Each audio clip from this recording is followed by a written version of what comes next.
Hi, welcome back guys. This is your friend, the fanfiction guy. Back with another fanfiction. This is the first part of What If Deku Survived Aizawa's Expulsion. Now before starting, please give this video a like and subscribe to the channel if you want more videos like this. Now let's get into the fanfic. Hitoshi felt the air leave his lungs. His name was at the bottom of the score list. Even below that creepy, perverted dwarf whose hair looked like a grape. Aizawa Sensei had made it loud and clear. The last one on the list was going to be expelled. Hitoshi didn't have a physical or flashy quirk that he could use in the test. The only way he could use his quirk was in the ball throw, when he called over the girl with the zero gravity quirk and made her throw it for him so that he would get an infinity and his results wouldn't look so mediocre. But he still finished last. He had barely passed the entrance exam, where he'd hit robots left and right with the metal bar UA provided to quirkless kids or kids with non-physical quirks. But that had not borne as much fruit as he had hoped because Hitoshi wasn't in the best physical shape. It was mainly the rescue points he'd earned that had gotten him into the school of his dreams. When All Might's hologram appeared to tell him of his admission, he wasn't ashamed to say that he burst into tears as his mother hugged him effusively. The boy with the villain's quirk was going to be a hero. And now, all that sacrifice and effort seemed to be thrown away by a biased test. He had expected better from Eraserhead, considering that the man's quirk didn't always support him in combat and he sometimes essentially fought quirkless. No one will be expelled. Hitoshi couldn't help it. He collapsed to the ground, covering his eyes with his fists in relief. He lived to see another day. The Gravity Girl and the Mini Ingenium, along with several other classmates, let out exclamations of, "What the hell? Why? And you scared me." Their teacher just gave a creepy smile. It was a logical ruse to get everyone to show their full potential. Fortunately, it's not zero. The tall girl with the jet black ponytail, who had finished first on the list, sighed. It was obvious that he wasn't going to expel us. I thought everyone knew.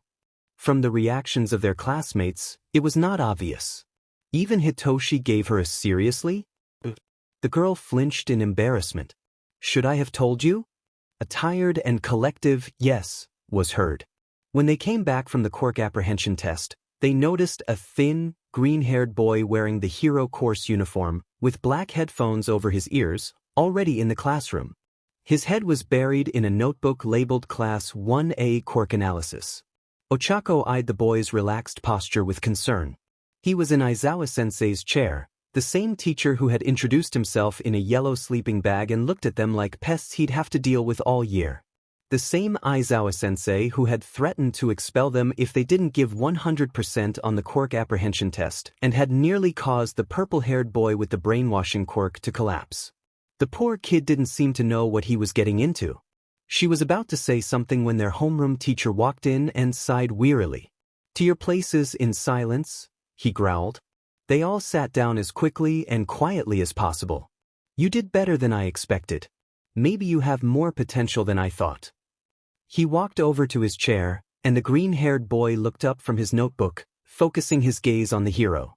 "Problem child," Aizawa Sensei began, and the boy removed his headphones. "You took a long time." The green-haired boy shrugged and got up from the seat without looking at the class. "They need to improve their speed. It took them almost 5 minutes to get to the field and about 5 seconds to sit down after returning," he growled. The boy frowned, almost as if he didn't know they were there. "Returning?" Aizawa grunted and nodded at the class. "Returning." The boy turned towards them, his eyes widening and his mouth dropping almost wide enough to let an airplane fly inside. After the initial shock, his eyes sparkled, and he seemed ready to cry. "There are 20, he said in a flat tone that didn't match his expression. Aizawa nodded. "You have good grades with ectoplasm. You must know how to count to 20 at least." The guy's gaze darted over them, counting enthusiastically as if he couldn't believe his first count. "I can't believe it," the green-haired boy exclaimed. "There are 20 kids after the quirk apprehension test. You even have a mini-you." Ochako laughed at the obvious reference to Shinso looking like Aizawa Sensei, while the purple-haired boy simply lowered his head in embarrassment, looking as if he wanted the earth to swallow him up and eject him to the other side of the ocean. Midoriya, their homeroom teacher warned in a tired tone. Calm down. Bakugo, the rude boy who had gotten first place in the entrance exam with the explosive quirk, widened his eyes after hearing the boy's last name. Midoriya ignored Aizawa and kept jumping in place next to their teacher. I can't. You haven't expelled anyone yet this year. Wait, Ochako thought, feeling her body tremble. Wasn't that just a logical ruse? Their homeroom teacher sighed wearily and gave the boy a look. The boy nodded. Hello, he exclaimed, smiling. Name's Midoriya Izuku, and I'm a student of 2A. Aizawa-sensei coughed, and it was as if Midoriya remembered something. Sorry, I take that back, he said, holding his notebook tightly. I'm a second-year student of the hero course. Originally, I was in Class A until Eraserhead, the tired man here, he pointed to their homeroom teacher, and Ochako wanted to laugh. The guy had guts. Aizawa-sensei just grunted. Expelled my classmates. So, I was left as his only student. Because of that, I have a different schedule and take classes with different departments. I will accompany you in some lessons as Aizawa-sensei's teaching assistant. Any questions? 20 hands went up, 3 of which were from Shoji, the multi-armed student. Aizawa sighed from his sleeping bag. When did he get into that thing? You can only ask 5 questions, he said and turned in Midoriya's direction. You choose, problem child. Don't make too much noise. It's my nap time. Their teacher then turned over in his yellow sleeping bag and left them with the green-haired boy. Midoriya laughed and began to direct his gaze to each of them as if he could see into their souls. Maybe that was his quirk. Deku? Bakugo growled. Deku? Did it mean Dekairu? Like, you can do it? It was a nice nickname. Midoriya turned his head, focusing his eyes on Bakugo. Little Kaken! He exclaimed enthusiastically. Kaken? So they knew each other and it was like a sibling relationship? That was so cute. Although Bakugo's expression only showed annoyance. I can't believe you're in this class. Aizawa-sensei didn't give me the list of students because he said you only need to know the names of those who are in the classroom after the test. Now I have to get more notebooks because I didn't predict he would let the whole class stay. Bakugo growled. What are you doing here? Auntie never mentioned this. Midoriya blinked several times. Did my mom never mention that I was studying at UA? She did say that, bush hair. But we thought she was referring to general education. Because this is impossible. Midoriya chuckled and shook his head. Bakugo, he started in a cold tone. Can you explain to your classmates why it's impossible for me to be in the hero course? The remaining 19 pairs of eyes focused on Bakugo.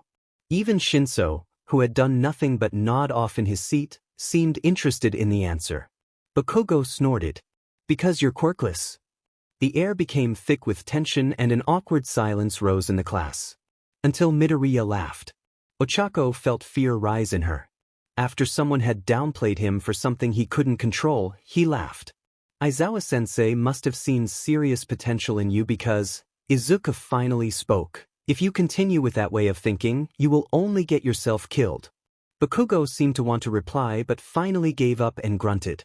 Midoriya redirected his attention to the rest of them and sighed wearily. A lesson that Aizawa-sensei will be teaching you, one that you better learn fast. Underestimating and not attacking with everything you've got will cause you to die prematurely. Also, don't confuse self-sacrifice with recklessness. Midoriya looked hopefully at the class as if he was certain that one day, they would become great heroes. Ochako wanted to be a great hero, and she would show that he was not wrong in believing that. Looking around at her classmates, she could see the determination in their faces. Even the stoic Shinso was eager to prove his worth. Midoriya's smile reappeared. Now, any questions? 20 students' hands went up. Oh, did Sensei seriously not expel anyone? Ishikawa asked, the fins on his neck flapping open in surprise. Izuku laughed. 100% true, not fake. It almost gave me cardiac arrest when I saw 20 faces hopeful of becoming heroes. Suzuki snorted. For now, at least. I remember I was expelled in the middle of the first week for scratching my desk, she admitted as she sipped on her strawberry milkshake. It's not nice that he expelled us, but I think that helped us mature our desire to be heroes. We let go of childish and idealistic thoughts about becoming professionals and replaced them with more realistic ones, Fuwa, the girl with the fluffy earrings, said while taking her own sip. Izuku nodded. It helped us grow, he replied as he put down his chocolate chip cupcake. Even though I'm still telling you. Was it really necessary for you to change teachers? Ishikawa shrugged. We were given the chance and we accepted. Suzuki said, besides, you're an honorary member of Class A. And, to be honest, a hero is personally training you. It's not like you have anything to complain about. Izuku finally gave up before nodding. You're right. I think, after so many years of ostracism, I'm grateful that I found people like you and Aizawa Sensei who see me as an equal. Fuwa shook her head. Like an equal? No. She started laughing. We see you as a god. The survivor of Aizawa Sensei's purge. She raised her soda in the air as if to toast. Izuku rolled his eyes, and when he turned to look at his other friends, he found them doing the same, agreeing with Fuwa. Izuku felt the heat rise up his face. Don't say that, he exclaimed, shrinking in his seat with the desire to disappear. How was combat training with All Might? Aizawa Sensei asked Izuku from his spot inside his sleeping bag. The second-year student sighed. Your students destroyed 2 buildings. How? They were supposed to start with basic training, Class 1, as homeroom teacher growled. Izuku scratched his neck nervously. All Might is so dead. All Might decided that the students would face off in hero and villain teams and fight each other, he replied, watching his teacher's commonly stoic expression transform into one of exhaustion and annoyance.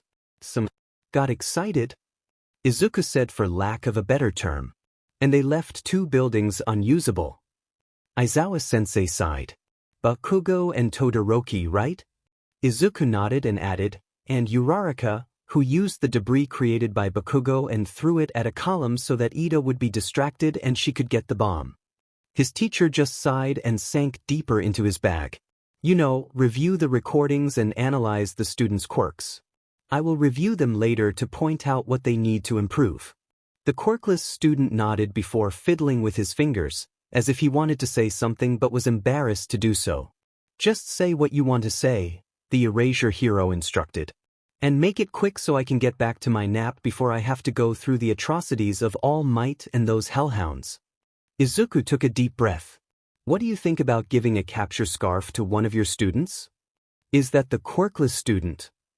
A reporter asked. Izuku ran off at full speed, several members of the press in hot pursuit. Some first-year students engaged enthusiastically with the reporters like Ingenium's brother, who was delivering a passionate speech about All Might's qualities as a teacher. Others, like Uraraka, got caught up and answered anything thrown their way, while the rest, like Shinso and Tokoyami, were slipping through the bushes to avoid attention. Aizawa Sensei was speaking to a reporter. Although Izuku couldn't hear what he was saying, he saw his teacher make a dismissive get-out-of-here gesture with his hand. Yamada Sensei suggested using his quirk to scatter the reporters, but Aizawa Sensei had denied the suggestion. A pity. Izuku had wanted to see the press fly away. It's just the media, Ida yelled from the air. Calm down. Izuku turned to look at his group of friends. What did I tell you? Fuwa sighed. We panicked. Don't blame us. There's no way that thing is a human being. Izuku exclaimed in fear as he used his capture bandages to subdue another of the criminals brought by the villains. It was supposed to be rescue training, Izuku thought in disgust. FNG rescue training. They had gone to USJ, the unforeseen simulation joint, not Universal Studios Japan, as the 1A students had initially thought for rescue training across various zones. Originally, All Might was supposed to accompany them, but the number 1 hero, with his overwhelming need to save everyone, had insisted on handling villains elsewhere in the city, neglecting his teaching duties. Some things never change, Izuku thought, annoyed. With any luck, All Might won't find another quirkless child who wants to be a hero just to tell them they can't be one. Less talk, problem child. Aizawa Sensei growled. We have to keep them busy until reinforcements arrive. Izuku nodded as he captured another villain, one who grew spikes all over his body with the bandage on his right arm, using him like a flail to knock around other enemies. The villain, whom the handyman had called Nomu, knocked down his mentor and seized him by the head. Aizawa-sensei's elbow had been partially disintegrated by the quirk of the handyman, who often spoke in terms borrowed from video games, such as NPC and Player 2. Nomu then ground his teacher's head into the floor. "Erase her head," Izuku shouted, his voice tinged with panic. He couldn't afford to let the handyman touch him or his weapons, as that would leave him defenseless, unable to protect the students of Class 1A. Last year, when he obtained his provisional license, Izuku felt like he was living in a dream from which he never wanted to awaken. He could perform hero work, he was on the path to becoming a hero. In this critical moment, doing everything within his power to safeguard the students, Izuku was embodying what it meant to be a hero. Had this been his first year, he might have charged at the villains recklessly. But after countless incidents that left him injured and caused endless frustration for his teachers, Izuku had learned to act with prudence. So, when he saw the villain covered in hands Shigaraki, as the mist villain Kurogiri had called him, approaching Azui Tsuyu, Mineta Minoru, and Shinso Hitoshi, he swiftly released his capture bandages to shield the students from harm. "You'll have to get over my dead body, handyman," Izuku growled, standing his ground. The villain turned his gaze toward him. "You aren't just an NPC, you're a player," he retorted, while Izuku signaled for the students to retreat. Shinso nodded, guiding a stunned Azui and a trembling Mineta away from the danger zone. "Yes," Izuku declared defiantly. "And I prefer direct confrontations." Shigaraki sneered. "You're the quirkless kid training to be a hero. Sensei found you intriguing." Izuku remained silent, absorbing every word. Any information was invaluable. "I don't know who your sensei is, but you've got mine," with his face on the ground. Shigaraki chuckled and crouched beside the incapacitated Aizawa-sensei. "Pretty cool, Eraserhead." Before Izuku could retaliate, a powerful "I'm here" echoed through the... Finally, Izuku thought with relief. Izuku couldn't suppress a laugh when he saw his mentor enter the teacher's lounge. "You look like a mummy, Aizawa-sensei." He snickered, tugging at his own bandages. "Are you sure Recovery Girl cleared you to teach? Shouldn't you be resting at home?" Aizawa-sensei growled. "I only have superficial injuries, but Chio insists that to prevent infection, I need to wear these bandages. She says another blow to my face could have weakened my quirk." Izuku nodded understandingly. "But if you're in this state, how are we supposed to train?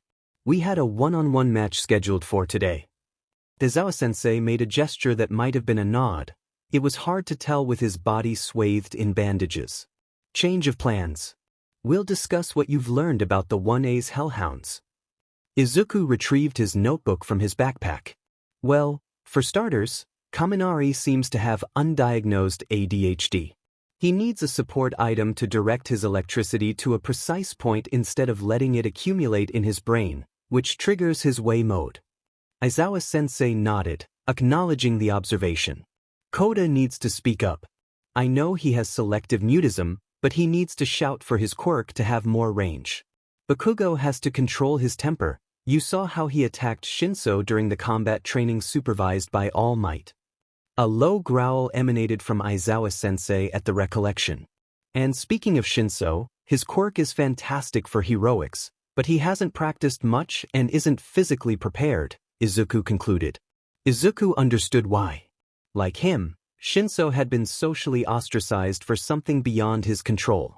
However, unlike Shinso, no one had expected anything from Izuku, while everyone feared the first-year student would turn into a villain. Izuku wasn't sure which was worse. "I'll give Shinso a capture scarf if you agree to train him with it," Aizawa-sensei proposed. "You'll earn extra credit for teaching him, and if you get him proficient in self-defense, it'll increase to 3 credits. Izuku nodded eagerly. "Yes, sir." He extended his hand for a handshake, only to remember that Aizawa-sensei's arm was in a sling. He could almost see his teacher's stoic expression beneath the bandages and burst into laughter. "Problem child," Aizawa-sensei sighed.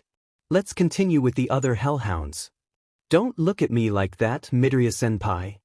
Shinso growled, dangling precariously from the gym ceiling. This is hard. Izuku chuckled. That's why I'm laughing, the green-haired boy explained. When the same thing happened to me, Aizawa-sensei laughed too. I didn't understand it back then, but now? I completely get it. The blood is rushing to my brain. The purple-haired boy screeched. Get me down from here. Izuku placed a hand on his chin, feigning deep thought. I'll give you 5 minutes to try and free yourself.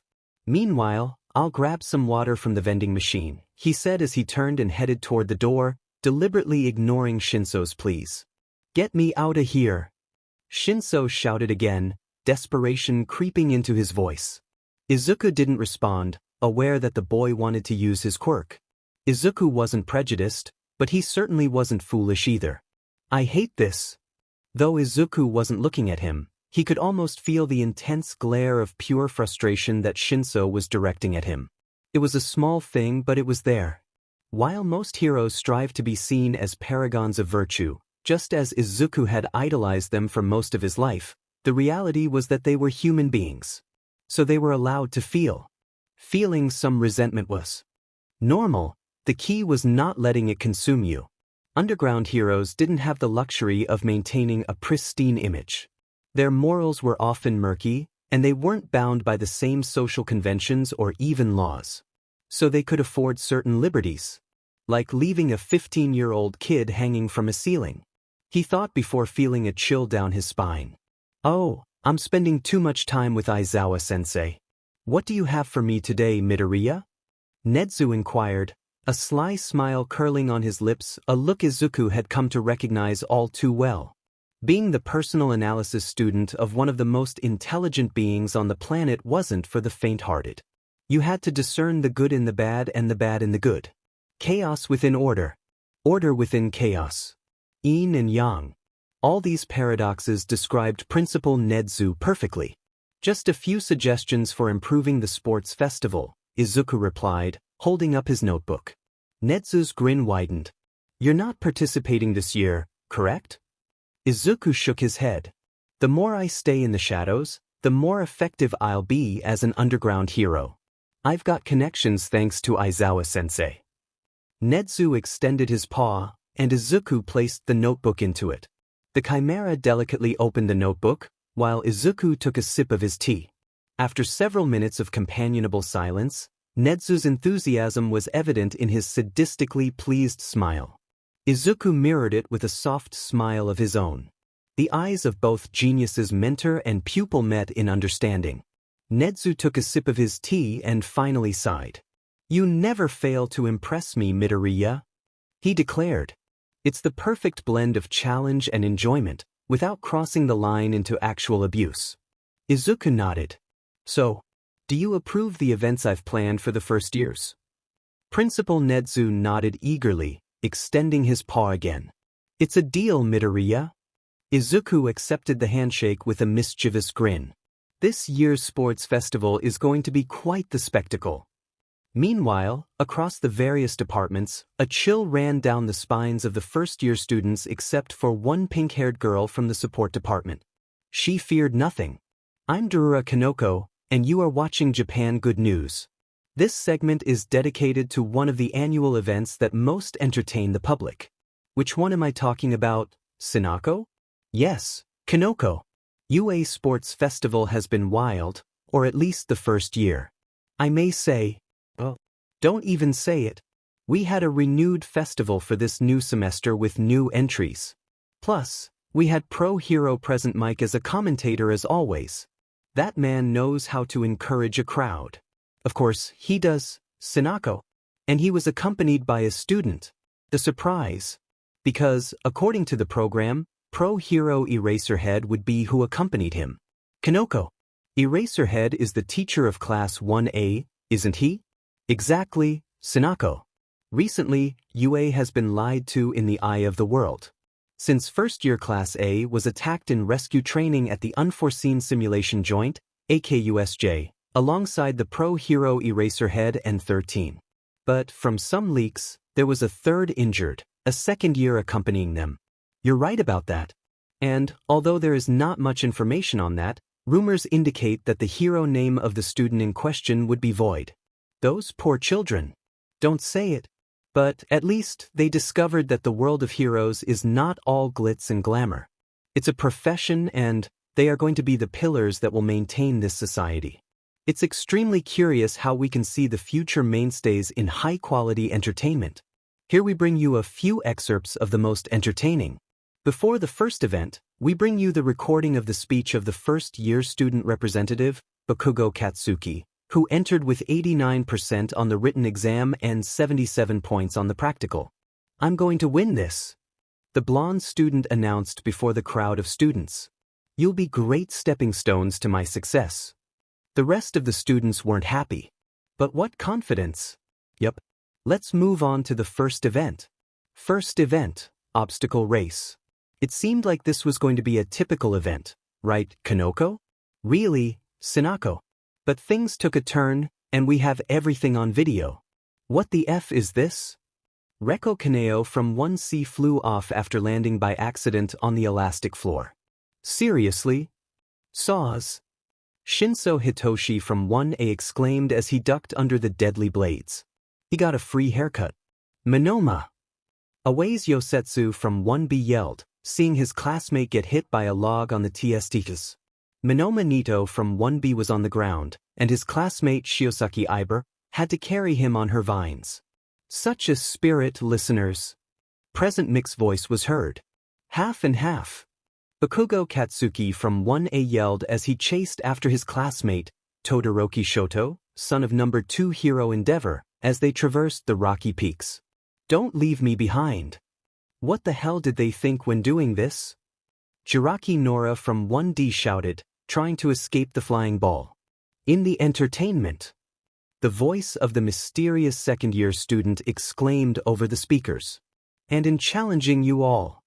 She couldn't help the one that hit her in the stomach. "My babies are perfect for these obstacles. Watch me support companies. You want Hatsum Mei on your teams." Hatsum Mei from 1H enthusiastically exclaimed as she pulled out some kind of retractable shield. "Is she turning this into a commercial?" Present Mike exclaimed. "And in a great one. Keep it up, Hatsum." "Thank you, senpai." "F, you Mineta." Ashido Mina from 1A cursed as she tossed Mineta Minoru from her class straight into the sticky trap. "Take some of your own medicine." "What's happening?" Present Mike enthusiastically yelled. Bakugo Katsuki versus Todoroki Shoto come for first place. The anonymous student yelled, not knowing that someone already occupied it. "What?" Bakugo's scream overcame the loudspeakers. "And the winner of the first round of the UA First-Year Sports Festival is..." Present Mike exclaimed. Unexpected and illogically, Shinso Hitoshi from 1A. The student announced. The purple-haired student simply widened his eyes and looked back to see that he had indeed won. Purple Troll B. Bakugo crossed the finish line using his explosions. Shinso looked at the cabin and moved his mouth saying, "Kill me." That was interesting. True, Kanoko? Definitely. The surprise was that Shinso Hitoshi won the obstacle race due to him not having a physical quirk. But what's his quirk? We'll find out later. But those saws took the boy's height down. Better hair than his head. Can we talk about that Monoma boy? It was a low hit, but the teamwork was lovely. And speaking of teamwork, second event, capture the flag. I lost money on this. I had bet on a cavalry battle. It's not very ethical to gamble at the expense of a school event. It's the media. Our moral code summaries to inform. Let's go with the best moments. But before, they formed teams from the 18 students who passed from the first round. And don't forget how Shinso Hitoshi, round 1 winner, learned about the consequences of his victory. His expression became a meme. The camera focused a scared grimace on the face of the commonly stoic student upon learning that he wouldn't compete as a team, but with a partner in Capture the Flag. Kendo Itsuka, Monoma Nito, Tsubiraba Kozai and Shiozaki Ibra. Uraraka Ochako, Rin Hiryu, Mina Ashido and Tetsu Tetsu. Todoroki Shoto, Tenya Ida, Momo Yaoyorozu and Kaminari Denki. Bakugo Katsuki, Hanta Siro, Kirishima Ijiro and Shoji Mizo. Shinso Hitoshi and Hasjum Mei. Appreciate my beautiful babies. Hatsum enthusiastically announced. These boots match Gravity Girl's quirk.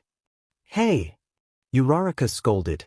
You can't with the supremacy of 1B. Minoma yelled as Kendo slammed his giant fist at Ishido. Kirishima snorted from the other side. Aren't you the one who was hit by a log and had to be dragged to the finish line? Shut up. Knock. Knock. Tetsu frowned. Ha! His eyes glazed over. Gimme the flag. Shinso ordered. Eyebags. Bakugo yelled, going toward Shinso. You can't flee from me. I wasn't going to do it. He replied stoically and withdrew, leaving his flag alone. Bakugo growled. Don't look down at me, B. Shinso smirked. Grab the flag and take off with your team until you hear Present Mike yelling it's over. Recipro burst. Tenya Ida yelled, taking Uraraka's team flag. Hey! Rin exclaimed. We just took it from Siro. Shinso! Todoroki exclaimed as he approached. I know you have a flag. Yaoyorozu started to create a blanket from her abdomen. Your quirk is a threat. Kaminari recharged. Therefore, I must neutralize you. The ice came off his foot and froze the purple boy, who smirked. Who told you that I had the flag? Yes, support companies. Hatsum yelled through her speakers. Hatsum Mei creates everything for every situation you could imagine. Shoji Mizo was on the ground trying to catch her. Forgive us our sins as we forgive those who offend us. Just catch Kaminari, Shiozaki. It's a threat even in Wei mode. Tetsu yelled as the distracted Kaminari loomed over them. God's timing is always right. Shiozaki exclaimed, pulling her vines towards the electric boy. 5, 4, 3, 2, 1. It's over. Present Mike yelled, pulling Bakugo out of the brainwash. Too much intensity for an event. And the third round is missing, Sinako, which we will talk about after commercials.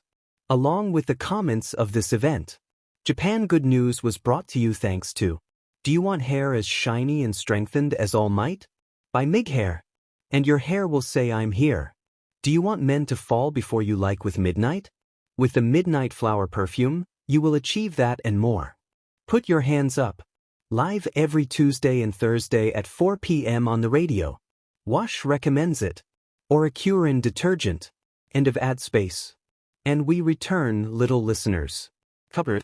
That phrase is proprietary to Present Mike. Who cares? To the network, Sinako.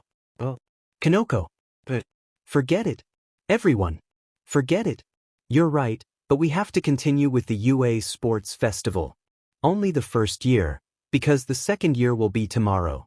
After Capture the Flag, we got the 16 finalists. Kendo Itsuka, 1B. Minoma Nito, 1B. Tsuburaba Kozai, 1B. Shizuki Ibra, 1B. Todoroki Shoto, 1A. Tenya Ida, 1A. Yaoyorozu Momo, 1A. Shoji Mizo, 1A. Bakugo Katsuki, 1A. Siro Hanta, 1A. Kirishima Ainjiro, 1A. Kaminari Denki, 1A. Shinso Hitoshi, 1A. Hasjime H. Uraraka Ochako, 1A. Tetsu, 1B. Why are Uraraka and Tetsu there? Their team remained with 0 flags. They needed to complete all 16, so if they eliminated Shinso and Hatsum, they would remain. Each team could hold at most 2 flags. If 2 teams ran out of flags, they would have gone directly to the quarterfinals. That's 8 participants. Really? I didn't hear that. It's because your attention is just on only one thing. While you were gambling, I was listening at midnight announcing the rules to show quality content and accurate information. Why don't I deserve a show of my own? I deserve one too, Kanoko. No time for discussion. We'll show you the pairings for the face-to-face matches. Round 1. Minoma Nito, 1B, versus Shinso Hitoshi, 1A. Uraraka Ochako, 1A, versus Bakugo Katsuki, 1A. Shizuki Ibara, 1B, versus Shiro Hanta, 1A. Kendo Itsuka, 1B, versus Todoroki Shoto, 1A. Hatsume, 1H, versus Tsuburaba Kozai, 1A. Ida Tenya, 1A, versus Yayorozu Momo, 1A. Tetsu, 1B, versus Kirishima Einjiro, 1A. Kaminari Denki, 1A, versus Shoji Mizo, 1A. Some matches were interesting. Don't even say it. On this side, we have the blonde ghost thief from 1B, Monoma Nito. Present Mike exclaimed. And on the other, to the mysterious Shinso Hitoshi from 1A. The student announced. Both students left their respective places and positioned themselves face to face on the field. Don't think you know how useless your quirk is once someone finds out how it works? Monoma exclaimed as Midnight announced the rules. Ready? The heroine asked. The blonde from Class B nodded, as the tired-looking one did. Start. Shinso sprinted across the terrain in a straight line in the direction of Monoma. Who said I'd use my quirk on this? He asked, grinning. Before the blonde could answer, a fist hit him on the nose. He was unconscious. That must have hurt. The good news is that Shinso showed quirks aren't everything. But what's his quirk? Something like hypnosis from what we've seen at the Capture the Flag. Shinso Hitoshi. Quirk, brainwash. You answer a question and you fall under his control. That sounds evil. Sounds heroic. Don't be an ignorant. But it's true. As true as all might is under 30 a hole. For all ages. Then stop fomenting discrimination. Piece of S. We interrupt your regular programming due to technical problems to show you breaking news. I introduce myself, I'm Sora Hana, and I'm here with news regarding what happened with the pro hero Ingenium.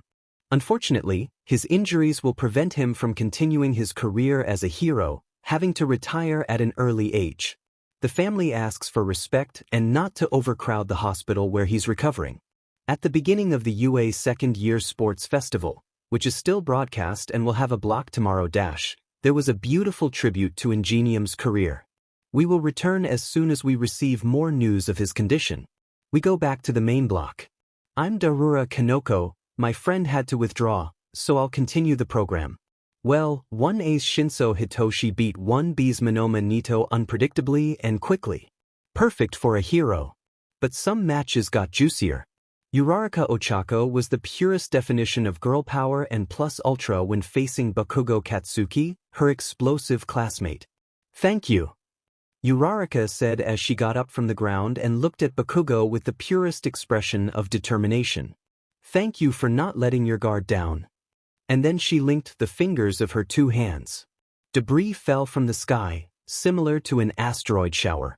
Sadly, Bakugo gathered up all the nitroglycerin he had produced and created an explosion that destroyed the girl's chance of reaching the quarterfinals.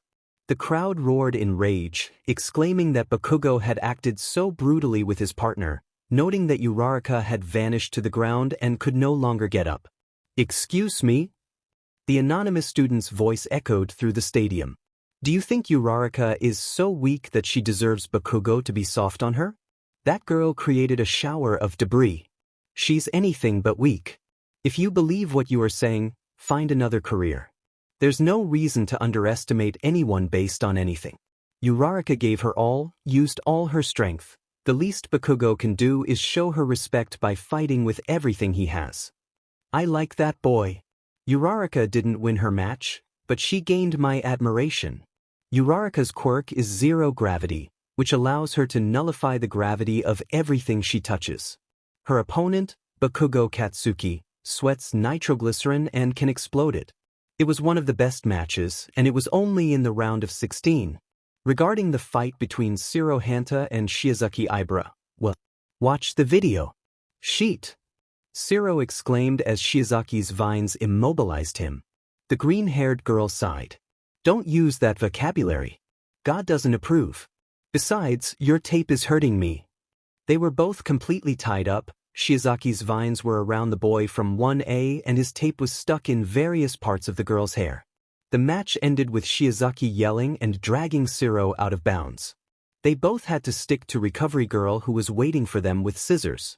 It was a tangled situation. Do you get it? Tangled. Like the pre-quirk movie. Okay, bad joke. The next match was between Todoroki Shoto, whose quirk allows him to produce ice and fire, and Kendo Itsuka, who can enlarge her hands. I don't think it's necessary. Should I really say it? Also, I have to add the fact that Todoroki Shoto is Endeavor's son. Let's see the clip. The match started with a large wall of ice was thrown by Todoroki at Kendo. The Class B's girl couldn't raise her fists and fight him off. Hi. Present Mike yelled. It ended by declaring Todoroki the winner. That was quick. Not much to comment on, except that the boy's quirk is crazy. The next match lasted 10 minutes. Show video. That's support companies. Hatsume exclaimed as she used her retractable baton and kicked a troubled Suburaba out of bounds. Hatsume. Hatsum.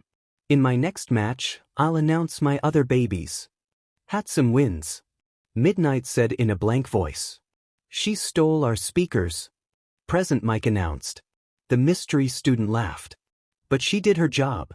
Hatsum will show items in every round she participates in. She's UA's brightest mind. Plus Ultra, Hatsum. Commonly the hero course stands out, but Hatsum in the representation of the support course puts her department on high. Common girl. Now we continue with Ida Tenya, Ingenium's younger brother, against the creative Yaoyorozu Momo. Ida ran over and pulled Yaoyorozu out as she created a shield and sword. The girl lost with a disappointed expression on her face. Well, there are different quirks with different complexities. Don't be discouraged, girl. Defeats are steps to success. Now we have an endurance match. Students with the same quirk. Tetsu from Class B and Kirishima from Class A. This doesn't make sense. The student commented in a bored tone. But it's great. Present Mike remarked. This is going to end in a draw and they'll have a rematch. How do you know? The hero asked. Because they're both unconscious. The teacher laughed. What are you dash? He fell silent in mid-comment. What? Both are out. In order not to put you on hold, Class A's Kirishima Ijiro won the rematch. Both students cried as they said that their confrontation had been very manly. Do you know what it means? Crimson Riot? Interesting. Finally, we had the electric boy, Kaminari Denki, against multiple arms, Shoji Mizo. It was quick. Kaminari used all his electricity. He stayed in Wei mode and went out of bounds on his own. Shoji was on the ground, but conscious. Midnight declared him the winner. A rather intense round of 16, and the 8 that survived faced in the next round. Round 2. Shizuki Ibara vs Tenya Ida. Todoroki Shoto vs Shinso Hitoshi. Shoji Mizo vs Bakugo Katsuki. Kirishima Injiro vs Hasjume. I'll just say that Shinso Hitoshi's face is a jewel for comedy. If only he smiled more. The student's expression was one of complete terror, his eyes wide and his jaw wide open. He looked around the booth and uttered a silent, "Is it late to have reported me ill? He's so lovely." Now, continuing with the matches, we have the Vines girl, a current century Rapunzel, Shizuki Ibara, versus the speedster, Tenya Ida. It ended fast. The boy used the same technique as the match against Yaoyorozu. He didn't give the girl from Class B the opportunity to use her vines. He won. The next match pitted a mental quirk against an emitter. It's impressive that Shinso has passed the entrance exam due to the continuous complaints of various applicants. It allows physical quirks to stand out, but that boy is proof that this exam measures more than strength. Pass video. Start. Midnight exclaimed enthusiastically. Todoroki Shoto threw a wall in the direction of Shinso Hitoshi, who narrowly dodged it. Don't you get tired of the same? The purple-haired boy asked. Grinning. Todoroki didn't respond and threw another wall, which did hit the mental quirk student, immobilizing him. The R-rated hero walked over to where Shinso lay frozen. Todoroki faced him. Can you move, Shinso? Midnight asked. The boy smiled. I can still move my lips, so dash. Todoroki threw a small blast of ice at the boy's mouth. shutting him up. Now? Midnight asked again. Shinso shook his head, and Todoroki was declared the winner. Shinso's participation has generated a significant impact in several communities. Those quirks are called villains or useless. Even in the quirkless one, he showed that strength is in the spirit more than in quirk. My whole life, my quirk was called useless. It only allows me to bend my toes. It's a shame that our society values people based on their quirk. I am happy to see someone challenging the system. Well, moving on to the next match, we had Bakugo Katsuki versus Shoji Mizo. Who are you betting on, kid? Present Mick's voice echoed through the speakers. You are a teacher, Mike, and a commentator, you must play neutral. The student pointed out. Present Mike laughed. Too long with eraser. Pay attention, you have to declare Bakugo the winner. The boy said as Shoji went out of bounds. Wait, what? The voice hero exclaimed when he realized that he had missed the match. We have no information about the mysterious student, but we can say that he is in the hero course and learns from Eraserhead. Maybe with that we will find his identity, maybe not. Anyway, he's still a minor and the ethics is worth more than the news. Although some idiots forget the journalist and reporter's oath. Well, let's go to the final match of the girl from the support department, Hatsum, against the indestructible Kirishima from Heroics. Start video. It's not manly to use me as a publicity ploy. The Heroics student growled as Hatsum promoted her jetpack. Apparently, my assistant wants to finish this match. The girl exclaimed. I can do that. And so it was that a large net shot out of one of the girl's support items and threw the student out of bounds. It's this, ladies and gentlemen. Support companies. You want Hatsum Mei. What's Hatsum's quirk? I have to tell you that it has nothing to do with intelligence. That's a gift of her own. Her quirk is zoom and allows her to see up to 5 kilometers away. And there you have them, public. The semi-finalists and their matches. Round 3. Hatsum Mei vs. Ida Tenya. Bakugo Katsuki vs. Todoroki Shoto. What a thrill to see a student from another department join these heights of the festival against Heroes students. Do you want to know how it ended? We'll return after these commercials. Japan Good News was brought to you thanks to. Do you want a vibrant smile like Miss Jokes? Try Smile Punch and you will see how your teeth shine. Do you want to be a blood hero like Vlad King? Go to donate blood and save lives. 9 out of 10 beauty experts recommend it, including Nedza himself, Keratin Shampoo. For shiny, soft, and fluffy hair. Kanbanwa Pills. So your dark circles don't resemble Shinso Hitoshi's. End of ad space. How about your weekends, guys? Izuku asked, arriving at the classroom earlier than Aizawa Sensei, who was enjoying his last few minutes of quiet. The students groaned. An extra from Support 1. Bakugo growled. Izuku laughed. Is that why Aunt Mitsuki was saying you looked like an angry Pomeranian? Bakugo hissed. Shut up, Deku. Izuku started to breathe slower and dry his eyes before looking at the other students in front of him. Any thoughts other than Hatsum's victory? Shinso raised his hand and sighed. My weekend was full of paperwork. Apparently, a brand used my likeness to promote some sleeping pills on a TV show. My parents were furious. Kaminari started to laugh at it.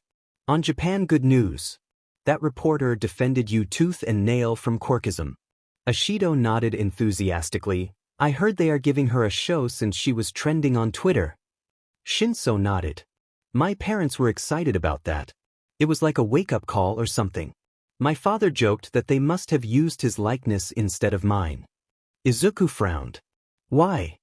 My dad's quirk is not sleeping.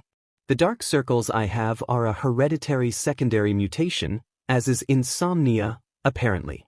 The class fell silent. Some jaws dropped to the floor. Until Todoroki impressively interrupted. Does that mean you're not Aizawa Sensei's secret love child or Midoriya Senpai's brother?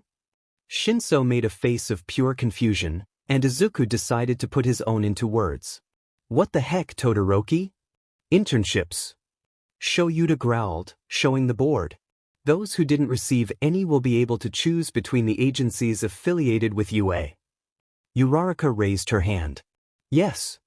How does Midoriya-senpai skip the sports festival? She asked, frowning. Shota growled, you should ask him that. But he's very cryptid. Kirishima complained. Then learn to decipher. Shota finished before starting to get into his sleeping bag. For hero informatics, Midnight will help you choose your hero names dash. And hopefully they're good because if they're wrong, they'll look like Eraserhead. Nemuri cut him off as she entered. They won't be such idiots. Aizawa sensei. Izuku called his teacher. The man looked up from the papers. What's wrong, problem child? Why is Aoyama's hero name can't stop twinkling? Why is Bakugo's blank? Why are Ida and Todoroki just with their names? And Ashido with Pinky?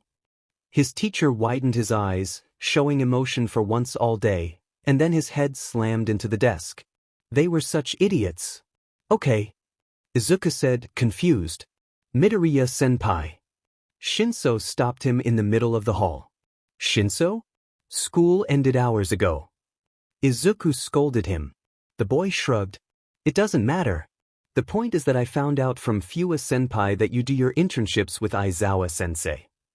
Traitor, Izuku thought. Fuwa Maada started sneezing across the town. And? He asked. The first Yed sighed. How did you do it? Izuku frowned. Did you read your internship package? Shinso shook his head. Then read section E. Midoriya-senpai. Uraraka approached him at lunch the next day. Izuku looked up from his lunch and focused on Uraraka, got up from his table, and indicated to his friends that he would be with them shortly. Did something happen, Uraraka? He asked. The girl nodded as she fiddled with her hands. I'm worried about Ida. She said quietly. He chose manual in Hosu as his internship. I feel like he will make a serious mistake. Ida. Ida had been acting weird in class. He was going to intern in the same city where his brother was attacked by Hero Killer. His eyes widened in panic, but he tried to appear calm. He didn't need to over-alert Aizawa-sensei's student. Thanks for telling me. He finally answered. Ida. Shota called the boy with glasses. Come closer. Yes, sensei? The boy asked as he reached where his teacher indicated. Midoriya had told him about his conversation with Uraraka. While the problem child was talking with the other hellhounds, giving some advice, Shota took the opportunity to converse with the younger Ida. Don't think with your liver but your head, he said to the boy. I can't stop you from going to Hosu, but don't you dare do something you might regret. Ida nodded. Don't worry, sensei. Go back with your classmates. Shota finally said, watching as the train approached. As he watched the Ida walk away, he thought how bad the boy was lying. I'll have to watch for him, he thought. Shinso complained as they returned to UA. Was it necessary to go to the station even though I'm going to stay with you? Shinso asked, groaning. Aizawa-sensei nodded with a sadistic smile. The experience outside of the internships is the same for everyone. It means that you had to get up ridiculously early because your classmates did. Izuku said, looking at his phone. At day, training. At night, patrol. Welcome to Underground Heroics. Just so you can see, Aizawa-sensei growled, or permit you to participate. You still don't have a temporary license to decide to act on your own. A question, senpai. Shinso approached him after training. What's wrong? Izuku asked as he ate an apple. Why is your capture weapon bandages and not a scarf? He said with a frown. I see that you know how to handle the scarf. Izuku shrugged. During training, my scarf broke in half, and I had to come up with a way to wear it. I put it on both of my arms and used them as bandages. From there, I invented a fighting style. It's easier for me to handle the bandages than the scarf itself. Aizawa-sensei took 6 years to perfect the use of the scarf. I will take the same time, but I'm teaching you the basics. Later, Aizawa-sensei will teach you the complicated. With faith, for the next semester, it will be added to your hero suit. Shinso held his capture weapon. Really? Yes. Izuku said enthusiastically. You have talent with that thing. Considering that I stumbled because it was too long, he thought. But he wasn't going to say that to the boy. Midoriya. Aizawa-sensei called him during the night. Shinso had fallen asleep the moment his face had touched the pillow.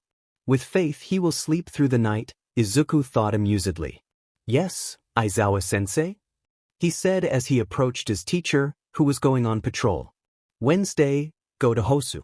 I'll start training Shinso with the scarf. I need you to keep an eye on Ida. His teacher growled as he sipped his coffee. The boy is about to do something stupid. I feel it in my bones. Tomorrow Shinso will have to stay awake. We are going out on patrol. I want him to meet the police department as a student hero, not as a witness to villains' attacks. Izuku frowned. Why Wednesday? Aizawa-sensei put his mug on the sink and started wrapping the capture scarf around his neck. Instinct. He would have to admit that his teacher had good instincts. Hey! He yelled as he watched as Hero Killer threatened to drive the blade of one of his katanas into Ida's body. Get on one your size? The Hero Killer stood up and could see that Izuku's height was nothing like the criminal's. My size? The man scoffed. He has no nose, Izuku thought stupidly. He's a first-year student. He needs to learn. He claimed as he prepared his bandages to attack. Hero Killer snorted. He's already corrupted. Letting resentment consume you, and letting yourself be guided by a thirst for revenge is the furthest you can get from a hero. While the man released the rest of his spiel, Izuku took out his communicator. He requested reinforcements from the heroes, who were facing the Nomus. Most likely, they couldn't arrive, but at least he was trying to get them. He saw Native leaning and paralyzed against the wall. He was another person to rescue. He would have to entertain Hero Killer and, if necessary, fight. Ida growled. You disabled my brother. You destroyed his career. He was an impeccable hero. And I inherited the name Ingenium, I have to dash. Close your mouth. Izuku hissed, not taking his gaze from the assassin. Shut up, Tenya. Ida was paralyzed. Hero Killer was turning his back to him, concentrating on Izuku. This is my business. Don't get involved. Izuku gave a humorless laugh. I'm still a student, but I'm too involved with you to say it's none of my business. I'm studying to be a hero, I want to be a hero, and although it seems illogical, being a hero is being there to help, when possible, those in need. Hero Killer began to cackle, his katanas flapping around his body. You are such a curious boy. He started as he approached Izuku and left Ida. You speak as if you are a true hero, now I wonder. Will you fight like one? He finished, preparing his katanas to attack. Izuku let the bandages slide down his arms and leaned down. You are not the one to judge, he said, putting on a daring smile. But I want to see where your opinion goes. And they both rushed forward. What did I tell you? Aizawa-sensei growled, running his hand over his face while looking at his pupil's bandaged leg. Shinso was sitting in a chair, checking his phone. They were both wearing his suits while Izuku had been stripped, and was wearing a hospital gown. Ida was sitting in the next bed, with his head lowered and a cast wrapped around his arm. Watch over Ida. Izuku said wearily like a child who was being claimed. What did you do? Aizawa-sensei said irritably.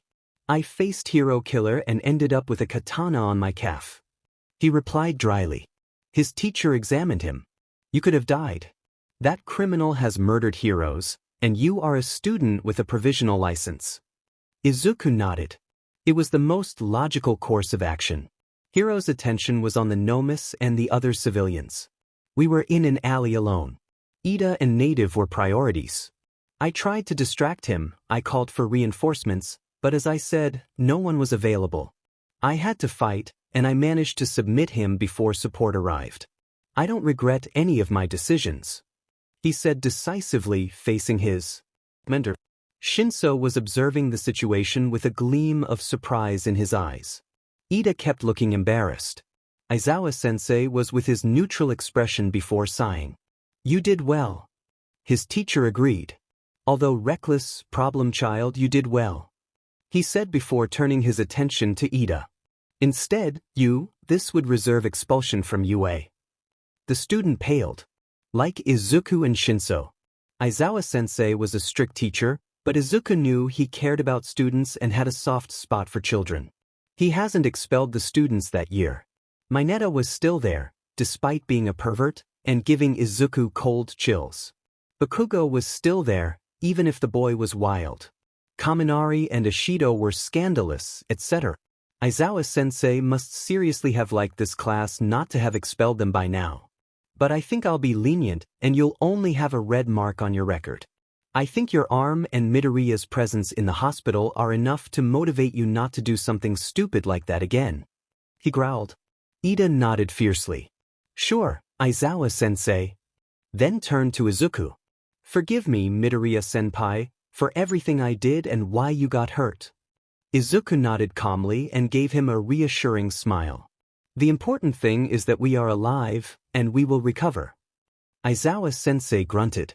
The door opened, and a dog-headed policeman next to Manuel entered.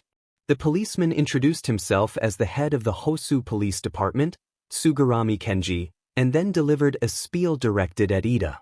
Shinso was noticeably out of place, and you could tell how uncomfortable he was.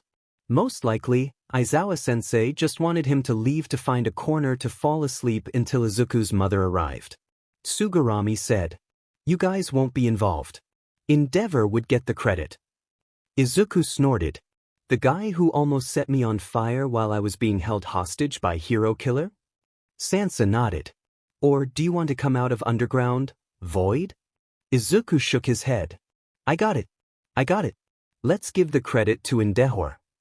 What does it mean to be a hero? Izuku heard Shinso ask from his chair.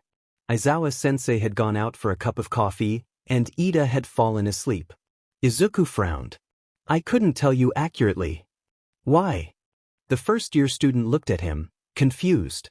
Because it depends on why you want to be one. Why do you want to be a hero? Shinso sighed. Grudge. I know it doesn't sound very heroic, but I want to show people they are wrong about me. That my quirk is not villainous dash. Izuku snorted. Don't think I'm making fun of you. I laugh at how stupid people can be.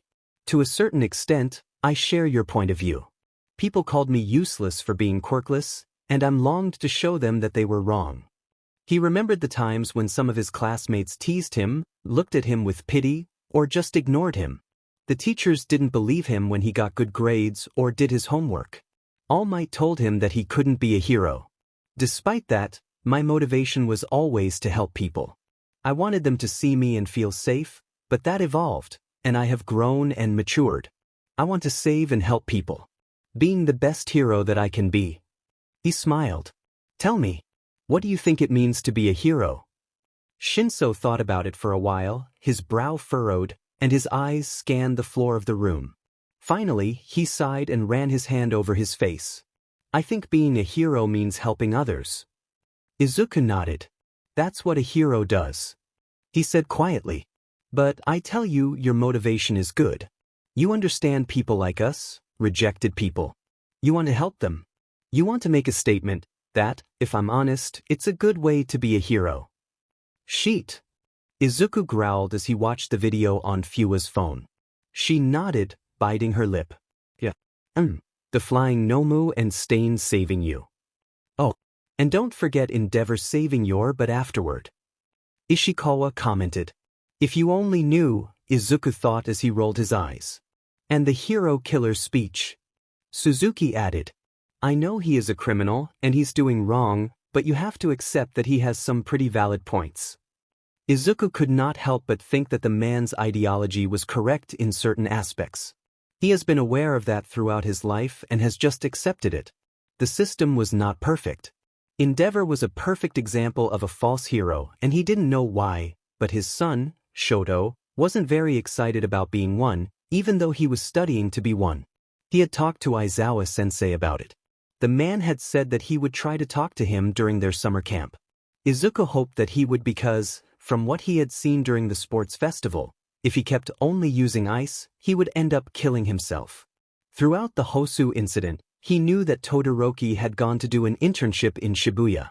So he had stayed away from his father. Well, a lot happened, he said, trying to calm everyone down. Sasamiya frowned. What about Ingenium's brother? Izuku smiled. He's fine, he has a few damaged nerves, but he'll be fine. The second-year students were talking about their work studies, and their attention was directed to Izuku with his casted leg. It was due to Hero Killer, and the video that was circulating on HeroTube regarding him. Have you heard from the final exams? Fuwa asked, noticing that Izuku wanted to change the subject. All eyes turned to Izuku. What? He asked, confused. Come on, man. Tell us what's coming. Nina Satea pleaded. Izuku rolled his eyes. Why would I know? Because you're rubbing shoulders with the teachers and the principal. They must have blurted something out there. Suzuki exclaimed as the rest of his classmates nodded. Izuku shrugged. I know the first years will fight the teachers. The classroom fell silent before exploding. What the F? Several voices repeated at the same time. I told some first years they were against robots. Ishikawa wailed as he put his hands on his fins. Izuku laughed. Well, at least they won't know what hit them.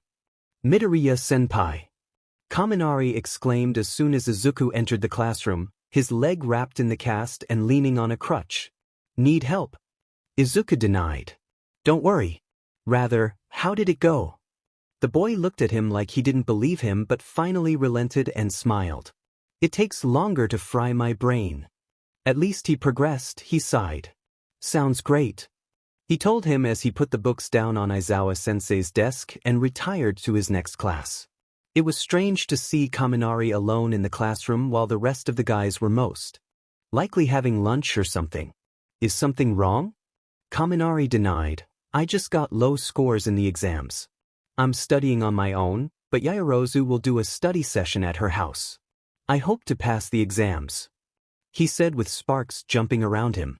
Izuku laughed. Okay, Kaminari, but don't forget there is a practical part. The electric boy nodded. I've got it under control. It'll be against robots. Oh boy. Principal Nedzu? Izuku entered the meeting office. Izuku didn't know what he was doing there, especially when he opened the door and met the UA faculty. He gulped. Aizawa was going to expel him? He had screwed up enormously by confronting Stain directly. He knew that. Suspension? Weren't they going to allow him to take the practical exams? Midoriya. Aizawa Sensei's voice brought him out of his mini panic attack. Stop muttering. Nothing like that will happen. Oh, Izuku thought and lowered his head in shame. His hand tightened on the crutch. Excuse me, he said. I'm a little stressed. Nedzu nodded. Don't worry, Midoriya. How long is that cast going to last? The Chimera asked, pointing at his leg. They'll take it off me in a couple of hours. Izuku replied. I'll be ready for the exams. The teachers gave each other a look that Izuku couldn't decipher until finally, Aizawa Sensei cleared his voice. Did you tell the students that they will fight us for their practical test? He asked him. Izuku denied. They think they are fighting robots. Kiyama Sensei started laughing as Mike Sensei did. The R-rated hero said, Poor kids, I thought you liked them. Izuku shrugged. They haven't asked me, and if they did, I wouldn't tell them. It's not my responsibility to make them study. Mike Sensei completely lost it. He's turning into a mini Aizawa. Why Shota? When he arrived, he was an innocent green bean. Aizawa Sensei shrugged. He's always been like this. It's just that now, you can see his true nature. Also, don't forget that he's my personal student. Nedzu said cheerfully. Cementos Sensei grunted in agreement. That says it all. Ectoplasm Sensei nodded. You guys are exaggerating. Please hurry this up. Since Hatsum came back from her internship on Island, she has even crazier ideas causing bigger explosions. I have to stop her from destroying the school. Maijima Sensei pleaded. Huh, Izuku thought, good for you, Hatsum. The point is, Aizawa Sensei said, that 13 is on a rescue mission to the other side of the world and won't be able to be present for the practical exams. So, like your practical exam, you will fight against 2 students. Only if you accept. Izuku's mouth fell to the floor. He knew he was like an honorary faculty member, but he was still in his second year. It was illogical. Excuse me for asking, but why not one of the big 3? Nedza smiled. Although the most rational thing to do would be to choose between Hado, Togata, and Amajiki. All 3 are in their final year. Therefore their exams are mostly proof that if they are ready to graduate while you are in second year, you're an honorary teaching assistant, you are my personal student, and you are capable enough to beat some first years. Izuku nodded as his mind thought of the possibilities. But how could I pass without the students failing? Aizawa Sensei blinked. The exams are for students to pass. You have to leave openings for them to do it. Your grade is going to be based on how you do it, not on whether students pass or not, but you don't make it easy for them. Take them to their limits. Just for Class A? He asked. Aizawa Sensei denied. You will also do it for Class B, can accept it. It all depends if you accept it. It sounded tempting, but would it flatter him? What would it do for me? Excuse me if I sound rude, but I would like to know everything that implies if I accept. Izuku questioned. Wow. The green bean has claws. Yamada-sensei exclaimed enthusiastically. He's asking the logical thing. Aizawa said, and his gaze focused on Izuku. Those will be your practical exam. There won't be many benefits, but you will be able to check the files of the students you are fighting against, along with the behavior records. Well, he couldn't ask for much. Please, can I make a request? Izuku asked. Nedza smiled. What would it be? Izuku smiled defiantly. Mike and Midnight Sensei trembled in their seats. If I pass, we, second years, will choose the location for our training camp. He said after remembering how in their first year, they ended up sweaty, with no signal, and full of mosquitoes in a forest. It was not going to happen again. Accepted. Principal Nedzu said with a smile. Izuku nodded, so I accept. That's a bit outrageously brutal.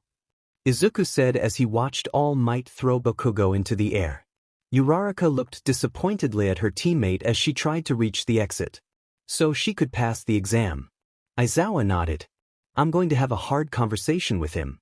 I think he forgot the part about him being the teacher and not a real villain. Izuku made a pained expression when Bakugo's face hit the ground for the 5th time. That will leave a mark, he thought. The days passed, and the written exams ended.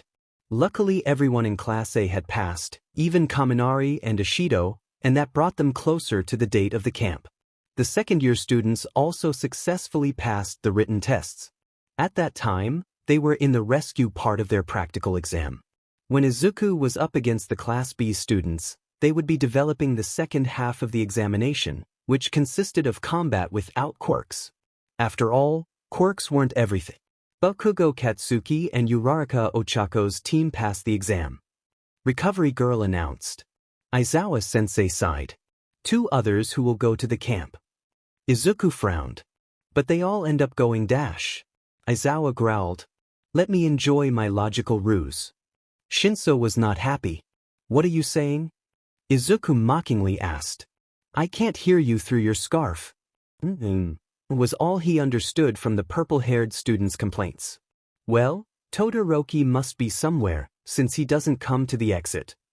He couldn't finish because he visualized a gigantic wall of ice appearing to the right of him. Izuku smirked as he left Shinso dangling like he was a butterfly cocoon. He dodged Todoroki's attempt. The student's heterochromatic eyes met his viridians. It was obvious that he wasn't going to use fire. Or at least unless Izuku would do what Yamada-sensei called Midoriya style. Inspiration. You know. He started as he began to slide down the ice created by the first year. Using just half of your strength, you won't accomplish much. Todoroki growled. I will pass this and be a hero without using my old man's power. He said as he threw another glacier at Izuku. Izuku snorted as he pulled it out and attacked Todoroki with his capture bandages. Obviously, you wouldn't use your father's power. It would be cheating. He exclaimed as he wrapped one of the bandages around Todoroki's right arm and began to use him as a hammer throw until Todoroki created a wall of ice that stopped him. Midoriya-senpai, I will use only my mother's side to be a hero. He replied, throwing a glacier. Izuku was getting bored of the same. It's your quirk. It's half cold, half hot. You control your quirk, not your parents. I'm sure it's your power. He could see out of the corner of his eye as Shinso continued to flail from inside the cocoon formed by his own capture scarf. The strategy of the two boys had been for Shinso to try to escape while Todoroki attacked Izuku. The point was that, while Todoroki was looking for him to confirm to pass the exam, Izuku was already waiting for Shinso on the rooftops, leaving the heterochromatic student as the only hope. Most likely Shinso will fail, he thought, a shame. Todoroki did not reply and threw another glacier in Izuku's direction, which he easily dodged. He watched the frost creep up the boy's arm. "It's disrespectful to me that you hold back, and it's harmful to you," he said while he held up a power pole with one end of the capture bandage on it and kicked Todoroki in the stomach, causing him to fall. "Will your team fail because of you? Shinso trusted you to entertain me," he stated as he dodged Todoroki's ice. "This is how you're going to get someone killed," he yelled. He knew it was wrong to yell something like that at someone. Sadly, it was a reality that Todoroki had to use fire. Aizawa Sensei had seen potential in him. Izuku was supposed to be a teaching assistant. Despite not receiving a salary, it supported him with extra credits and a job secured by Nedzu once he graduated. But, just when he joked with 2A, calling Dadzu to Aizawa Sensei and saying he had adopted his class. Izuku was the honorary big brother of those guys, according to his classmates. Aizawa Sensei had told him that Izuku's grade didn't depend on the first-year students failing or passing but on other aspects.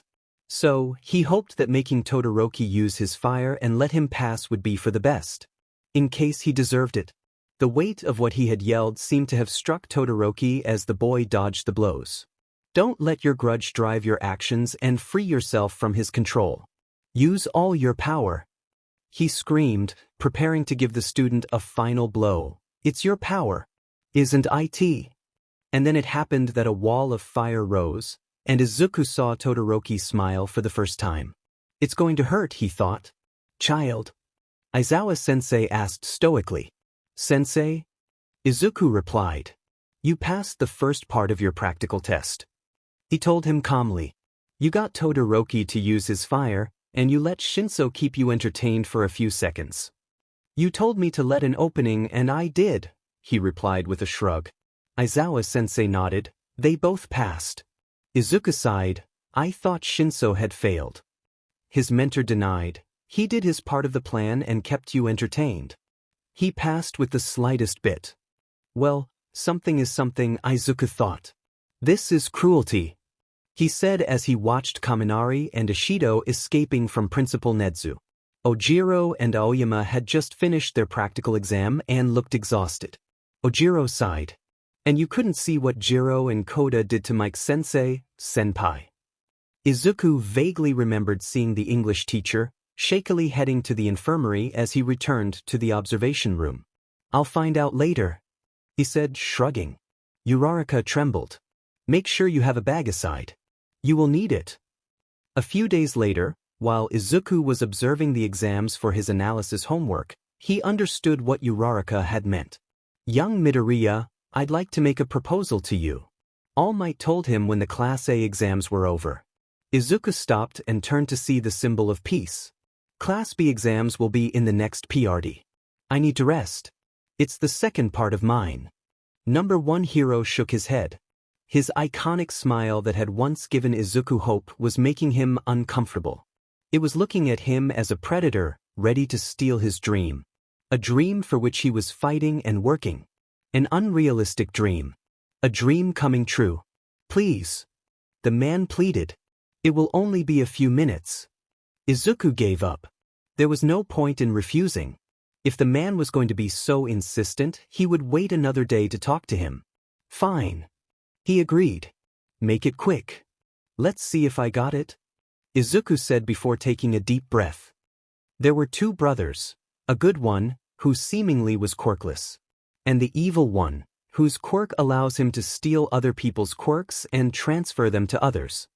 He started and looked at the number 1 hero to see if he had said well so far. The man nodded and Izuku continued. So the bad guy gave the good guy, who already had a transference quirk, a stockpiling quirk. These two merged and kaboom.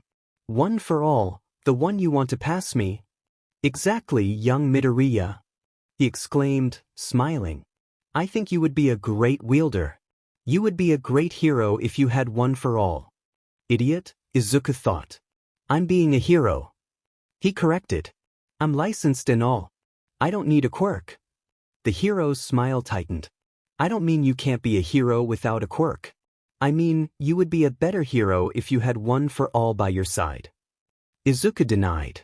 Don't you have another candidate there? All Might frowned but nodded. Young Togata from 3rd year, but I think you would need it more. Mirio Togata. Izuku knew him. The boy was a younger and better version of All Might, with a complex quirk that he mastered perfectly. He didn't need anything else to be a great hero. All Might was offering his quirk to Izuku because he was quirkless. I don't need your quirk. I don't want to be your successor either. He finally blurted out. I feel flattered to have been considered, but I'm going to decline your offer, and if you allow me, I will go to rest to take the second part of my exam. Young Midoriya. All Might exclaimed before Izuku could get up from the couch. I ask you to reconsider this. He begged. This is it. Great opportunity for your career. You can be the hero you always wanted to be. Izuku frowned. What kind of hero would that be? One who saves people with a smile, like me. All Might replied. He remembers me. He remembers me, and he doesn't dare to apologize for what he said. Yuri began to erupt in his chest. He remembers me. He sees me here, and he dares to suppose that I need his quirk to be a hero. H's hands were in clenched fists. He remembers me and believes that I'm still that little boy he left on the roof. Izuku wanted to yell at him, but he didn't. He wanted to cry, but he didn't. He growled. That was when I was 14 years old.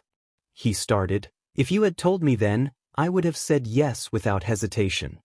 The man's smile spread. I'm not that child anymore. So my answer is no. He said and watched All Might's smile fade. I'll be a quirkless hero. He declared before standing up and heading to the door, his hand reaching for the door handle. Young Midoriya. All Might exclaimed. Izuku turned to see him, his hand on the handle. Are you sure of your decision? You could be the hero you always wanted. Izuku denied. My dreams have changed, All Might. He sighed as he opened the door. I'm happy with them. I repeat, thanks for the offer, but I don't want your quirk. He finally said before closing the door behind him, not giving the hero time to answer. Izuku looked at the confused students from Class B. I mean, a green-haired girl, Setsuna Tokage guessed, started. Not robots? Nedza denied. Teachers and hero in training. The blonde, who commonly annoyed Class A, snorted. Hero in training? We are heroes in training. Do you think we are weak? Class A faced a professional hero? Nedza shook his head. He also faced Class A students. He's replacing 13. The Chimera said and turned to Izuku. Will you introduce yourself? Izuku frowned because he hadn't had to do it with Class A until he remembered that he was unfamiliar with Class B, and they didn't know him. So he nodded. You can call me Void. He began, I'm studying to be an underground hero. He finished. The students blinked in confusion. But what did they expect? More details? Izuku was studying to be an underground hero. The more information he kept secret, the better. He was not in the mood, thanks to the talk with All Might. The redhead, Kendo Itsuka, raised her hand. Yes. Izuku asked. Excuse me, but what's your quirk? She asked in a low voice. We know those of the teachers, but not yours. That gives us a disadvantage. Many times, the enemy is going to overtake you. You will always have to find a way out. So you will manage it. He said, keeping his voice as neutral as possible. He heard an Eraserhead in green version come from the crowd of students. Besides, Nedzu exclaimed, all the pros wear armbands that increase their weight. Except for Void. He makes up for those armbands with his inexperience. Izuku blinked under his glasses. Thanks, Principal. The Chimera smiled but didn't respond. He turned to look at the students. Now, we will tell you who to work with and who to fight. Where are you, Monoma? Izuku said playfully. I have your partner trapped here. If I'm honest, I don't see him very happy. What the F are these things made of? Kaibara demanded, fidgeting. Izuku shrugged. From carbon fibers and a special metal alloy. The boy from Class B frowned. Then how the F do I get out of here? He yelled, shaking. Monoma, where the F are you? Izuku laughed. It's not impossible, he said. It's just very hard besides, considering that you are so close, but so far from the exit. It had been 5 minutes into the fight. The last thing Izuku had seen from Monoma was the boy entering the buildings and then disappearing. Izuku knew the potential of the Monoma's quirk and had been enthusiastic about fighting him. There were many possibilities in which the blonde could beat him. He must have been distracted because, at that moment, he felt a hit and turned to meet a grinning Monoma. I'll be able to beat you with your own quirk, the blonde declared. His joy lasted a few seconds until his smile faded, and Izuku could see the look of utter confusion on the boy's face. Izuku couldn't help it. He laughed. Are you looking for a quirk? He asked, and the boy nodded with wide eyes in surprise. Breaking news! Izuku yelled, preparing his capture bandages. I'm quirkless! He exclaimed and jumped in the direction of Monoma. Team Kaibara and Monoma failed. Are you recording Aizawa Sensei? Kirishima asked sleepily. In the background, the teacher's tired voice spoke, combined with the wind and the birds. The problem child asked me to record you and send it to him. He wanted to see how you were at your first summer camp. Oh! Hagakure exclaimed. Midoriya-senpai is so sweet. Hi, Midoriya-senpai. Mina yelled. The camera focused on Shinso yawning and sticking out his middle finger while Bakugo grunted. Ida was dictating instructions on the order when getting off the bus. There he could see other students walking around like zombies. We don't know where we're going. Kaminari exclaimed enthusiastically. And I forgot my ADHD medicine. Jiro groaned. Now we have to put up with you like this all over camp. Hey! Kaminari reproached. I'm still charming, aren't I, Shinso? The purple-haired boy grumbled. I need coffee. It's too early to deal with you. The camera moved to show Aoyama talking to Uraraka about something. Izuku was betting it was regarding her crush on Ida because the gravity girl was red as a tomato. Beside him, Suzuki sighed as she began to, literally, inflate like a balloon. Aw, how cute! Ishikawa snorted. It looks like the apple of that pre-quirk Disney movie. The one where a 14-year-old girl goes to live with adults in a cabin in the woods. As her stepmother, who's dressed as an old woman with scabies, went after her. The girl dies but revives thanks to a prince with a corpse's FTSH. Fua blinked in confusion. What a nice way to describe Snow White. Ishikawa snorted. It's what it is. That story is disturbing. The camera focused on Shinso dozing on Todoroki's left shoulder, like a cat seeking warmth. Ninasatea narrowed his eyes. Is he the purple boy who the handyman attacked at the mall? Izuku nodded. That's why they changed the location of the camp, and only Aizawa knows about it. Not even you? Sisamiya asked. Aren't you like an honorary member of the UA faculty? Izuku denied. You said it. Honorary. Not official. The camera moved away from the students and focused on the wild pussycats talking to the students. Strangely, Shinso was more awake than a few minutes ago. Oi! Aizawa claimed. Get together for a photo. They heard a growl. And no, Shinso, it's not optional. Just join the rest. I don't give a DMN if you cover your face. The camera focused on several students posing. Shinso was hiding behind Sato. Or like Bakugo, grunting. Aizawa-sensei, you're recording. Shiro pointed out. I know. Aizawa's stoic voice rang out. Mandalay pointed to the view. All this land is ours. It's perfect for a photo. Then, you'll stay at the foot of the mountain. How far? Class A groaned.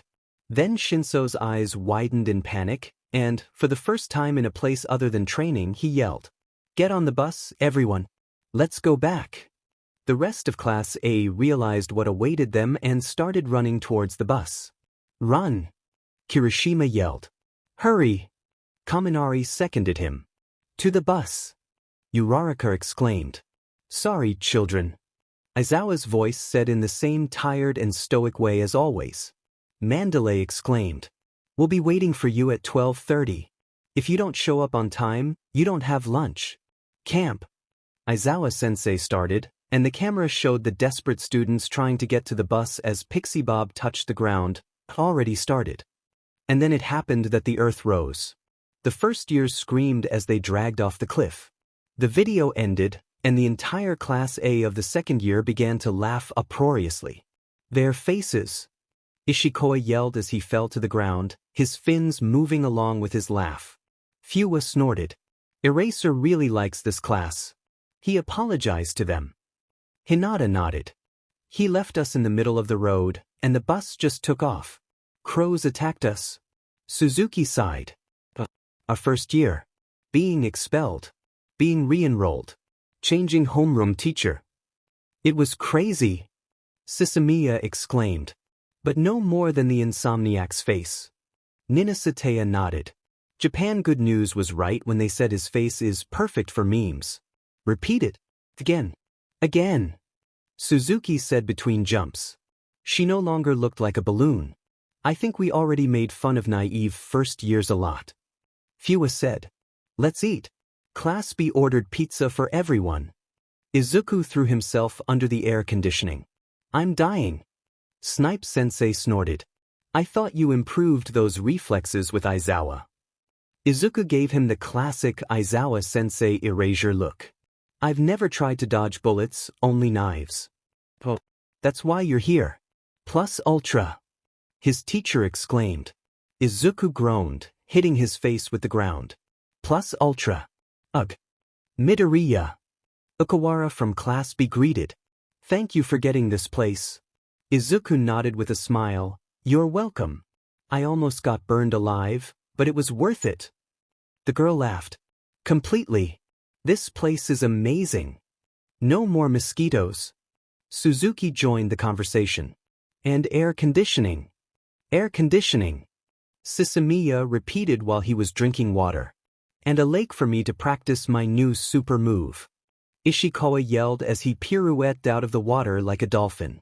Izuku smiled after seeing his friends and schoolmates enjoying the camp. He was glad to be the reason for that happiness. So many years in ostracism and rejection by people, just for his quirklessness, made him much more grateful for the relationships he had formed at UA. There were still people who spoke shit of him. A few from general education. Others from Class B. There had been some from the original Class A who had not been re-enrolled. Izuku must have been distracted because before he noticed, Ninasatea was throwing him into the water. Fuwa snorted. Aizawa would be completely disappointed.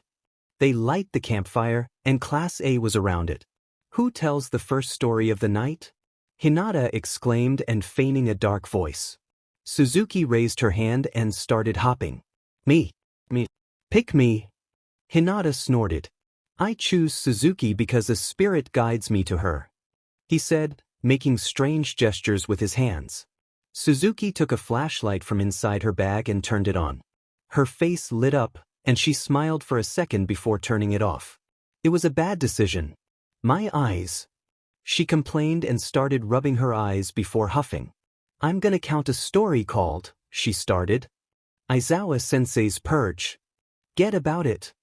Izuku yelled. Fuwa slapped him at the laughs. Don't interrupt. It's my favorite. Go on, Suzuki. Ishikawa exclaimed. Ignore Midoriya. The blue-haired girl smiled and started. It was the first day of classes for a group of UA's first years. Class 1A. The excitement was in the air. The students were talking and getting to know each other. Everything was happiness. They were waiting for their teacher to take them to the welcome assembly, but then she stopped and began to wiggle her fingers. A bright yellow caterpillar appeared under the door frame of the classroom. What a horror! Sisamiya exclaimed sarcastically. It was an eraser head. Izuku covered his face with his hands in shame at the mention of his mentor. Aizawa-sensei knew that most of the second-year Class A students held a grudge against him for having expelled them. It was no secret that they made jokes about him. He had even told Izuku not to dissuade them because they had every right to be upset with him. Also, Those were mostly innocent things. The caterpillar introduced himself as Aizawa Shoda and told the students that they were going to do a quirk apprehension test, that they would not go to the assembly and that the last one would be expelled. Suzuki continued while pretending to tremble. Then everyone went. And there were some quirkists idiots out there, so the man mercilessly expelled them without even taking the test. They lasted in UA less than an hour. They deserved it, Ishikawa agreed. They asked me why I wasn't in a fish tank. And they were idiots to mock Midoriya, Ninasatea claimed. They lacked brains, so I still respect Aizawa, despite what happened next. Suzuki nodded as her voice turned dark again. So, the students did their tests, and the man expelled 10 students after that. I was one of those. Hinata wailed. I just didn't believe him. I survived until the next day. Fuwa exclaimed. But it was terrible for me in combat training. And by the end of the week, only one was left standing. Suzuki announced dramatically and walked in Izuku's direction as she turned on the flashlight and shined it on him. Here it's the one who survived Aizawa Sensei's purge. Sisamiya didn't get to snap his fingers for the third time because Izuku bound his arms with his capture bandages. Let me win one. The brown-haired boy groaned. Izuku denied. That's reserved for first years. Fuwa snorted and whispered to Suzuki. And he says he's not Eraserhead's class big brother.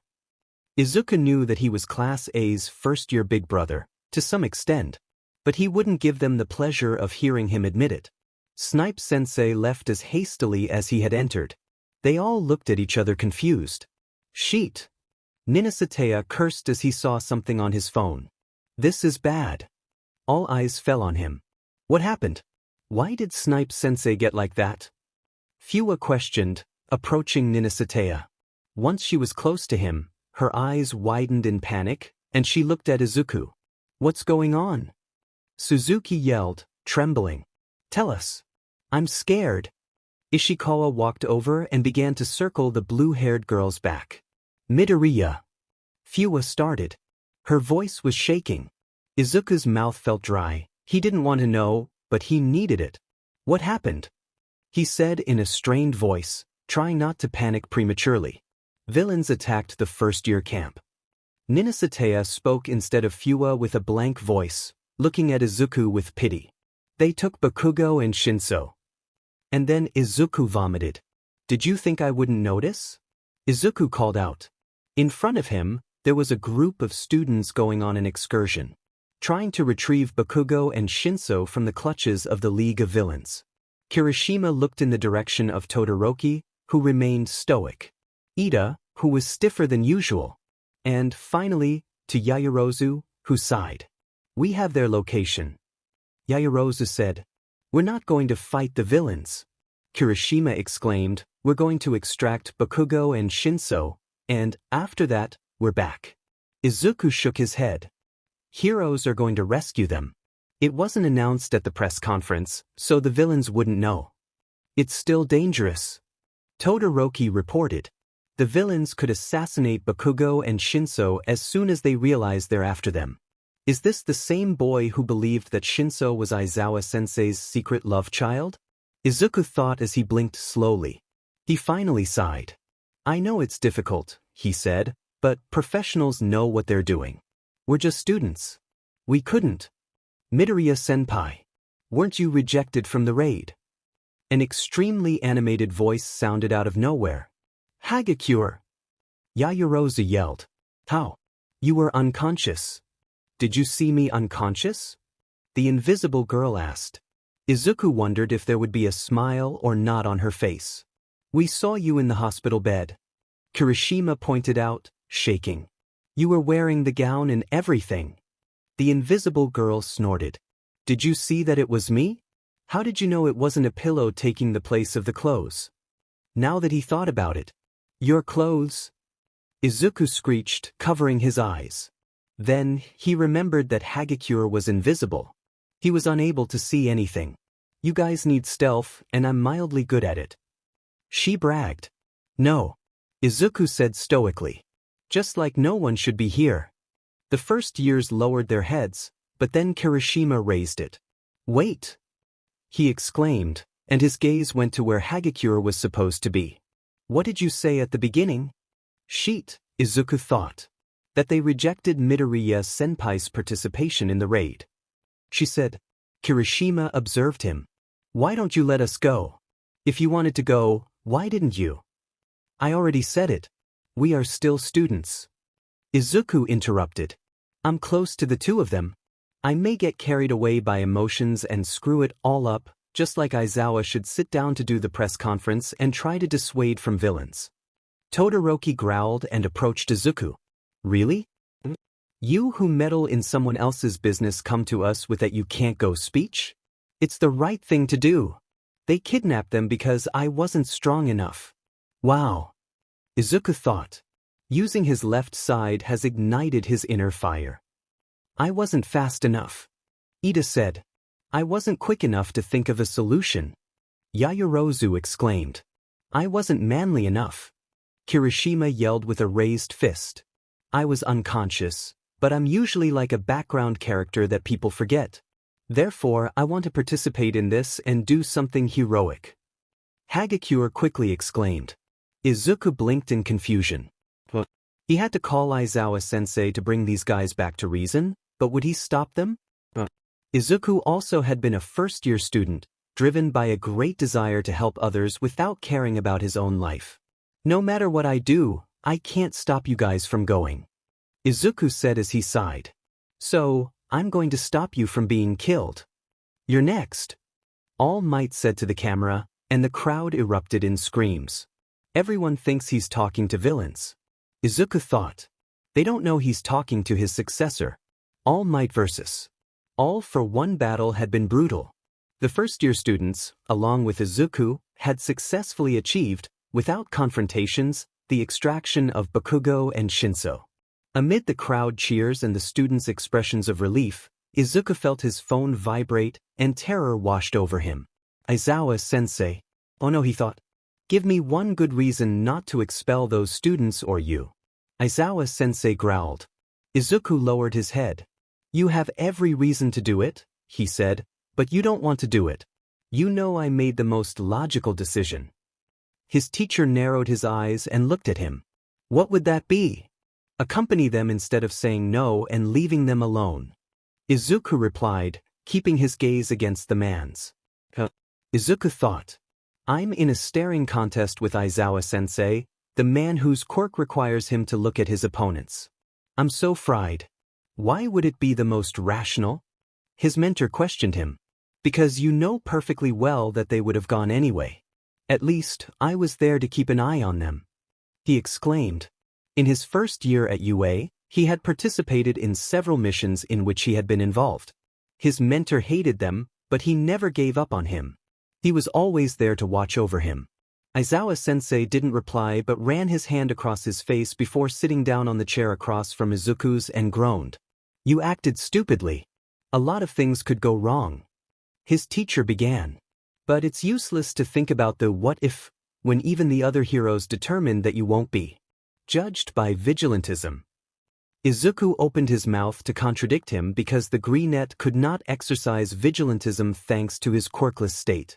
Just like Hagakure, because her quirk was a mutation. Under UA regulations, this would merit an expulsion. He continued, not letting Izuku interrupt him. Consider that dash. Just expelled me then. He cut off his mentor. But they're still in their first year. They deserve a chance. Well, this is the end of the one who survived Aizawa Sensei's purge, he internally joked. All his effort to get accepted into UA heroics, despite being quirkless, his dream of being a hero without a quirk, all thrown away. But he didn't regret it because it had been the right thing to do. But I won't. He continued sharply, not caring what Izuku had said. Nedzu also supports me in that decision and most of the board because the press has not found out. It doesn't affect the institutional image of the school. Also, you didn't get involved in a fight against the villains. Izuku felt relief creep up his chest. Aizawa Sensei must have noticed because he shook his head. You've lost my confidence. You know it, right? Izuku nodded dejectedly. Hana. His mentor had allowed him to be his teaching assistant. He let him participate in the heroic lessons of his 20 students, interacting with them, and even take care of those kids when he couldn't. He understood perfectly. All of you will have detention. He said, I would tell you to take a normal class schedule for a while. But I want you to show me that you will regain my confidence. His mentor finished and left the room, leaving Izuku thoughtful with tears without getting out of his eyes. Izuku sobbed and said in a low voice, I'll do my best. His mother received him crying. Why are you doing this to me, Izuku? She squealed as thick tears fell from her eyes. Maybe my quirk is crying like a waterfall, Izuku thought as he let the tears flow in heaps too. He clung to the sturdy little body of his mother in a hug that provided a warm, homely feeling, reminded him of when he was a child, and he used to get hit by the other kids. His mother was always there to receive him. They knew that no matter what they did, the schools would never do anything to prevent the other kids from being cruel to Izuku.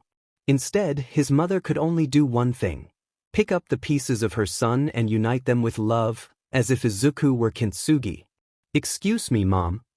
He sobbed, running a hand through the woman's hair. I didn't mean to worry you like that, I just wanted to help. She interrupted him, saying what Izuku planned to tell. Mom . She let go of the embrace and put a hand on her son's freckled cheek. The delicate touch calmed him. You always want to help, Izuku, but try not to do it at the cost of your life, not again.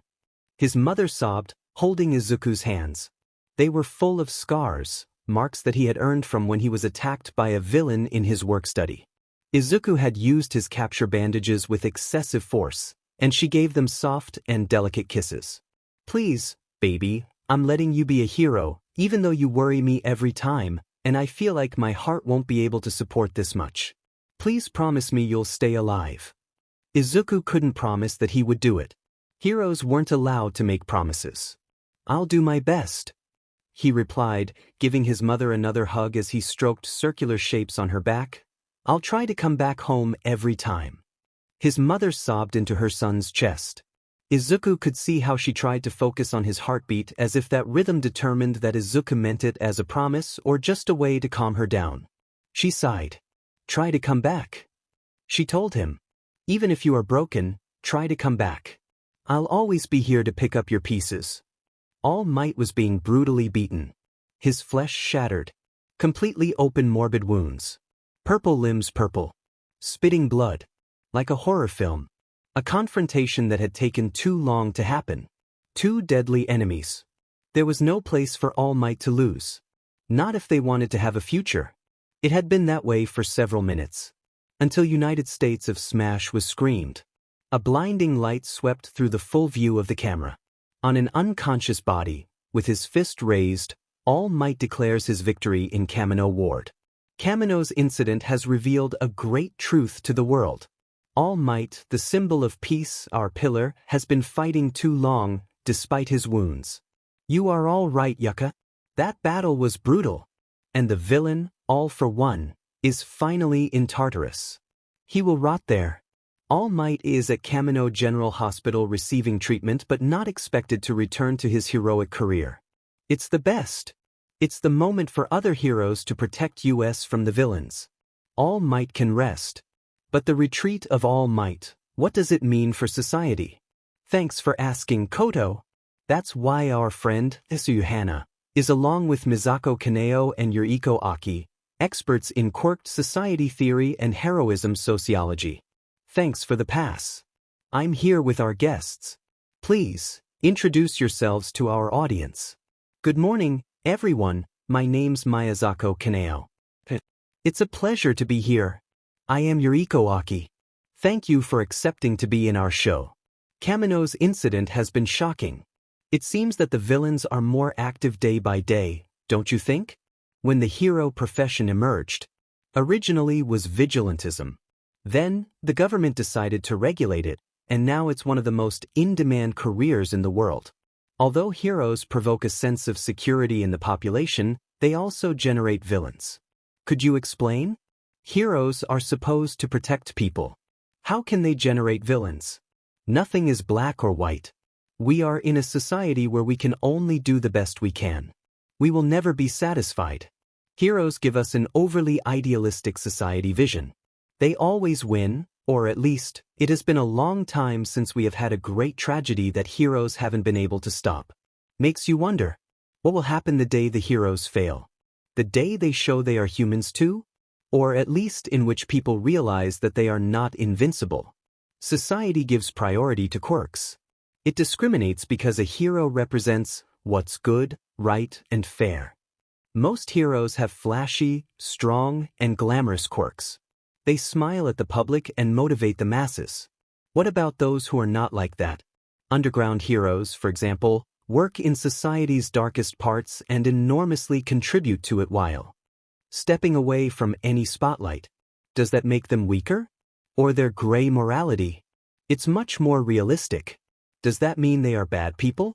I think they're heroes for a reason, right? Heroes are humans as we are.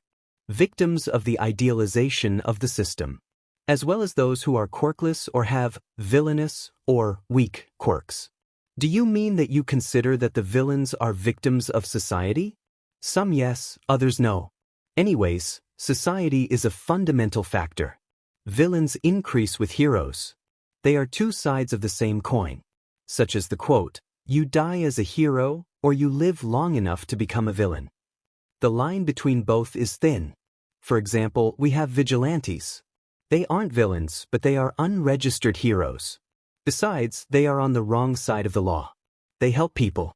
Are they our enemies? Really? I understand that both heroes and villains will always be connected. But why? What would motivate someone to become a villain? What would motivate a hero to become one? We already mentioned it, but it's the idealization. If you don't get the standards, people reject you. Have you read Meta Liberation War?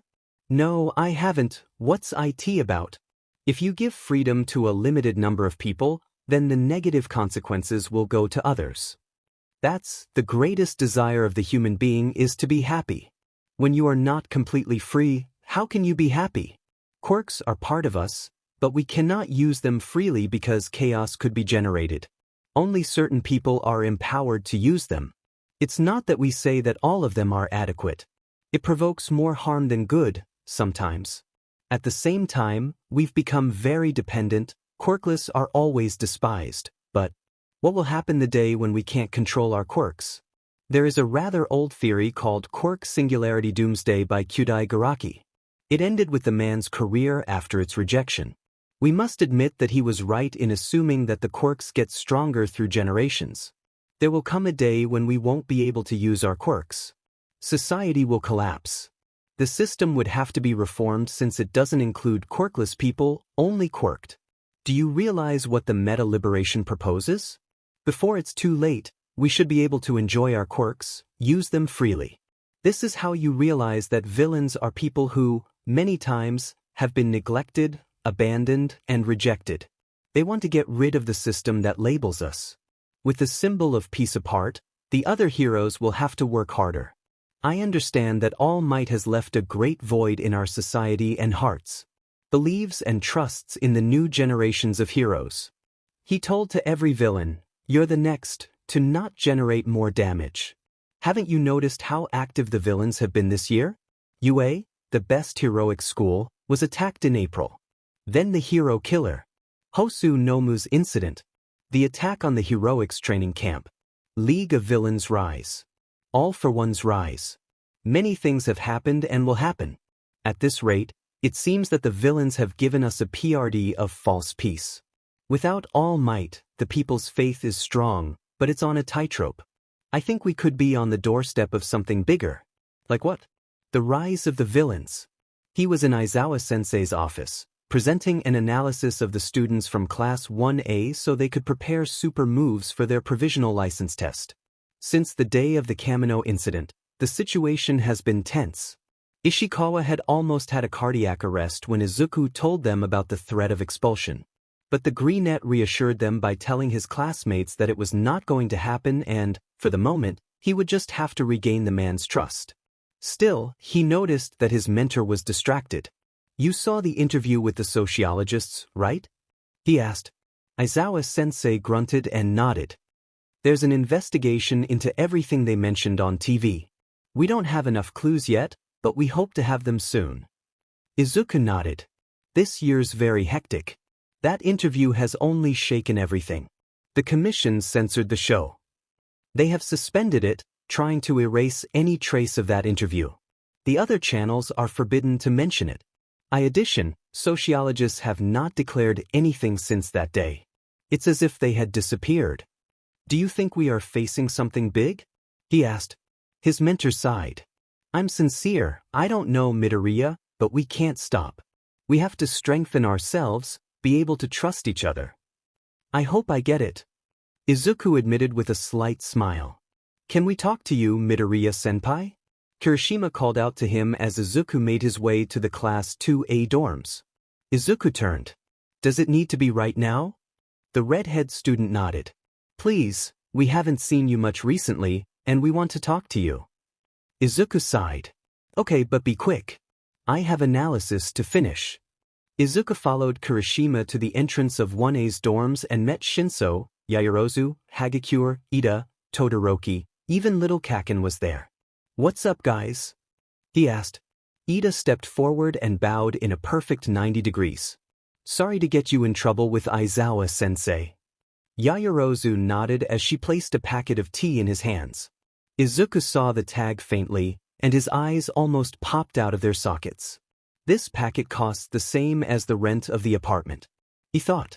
Take this as an apology gift. Yaoyorozu said. You knew we wouldn't stop, and that's why you went for us, took care of us, and got in trouble for that. We're so sorry. Hagakure exclaimed. We miss you in our lessons. Will you return? Todoroki asked. Izuku shook his head and gave them a reassuring smile. Don't worry, I'm going back. He said. It's just that, now, I'm pretty busy with Principal Nedzu's lessons. Also, you guys will have to prepare for your provisional license test. He said, looking at the guys from the first-year Sai in relief. Still, we're so sorry. Kirishima exclaimed. It wasn't manly from my part to try to emotionally blackmail you. I hope you'll forgive us. He lowered his head. Izuku approached him and squeezed his shoulder with his right hand. There is nothing to forgive. He said and saw how the redhead looked up. He smiled quietly and turned to see the others. You will be good heroes. Thank you, nerd, for keeping those idiots from dying. Kaken growled. Don't worry, Auntie, is that again, or I'll get the sheet out of you. He finished and left the place with his hands in the pockets of his sweatpants while grumbling. Izuku blinked in confusion. That was interesting. After a few minutes, almost all of the students he had encountered had retired to their dorms. Now, only he and Shinso remained. Is something wrong? Izuku asked. The purple-haired boy sighed before placing his hand on the back of his neck. Everything's strange. The boy admitted. When they held us, both Bakugo and me, they said that we would be great future allies because of the inner darkness that we held, that the hero's path wasn't for us. Then I saw how that member of the press hinted that my quirk was villainous, and I started to wonder. He sighed. Will I be remembered as a hero or a villain? Aizawa sensei and Nedzu defended you. Izuku replied. Society SEKS. We can't deny it. Don't pay attention to them. Some people really cared about you. I know that, but it's difficult. Shinso said. People don't usually expect good things from me, except for several here at UA and my family.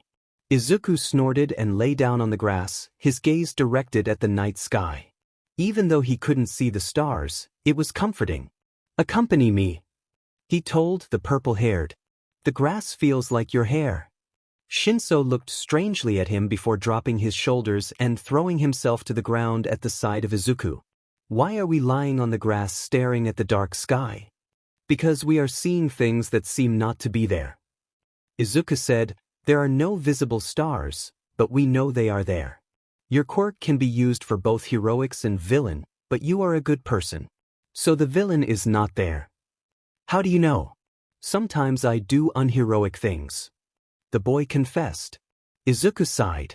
We can no longer classify everything in black and white, good and bad. We can only say that if something is mediocre or acceptable at the time, believe me, you will be a great hero if you continue on this path, never doubt that. You're crazy. Shinso snorted. But the best people are. Can't you come with us, Midoriya-senpai? Uraraka asked. We need some extra motivation. Izuku denied. With Aizawa-sensei's enough and plenty. Lots of complaints flooded the bus. Kaminari stuck his torso out the window. Wish us luck. I wish you success. Izuku told them, raising his hand. Before Aizawa-sensei got on the bus, he nodded towards Izuku, and the boy returned the gesture. Everyone calmed down. The voice of his mentor was heard. We're leaving.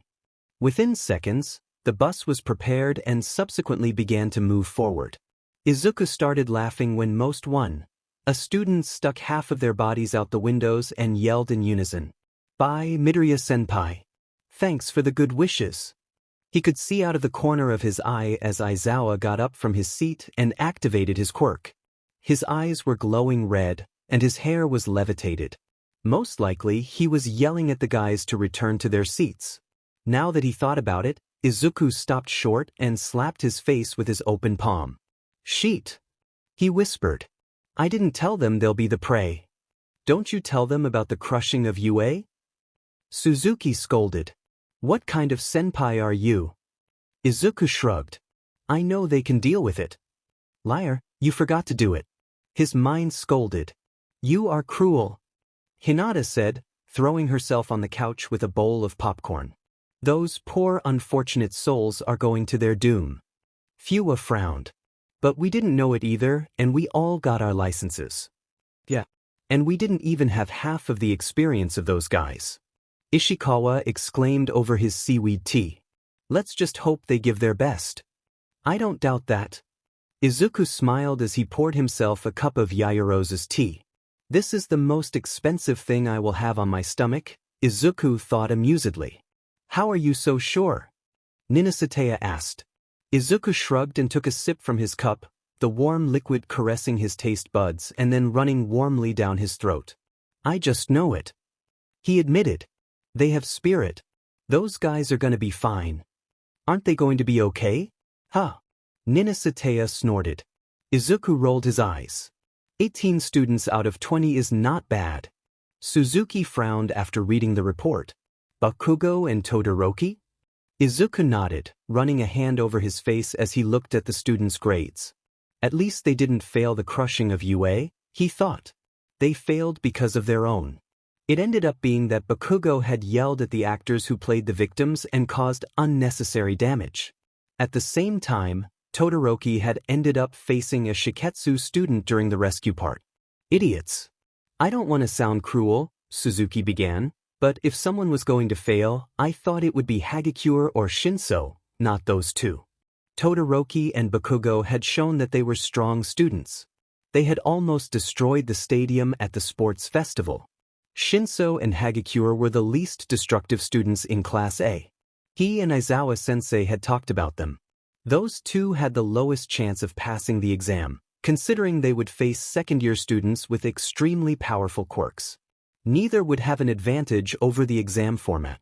But they had passed, obtaining their licenses, even if they had almost failed. Hagakure's positive and cheerful attitude had earned her many points after her poor performance in aspects of quirk use. Instead, Shinso received criticism from the actors who played the victims. Apparently, he was not comforting enough, and that his mask was scary. But the purple-haired boy was going to be an underground hero. So, his look was not necessary to be nice. Also, considering that Aizawa-sensei could look like a homeless man, and Izuku had all the vibes of being a vigilante. Quirks don't define the hero. Ishikawa pointed out. I'm only useful if I'm near water. I can't produce enough to control it. Fuwa tapped him on the flippers. The support team is preparing something for you to do that. She reminded him. If we think of useless quirks, think about mine. I can fluff things. I passed the entrance exam by fluffing the robots and make them fall. Izuku frowned. In Class B, there's a boy named Hananuki who can soften anything he touches. Recommendation student. Fuwa opened her eyes. Really? I have to talk to Silky. It would be amazing to have someone with a quirk like mine. She exclaimed. The girl took her phone and began to write enthusiastically. Now that you mention it, who will you go with for your work studies this year? Hinata asked enthusiastically. I'll go with native. Practice increasing the range of my whistles. Good choice. Suzuki pointed out. I would go with Fatgum again, but I want to improve other aspects. So, I decided to go with Kakusada. Oh, the skin hero. Sisamiya exclaimed. Ninasatea and I were thinking of going with Mr. Brave. What about you, Midoriya? Ishikawa asked. Erase her head. Izuku shook his head. He's involved in an investigation, so I'll talk to Miss Joke. What? His friends blurted out in unison in disbelief.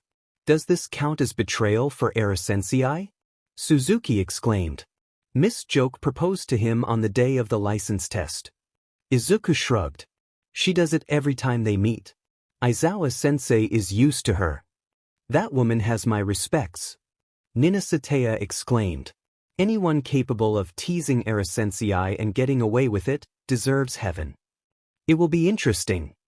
Izuku said. Although she may not look like one, she's part of Undergrounds. I can learn a lot from her. His plans were thrown in the trash when All Might intervened him in the hallway.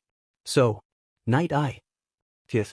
All Might nodded. I passed one for all to young Togata, but he's having a hard time with it. Nedzu recommended me that I should talk to you, young Midoriya, so that you will help him to control it. Izuku confused blinked. Do you know this is work studies? Do you know? Do we have to get stronger and better? All Might nodded. I know you were thinking of going with Miss Joke, but consider the offer with Night Eye. You can learn other things, like research, plus patrol on your own. It sounded tempting. Night Eye had been All Might's sidekick for a while. Since he didn't feel completely comfortable in the presence of the peace symbol, he couldn't judge his former sidekick either. Especially, considering that he was a hero without a flashy quirk. Also, Izuku liked Togata. He was nice and funny. His resemblance to All Might had already stopped irritating him.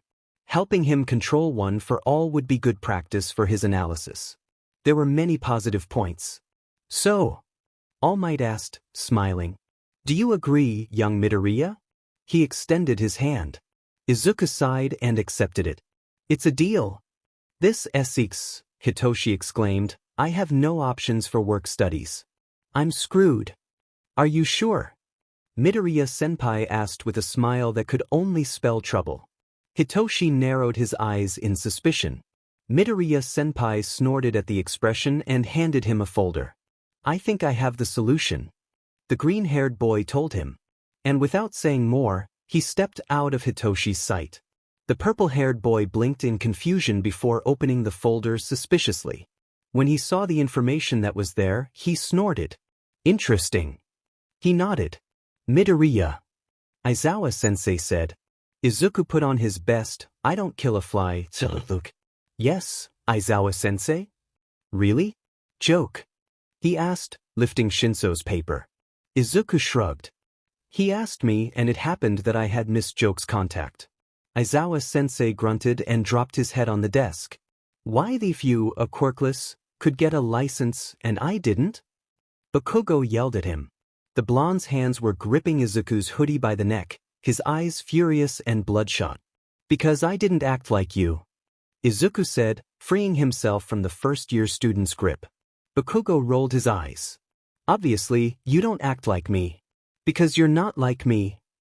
He spat as he approached Izuku and looked him in the eyes.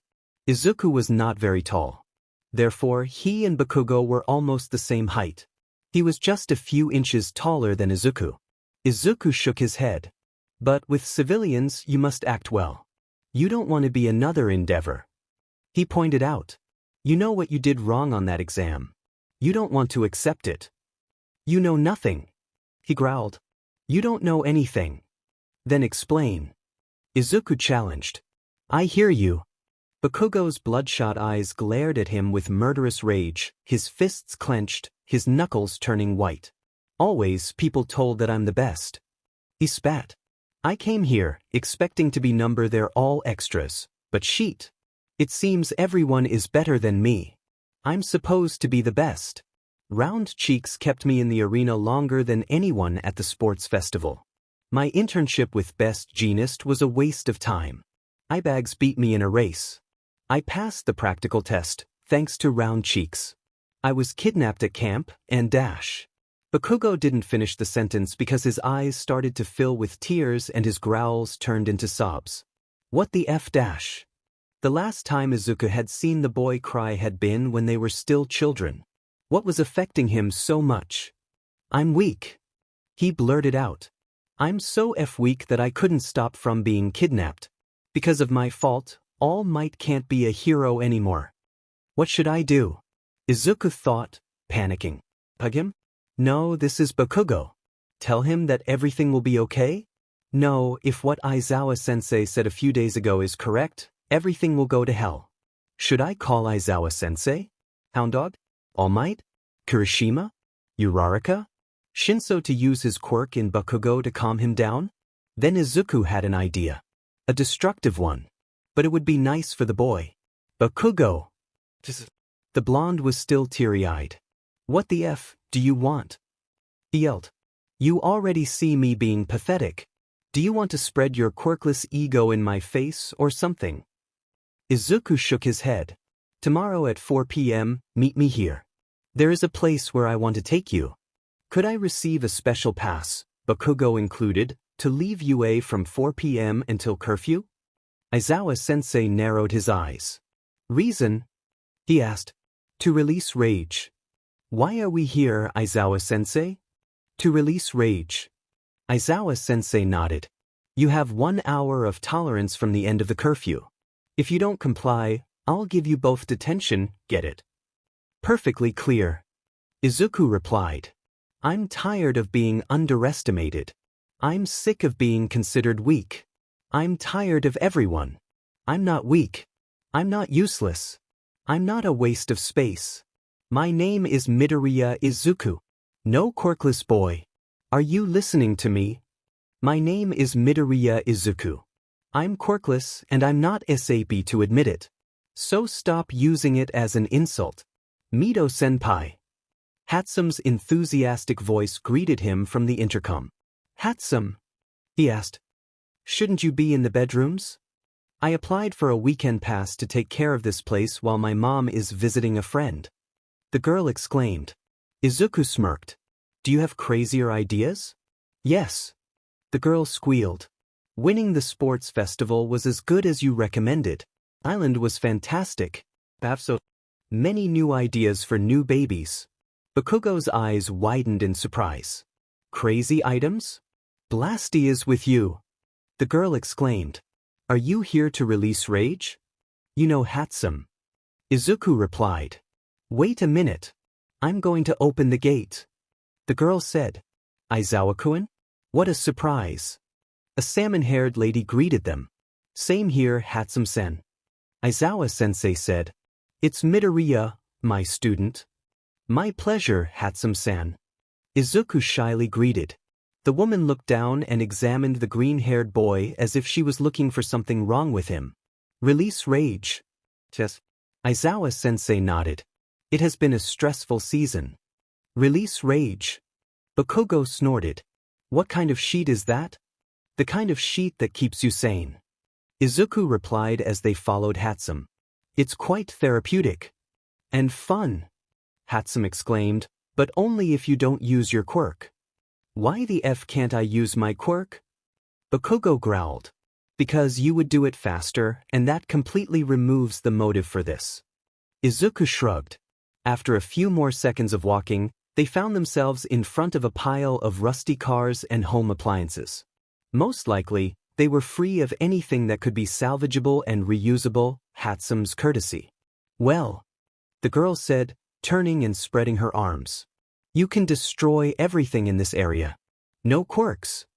At the end of her directions, the girl handed both boys protective goggles and baseball bats. This is so American. Izuku joked. The girl nodded. It's what it is. She exclaimed. Release rage. What are we doing, Aizawa-sensei? Izuku took the baseball bat that Mrs. Hatsume had handed him. Aizawa-sensei gave one of his calm smiles, put on his goggles, and walked towards the cars. Many people confuse rage with anger. His mentor pointed out, anger is like a fire that consumes you from inside.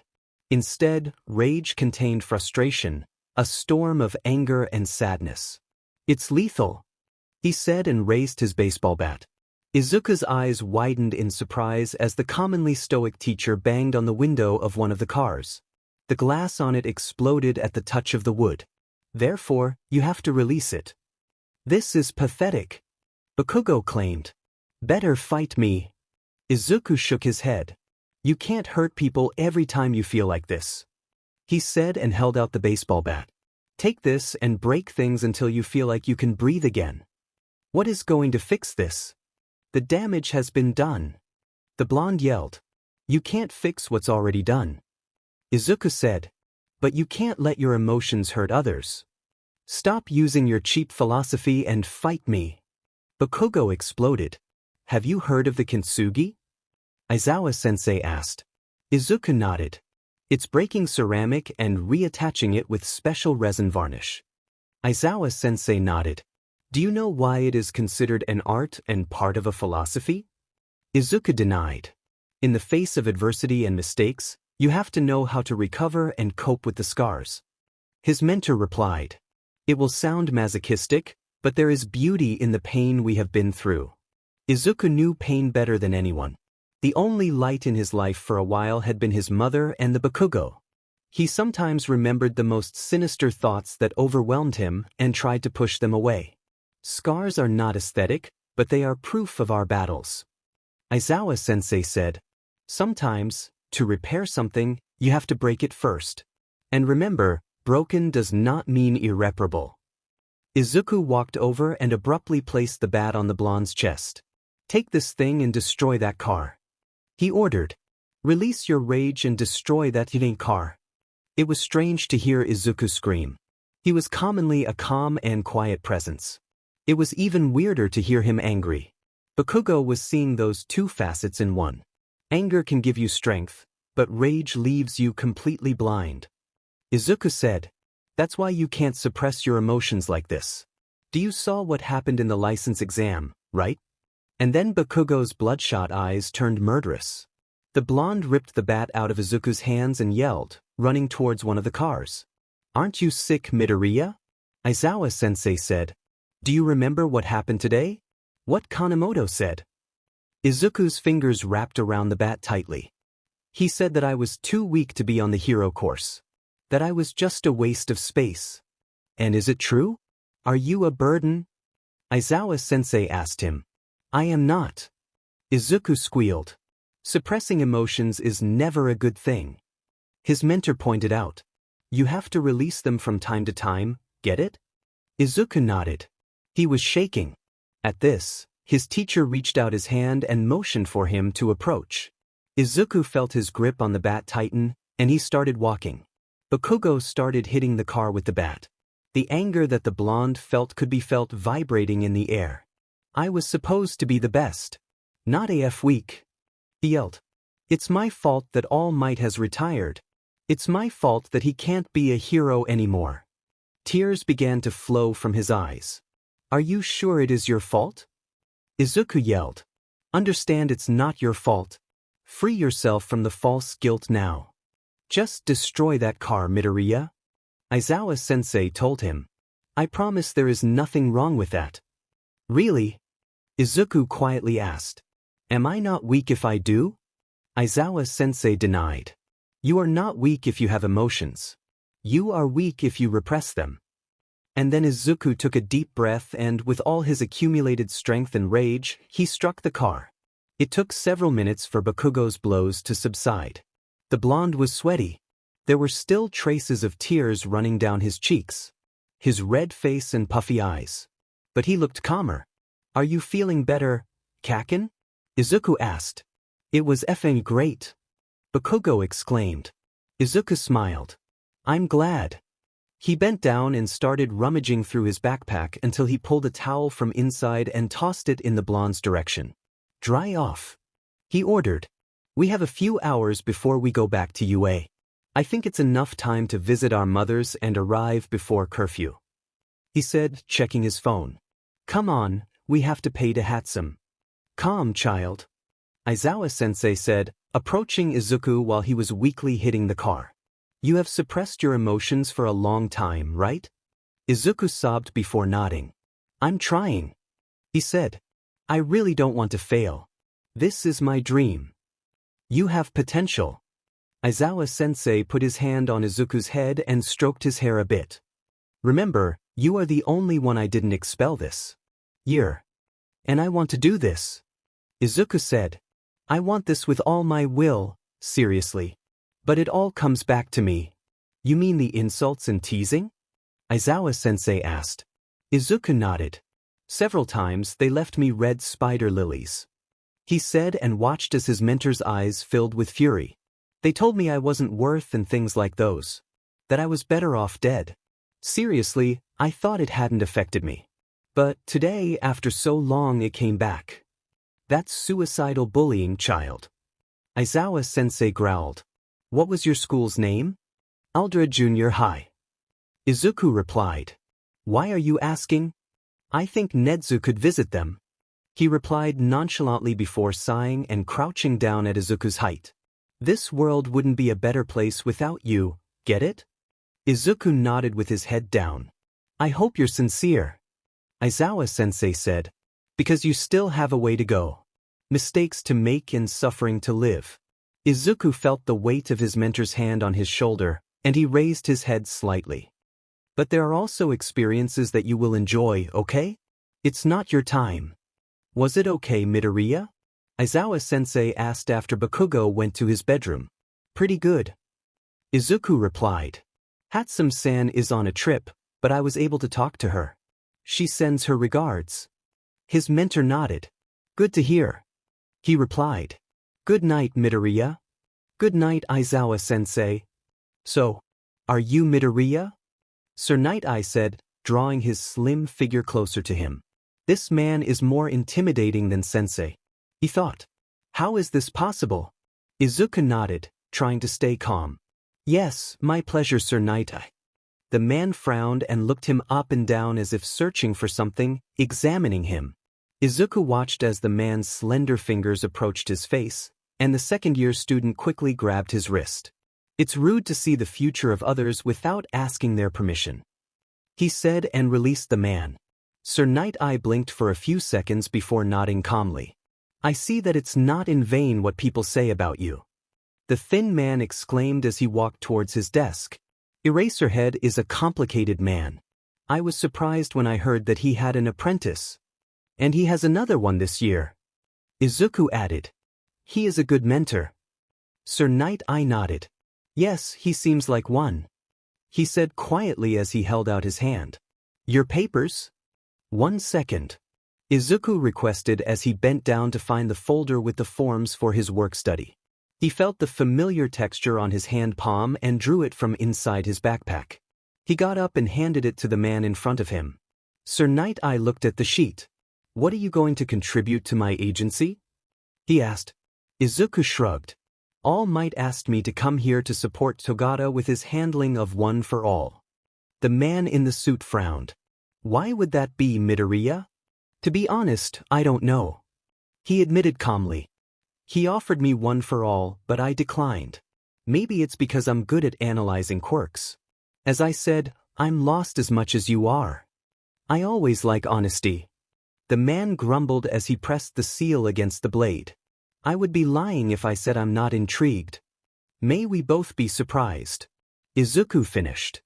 15%? Izuku asked. Togata nodded. I redirect the energy to a point in my body and use it from there. Izuku frowned. Haven't you thought of better utilizing the energy throughout your body? I mean, distribute it. It would work with your original quirk. The blonde boy tilted his head. Like a new move? Full Cowl would be a great name. Izuku added jokingly. You could also create air currents from kicking or using pressurized air. There are many variations, not just punching. He pointed a graph in his notebook to the older student. But you have reached a good control. It must be because of your quirk. Togata blinked in confusion. How? The green-haired student shrugged. Your quirk allows you to go through anything. Most likely the energy will pass through you. So, you don't break your bones as All Might warned you. Grateful for it. Togata sighed. All that explanation of my limbs exploding and me dying gave me nightmares. It was a possibility, Izuku admitted. Quirks get stronger every generation, and this one is transferable. It must have accumulated a lot of energy, especially considering all the time that All Might was its wielder. Togata's eyes widened in panic. Could I have exploded? Yes. Izuku hummed. But you also have a strong body. The possibility was not very high. He pointed out as he watched his senpai calming down when he heard that. Let's practice. The second-year student said. Imagine an egg in a microwave. Izuku leaned towards the girl who had bumped into him. Are you okay? He said, stretching out his hand. The girl trembled in fright, and she pulled away from him slightly, her small figure trying to shrink and crawl down the sidewalk. Izuku felt his heart clench. A scared and trembling girl running full of bandages was not a sign of a loving home. Izuku had been one himself before his father abandoned him and his mother. Then he observed a man, coming from the same alley, with a mask similar to a bird as if they were in a time of plague. A green and purple coat resting on his shoulders. You can't go around causing trouble for the heroes. Oshiti thought. My daughter Eri likes to play around a lot, and keeps getting hurt. This is Overhaul. Night Eye is after him. Togata decided to continue the conversation with Chisaki in an attempt to get out of the situation. The girl, Eri, held on tighter to Izuku, begging him not to let her go. She doesn't look too happy, Izuku said coldly. She looks scared. Chisaki narrowed his eyes. She falls a lot. It's child's play to get hurt. I don't see how much damage can cause childish falls. Izuku growled, feeling the little girl's tears. I will not let you go. There are a lot of people here. If you accompany me to the alley, it would be more private. Chisaki suggested, turning around. Togata nodded, and Izuku lifted Eri. They both started to follow the man. Kids seriously think that? Eri broke free. She jumped out of Izuku's arms and ran to Chisaki. See? The Yakuza said quietly. She is a girl. They're always like this. Sorry for wasting your time. But Izuku started. Kids are kids. Togata interrupted. Don't worry, Void. You let them go. Izuku growled once they were alone. You let them go. Togata sighed. If we catch them now, we won't be able to track down the rest of the base of operations. We have to ask Sir. I don't care about Night. Izuku yelled. You let a villain take a girl who was running away. I know it looks bad, but aren't you Eraserhead's protege? It's the most logical decision, even if we don't like it. He was right. Izuku was getting carried away by emotions. Those parallels with his childhood full of abusers. He wanted to be a hero for those ignored and rejected people who would ask for help. He had been one too. Togata was the successor of All Might. He was as bright as the hero, so smiling and strong. His mere presence seemed to reassure people. Izuku? He went unnoticed. Nobody realized that he was there. That was the point of being an underground hero. He had rejected All Might because he didn't want to be the kind of hero one for all required. Togata Mirio did. Togata Mirio and Izuku Midoriya were completely different people. Two different people with the same offer made. If Izuku had accepted, things would be different. But he didn't regret having refused. What he regretted was not having done more for that little girl. Shota, Yamada said, standing under the doorframe of his office. He looked up from the essays he was correcting. What? Shota growled. Some students want to talk to you. They can wait until we have classes. He replied as he checked Kaminari's homework. The child was improving. The blonde hummed. I don't think you can do that. You don't have classes with them. Moada sighed. Good morning, Aizawa Sensei. I don't know if you remember my name. I'm Fua Moada from Class 2A. She greeted calmly. Behind her, half of 2A class was waiting for the teacher's response. The man narrowed his eyes. What do you want? He growled in response. In front of Aizawa were two piles of papers. To his right, seemed to be the qualified ones. To his left, the ones that hadn't been reviewed. "We're worried," she said calmly, trying to ignore the raven-haired man's rude reply. "Why are you talking?" he asked as he pulled another paper out of the row to the left. "I'm the class representative," she exclaimed. Moata could feel Ishikawa and Suzuki tensing behind her. Aizawa pinched the bridge of his nose before releasing the pen he was correcting with and leaning back in the chair. His arms crossed over his chest with his typical stoic and tired expression. "Then speak up," the raven-haired man growled. "If you come to me, instead of your current homeroom teacher it must be important." She sighed. "Midoriya is. How do I put it?" she said, and her eyes sought support from her classmates. They hadn't become statues, had they? Ishikawa sighed. Out of himself. He intervened. Sad, upset. He's like a whirlpool of emotions. "Yes," Suzuki stated. "Yesterday, he cried seeing his Katsudon. He loves Katsudon. We thought it would put him in a better mood. But he just cried even more and he didn't even touch it." Hinata added. "After that, he hasn't spoken to any of us again. He doesn't leave his bedroom during non-school hours." Ninasatea explained. "Thanks, guys," she thought. "He got us worried." Moata finished. "We think if you talk to him, it would be the best." Aizawa just sighed and ran his hand over his face. "It must be bad because, otherwise, you wouldn't have come to me." They were putting their pride aside to support Midoriya. At least those closest to him. That's what friends do, right? Midoriya would do it for them. When he stayed up all night explaining math to Moata. The time he helped Ishikawa with his quirk. When he scoured the entire shopping district in search of Suzuki's favorite cupcakes. When he took care of Ninasatea's little brothers because the boy had to work overtime. Talking with Aizawa was the least they could do for their friend. The man sighed. "Thanks for letting me know. I'll talk to him." Moata bowed. "Thank you, Aizawa-sensei." "He's here, right?" Shota asked Hatsum-san. The pink-haired woman nodded.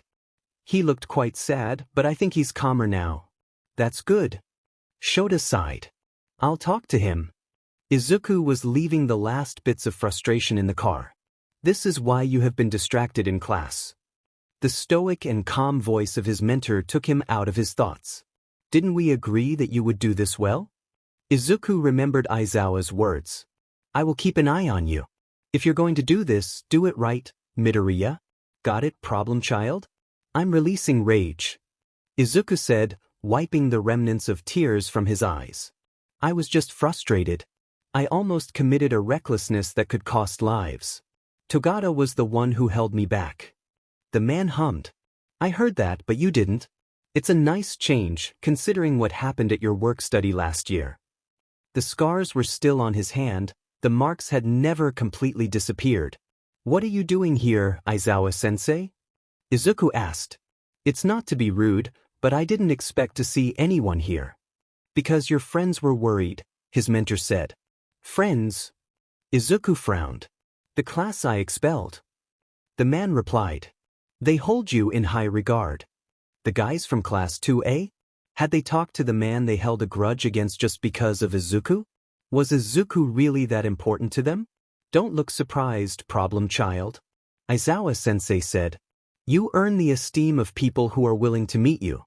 Your classmates, my students, UA faculty heroes." Those were things that he had talked about with Inui-sen.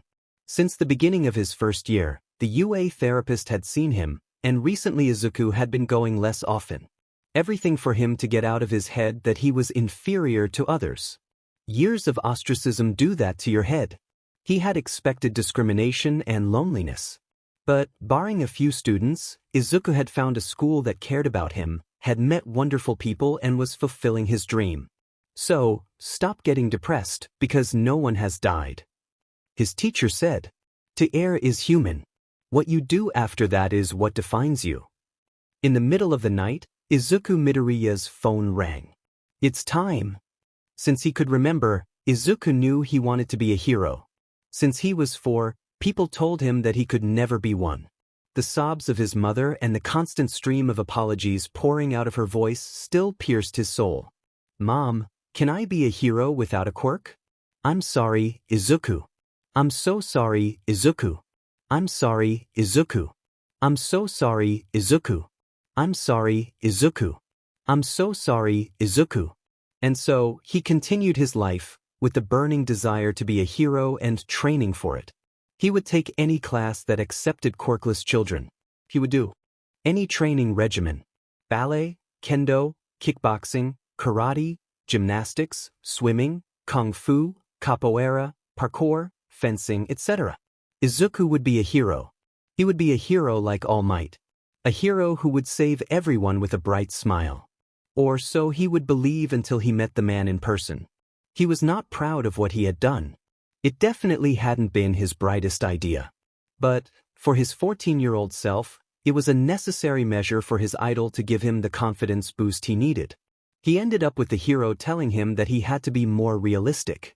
Being a hero is dangerous. You can't do it without great power.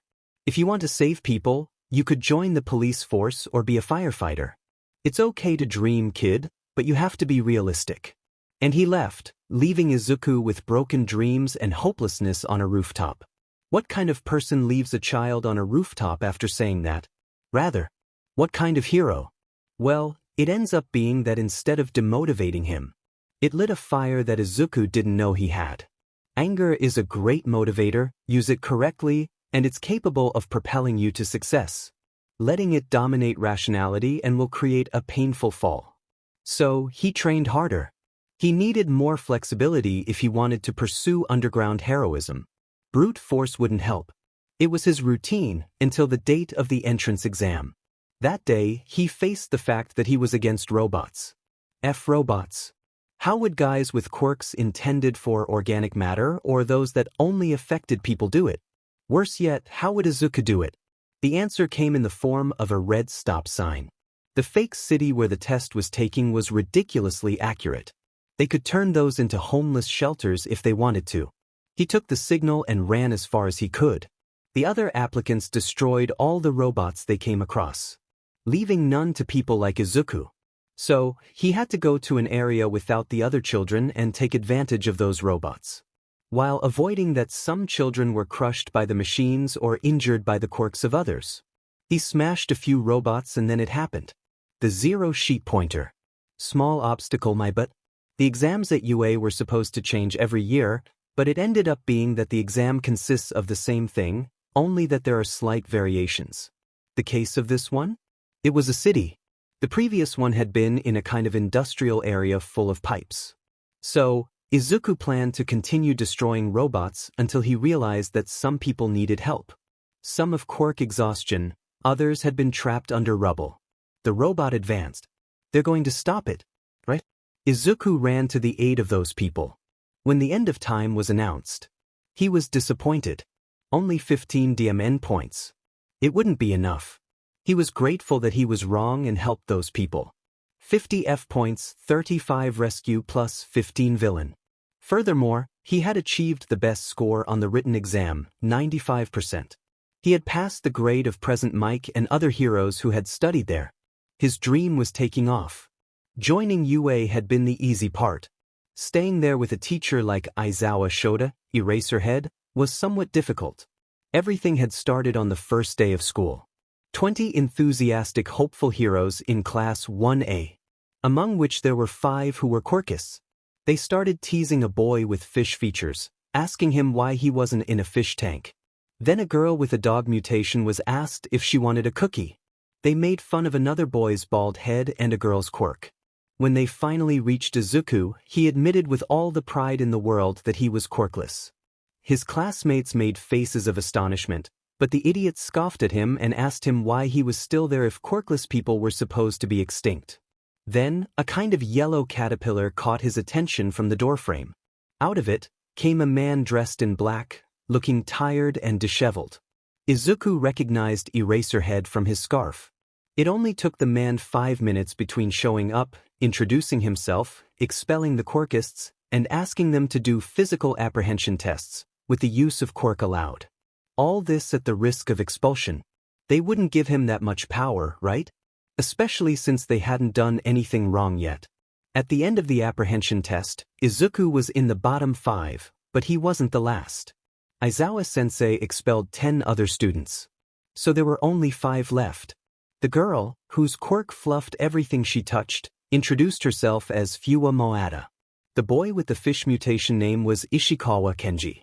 A girl who could inflate like a balloon named Suzuki Aoi. Another boy named Sisamiya, who could grow his hair at will and no one could cut it except for himself. And himself, Midoriya Izuku, quirkless. By the end of the first day, everything seemed fine. His classmates were nice and didn't give a DMN that he was quirkless. The joy was short-lived when Aizawa-sensei expelled Fuwa, then Sisamiya, Suzuki, and finally Ishikawa. At the end of the week, Izuku nervously arrived at UA and was already mentally prepared for his expulsion. After all, he had expelled a whole class, even the student with the best score on the practical test. What stopped him from expelling Izuku? You survived the first week. Congratulations. What? You're the only one who won't have an expulsion mark on your record. Your classmates will. Aren't you going to expel me? Do you want me to do it? Of course not.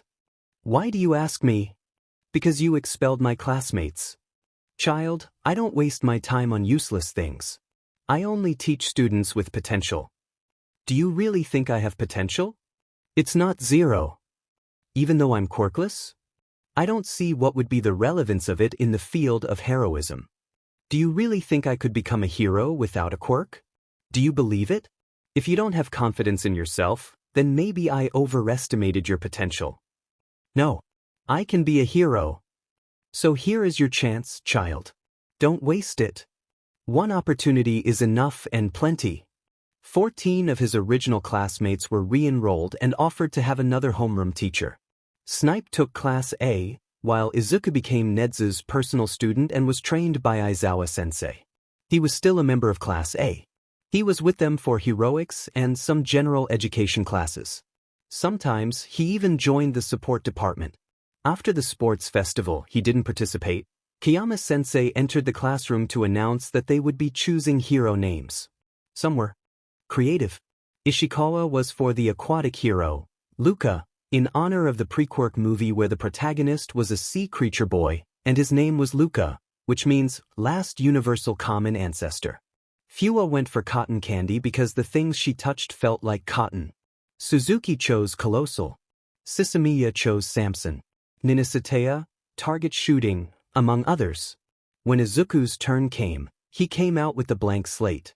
Midoriya, you were supposed to write there. Suzuki said, come on. Guess. Empty? Fuwa asked. You are close. Oh, your name refers to your quirklessness, right? Hinata asked. That girl needed to learn to have a filter, but she did it without malicious intent. Izuku nodded. I know. Sisamiya exclaimed. It's void. Following Aizawa around the rooftops was an interesting experience.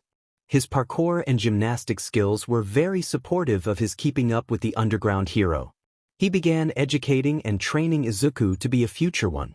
Months later, with a provisional license, Izuku could already actively participate in patrols. Aizawa-sensei always complained about his recklessness and his martyr complex. Izuku, seriously, wanted to keep that lesson in his head. But it wasn't until a villain cornered them when Izuku completely forgot what his mentor had taught him. It was a quiet night. They just had to arrest a few drag dealers. They didn't expect one of them to have a strong mutant quirk. One that Aizawa-sensei couldn't erase. Much less the bullet going to hit his mentor. What do you think makes a person a hero? The interviewer asked. All Might smiled. There are different types of heroes. Not just my profession. I consider it as a matter of heart.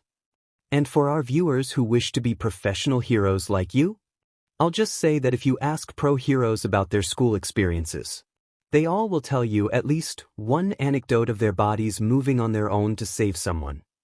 Void. Togata yelled as he watched the blood pour out of Izuku's stomach and limbs. Aizawa-sensei would kill him for getting in the way of a bullet again. Much more to push to get impaled. See what you cause, Eri. One of your heroes has lost his quirk. Overho shouted jubilantly. Eri trembled in fear. tears rolling down her pale cheeks and her hands gripping Togata's cloak. "Hey, overho!" Izuku yelled. "I'm quirkless." The villain's expression changed drastically to one of surprise and then confusion. It entertained him long enough because Mirio attacked. "Come on, Eri," Izuku said as he took the little girl's hand. He was leaning against the wall. "Heroes are waiting for us. We have to get out of here." With each step, Izuku left a trail of blood. It came to a point where his vision began to fail. His weight overcame him. He fell. "Get up!" Izuku yelled helplessly to his body. "Get up, Midoriya Izuku." Izuku couldn't get up. His body didn't obey his orders. At this rate, he wouldn't save Eri, and all the work would be wasted. "Please," Izuku begged. "Erihide, we came here to save you. If you hide, you will help us a lot." He didn't know if Eri responded because the darkness blinded him, and he fell into unconsciousness. When Izuku opened his eyes, he saw Aizawa Sensei sitting on the chair next to the bed where he was lying. He felt sore and confused. How did he get there? The last memory his mind evoked was receiving the text message approving the raid to save Eri. "Aizawa Sensei?" he asked. His throat felt dry, and his voice sounded hoarse. His mentor snapped his eyes open and turned to see Izuku. "Hello, child." Aizawa Sensei greeted before sighing. "This is not the right way to regain my trust." He teased lightly. Izuku inhaled deeply. "What happened?" "My head is a mess," he replied, trying to sit up. He thought as pain erupted in his stomach. Really bad choice." "It must be because you were sleeping," his teacher suggested. "Also, the healing quirks and the amount of blood you lost." Blood. Eri's blood. Quirk-destroying bullets. The blood that had drained from his stomach when he launched himself to prevent Togata and Eri from being impaled. Togata covering Eri as spikes exploded from the ground. The quirk-destroying bullet that Izuku had received instead of Togata. How ironic. Izuku mentally snorted. "What's a quirk-destroying bullet going to do me? Give me one? Did the bullet have any effect on me?" Izuku asked. His teacher shook his head. "It only affects the quirk factor. You don't have one." Nothing happened. At least, Izuku thought. How did it all end? Eri? Togata? Izuku asked, remembering that he had left the blonde facing Overho and that he had passed out while trying to escape with Eri.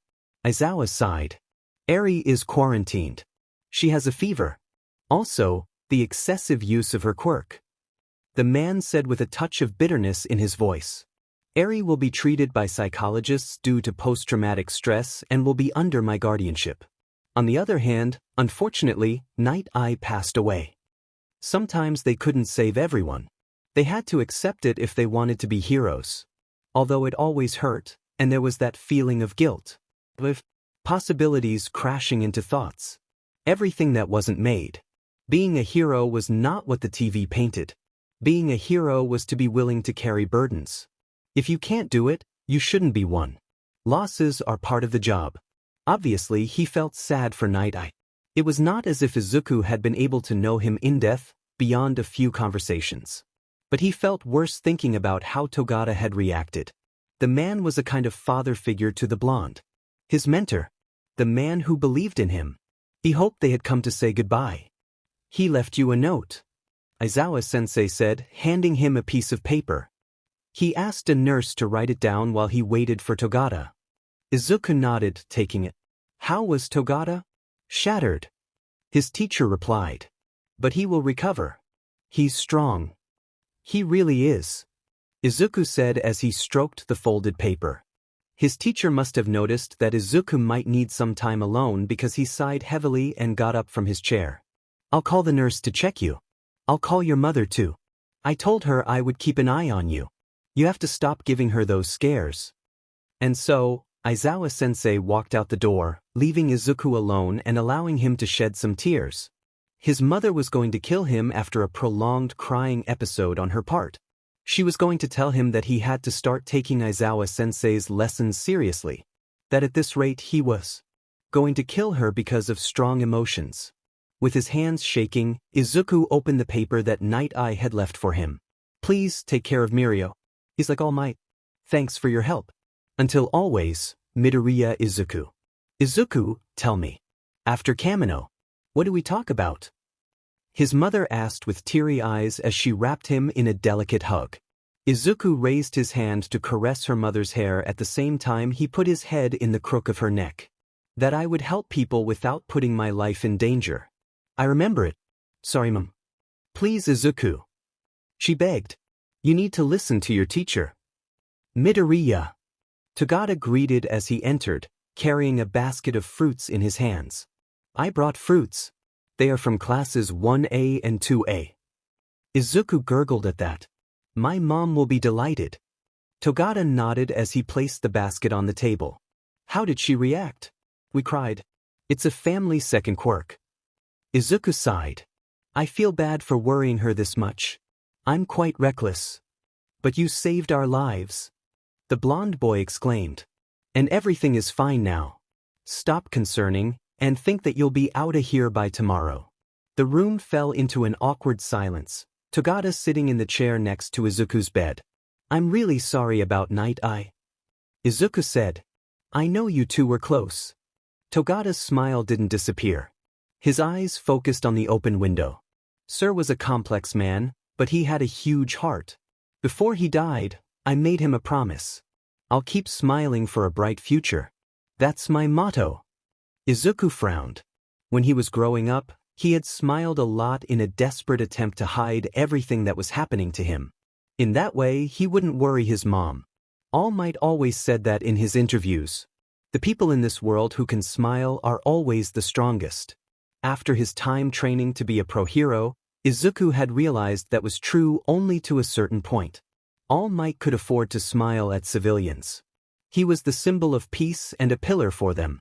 There were people who have the same mentality that Izuku had had when he was younger. People who received a boost from seeing the hero smile. It was not bad. It gave hope. But crying wasn't a weakness too. Crying was liberating and he understood it after a long time. Expressing emotions wasn't something to be ashamed of. Setting them free. The point was that you had to know when to release those emotions. The right time. You know you can allow yourself to cry a little more, right? Izuku told Togata. You're not All Might. The blonde nodded calmly. Don't worry, Midoriya. I think I've cried enough. Izuku sighed and finished with a shrug. Remember, I'm here to give you a hand. In case you need it. Void. Eri asked as she spotted Izuku at the door. He nodded calmly. It's me, Eri. How are you? Fine, I guess. Everyone is nice to me. I want to be their friend. I ate apples too. I like apples. The little girl replied calmly. The apples are delicious. Izuku said. A little bird told me that you would join us at the UA school festival. Is that right? Yes. Lemillion proposed it to Aizawa and he said I could. They said there would be caramel apples.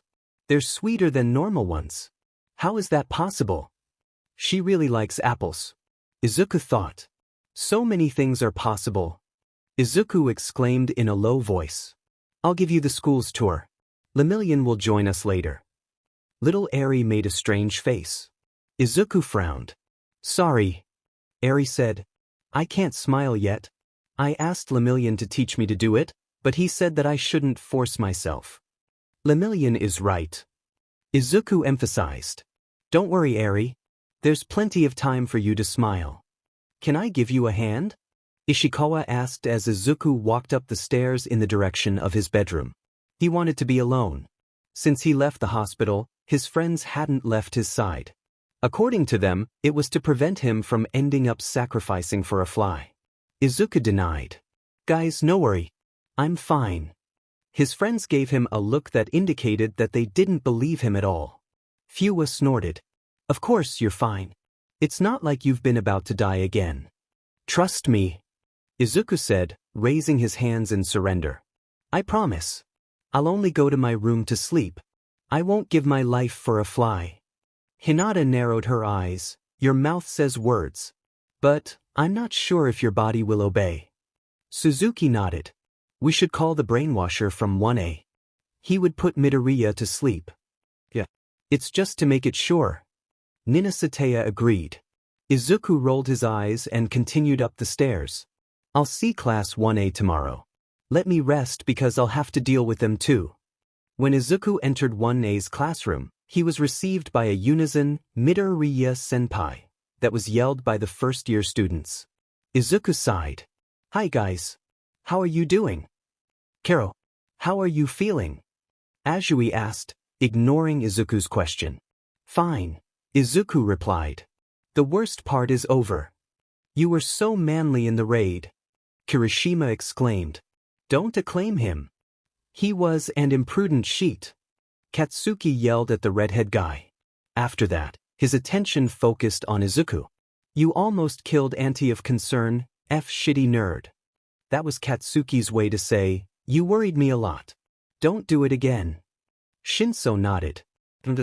We thought you wouldn't live to count it. Izuku snorted. You're exaggerating, guys. I'm 85% fine. The ideal would be 100%. Uraraka said.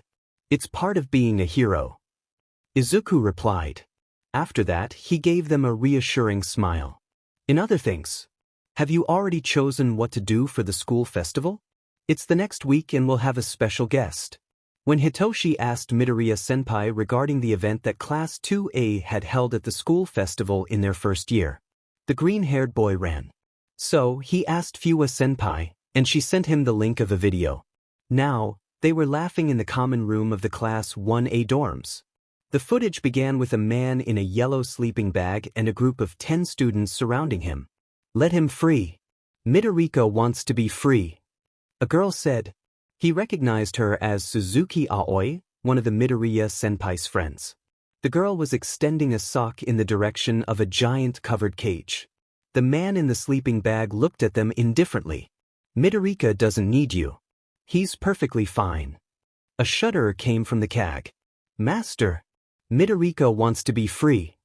Sisamiya, the boy who represented Aizawa Sensei's parody, walked furiously to the cage, removing the cloth that covered it. Inside the cage was a boy in a green wig and dressed in the same color from head to toe, wearing elf ears. Sisamiya growled and slammed the cage. Don't you dare to take my precious. Then, we will have to go over your corpse, Era Sensei. One of the girls yelled, and they began to strike each other. Don't F-dash. Siro exclaimed, clutching his stomach as the footage continued. What is this low-budget theater jewel name? Hitoshi sighed and checked the title of the video, The Elf Who Wanted to Be Free. It's a complete disrespect to a staff member. Ida exclaimed with his sporadic hand movements. They should have been expelled from UA. Bakugo snorted. Weren't you the one who went after Hero Killer? The room fell silent until an "oh" was heard loudly. Turned down for what? Kaminari yelled. He, along with Mineta, began to dance around Ida. It lasted a few seconds because Jiro's headphones connected to both boys' ears. Shut up. I want to enjoy this before continuing with the concert preparations. The rocker said as the video continued. Midorika is a free elf. The green-haired boy exclaimed, waving his sock excitedly. The audience laughed. Midorika has no master. Midorika is a free. The screen went completely black. What? Kirishima yelled. It was about 10 minutes to go. So close to the end. What happened? Hagakure asked. The power hasn't gone out. The students began to search for the reason why the television had suddenly turned off. They could not find the control. Maybe someone had sat on it. They heard a familiar cough, and everyone stiffly turned their heads. Under the door frame, with the control in hand, was Aizawa Sensei. That's why that's the class that was expelled. He said quietly. Hitoshi began to pray mentally. This thing reads funny. Hinata exclaimed as she handed Maada a piece of paper. She stifled a laugh when reading Romeo, Juliet and the Prisoner of Azkaban, The Return of the Kings in the brochure. They're gonna make a play. We wanted to do it. Ninasatea sighed in disappointment. Ishikawa shrugged as he lifted some boxes. We're not allowed to make one anyway. He pointed out. Suzuki nodded. We passed a bit. They just don't understand the complex art of parody. Sisamiya defended. We are preparing a maid and butler cafe. Izuku answered Uraraka's question. I heard you guys decided on a concert. Kaminari nodded. Jiro is organizing everything. She's really amazing. She plays so many instruments and sings beautifully. Easy to... A little more, and the hearts in your eyes will pop out. Shinso joked. Kaminari suddenly blushed. She loves music. She's good at it. We are her friends. We have to encourage her to do what she loves. She doesn't know how amazing she is. How amazing is she to you? Shinso pointed out, and then his gaze focused on Izuku, as the blonde boy started to blush at Uraraka level. You will have restrictions, right? Izuku nodded. Grapes are forbidden. What? Mineta's scream was heard throughout UA. Do you remember when you wanted your last name to be your hero name? Suzuki asked. Ishikawa nodded. It's because of the Ishikawa diagram. Do you know it? Suzuki nodded and rolled her eyes. Also called fishbone diagram. She said, it made sense, but it was lousy anyway. It doesn't hurt, it burns me, it hurts me. Ishikawa squealed as he threw himself to the floor dramatically. No one helped him up. Moata stepped over him. Don't be so dramatic about something that happened last year. Hinata, who was ironing the skirts, looked up. Isn't that exactly what we do with the Purge incident? Sisamiya blinked and snorted. It's another matter. He said. It was traumatic. Also, we can't get rid of that mark in our student's record. Ninasatea growled. But teasing Era Sensei is hilarious.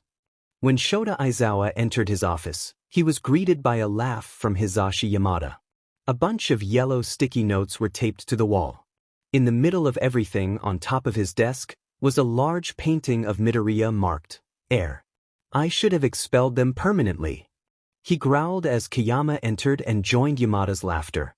Even though he couldn't see it, he knew the rat was laughing from his office as he watched the cameras. I'm not paid enough. What happened? Izuku asked after seeing Ninasatea, Ishikawa, and Sisamiya wearing maid uniforms. Fuwa growled. They made a joke on Aizawa-sensei. The three boys claimed in unison. Don't F-FB. You laugh too. Ninasatea screeched with his hands on his head. But not in front of him. She yelled as she pulled out a bag and handed it to Izuku. Here, take your portrait. Izuku frowned and decided to see what was inside. He barely looked at a framed picture of him. He regretted doing it. Are you screwing me? Izuku groaned, reading the air on the frame. It happened a year ago. Ishikawa snorted. And it will continue to bother us until the day we die. You guys are immature. Hinata replied, throwing headbands at them. Sisamiya gasped. You gave us the idea. Hinata nodded. I didn't expect you to take it seriously. Izuku and Fuwa turned to look at her with serious expressions. Fuwa slapped her forehead with an open hand. You knew these idiots a year ago. You should have known they were going to take it seriously. Hinata groaned. When the day of the festival came, Izuku met up with Eri and Togata in the morning. Hi Eri.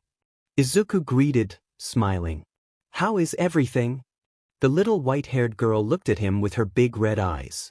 Well, Lemillion told me that he has to do something and that I'll stay with you for a while. Izuku nodded.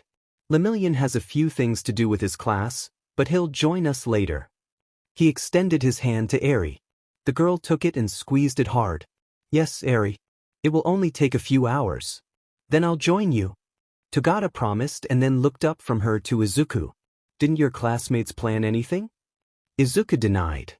We have a maid and butler cafe, but I have permission from Nedzu and Aizawa-sensei not to participate because of my recovery. Togata sighed before putting a smile back on his face. That sounds good. Are you going to see the guys from 1A? Izuku nodded. Uraraka, Azui, and Kirishima will be happy to see Eri. He said calmly before bowing to the little girl. We will go see Uravity and Froppy, plus a friend who also came to rescue you.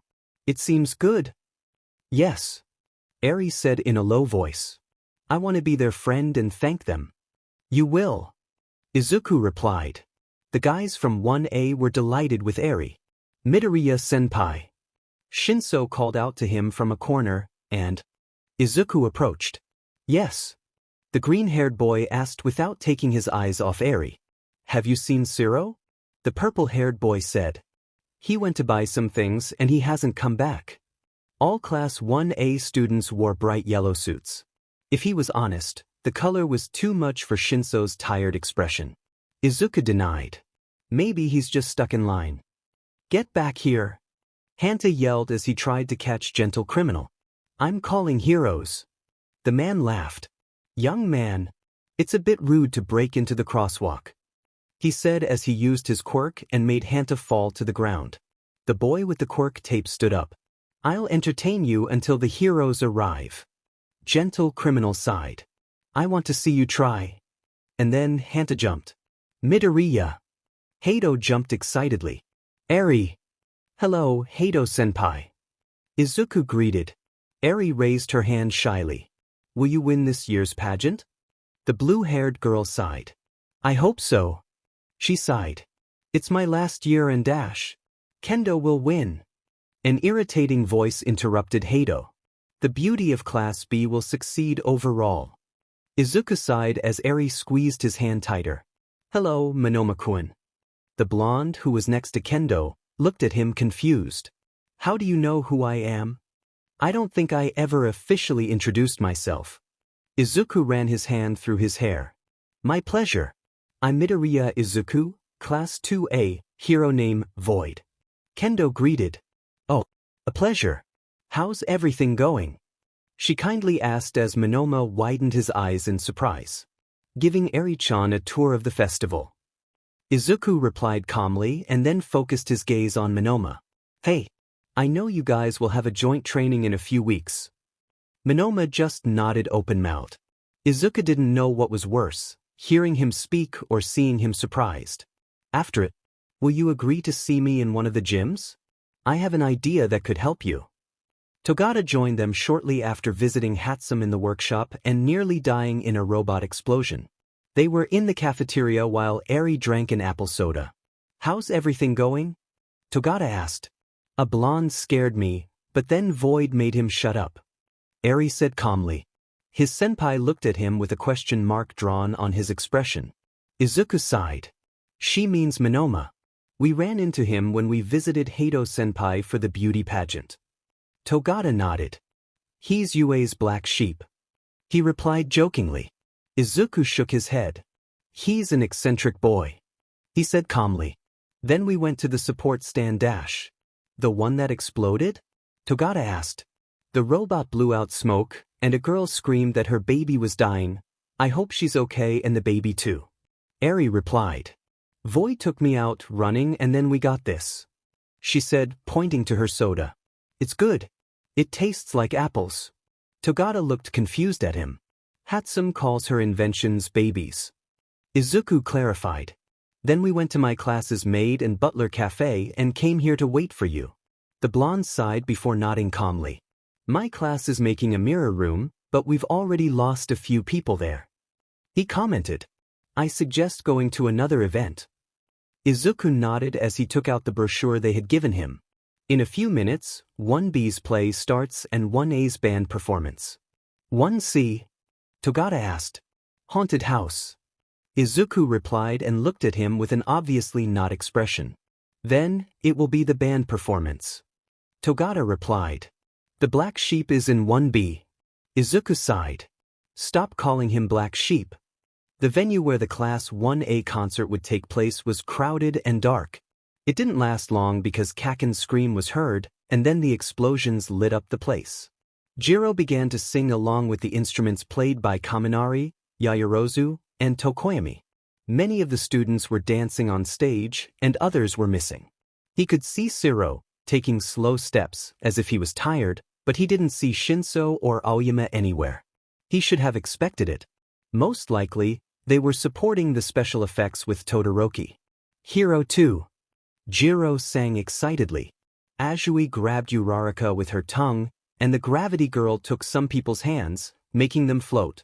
Yaoyorozu released serpentines as Shiro did with his tapes. Aoyama used his laser to illuminate the place, and Todoroki supported him with his ice. I have met so many heroes in my life. Gave me strength and courage to survive. Then Eri smiled. Togata smiled at the same time as thick tears spilled from his eyes. Izuku also cried, along with the blonde, while the little girl's eyes shone with amazement and pure happiness. Gave me the power to smile every day. Now it's my turn. To be the one. To make you smile. At that moment, Izuku could only think that the future looked as bright as Eri's smile. When winter came along with the festivities, it happened that a shadow began to emerge from the depths of society. This generation of heroes come more prepared and powerful than ever, do they? Right, Hinamoto. I'm sure we can trust our future heroes so that a tragedy like Daika City's never happens again. 9 days ago, in less than an hour, the city was destroyed by about 20 people. Fortunately, the victims have been considerably low, but this is a strategy of the villains that seek to demoralize the population and make them stop believing in heroes. What do you think, Kuraishisu? Before, criticism would have rained down on heroes, but now, those criticisms have turned into shouts of encouragement. What do you think is the reason? Since the Kamino incident, an era ended up. The fall of the symbol of peace. Villainous activity increased. It's a key moment for our society. All Might may no longer be a hero, but his very life gives many a reason to rise. Not to mention, Endeavor, the current #1 hero, who recently had to face a Nomu and with Hawks, #2, defeated it. In these times, faith is fundamental. More than what you believe. We can trust this generation. I'm sure of that. The rise of the villains was mentioned a few months ago. Things this year have been brutal. We can be grateful that it's already ending. It's true. This year is almost over. Christmas is tomorrow. So, let's continue with the following report given by our colleague Sorahana about the offers if you want to make your last-minute purchases.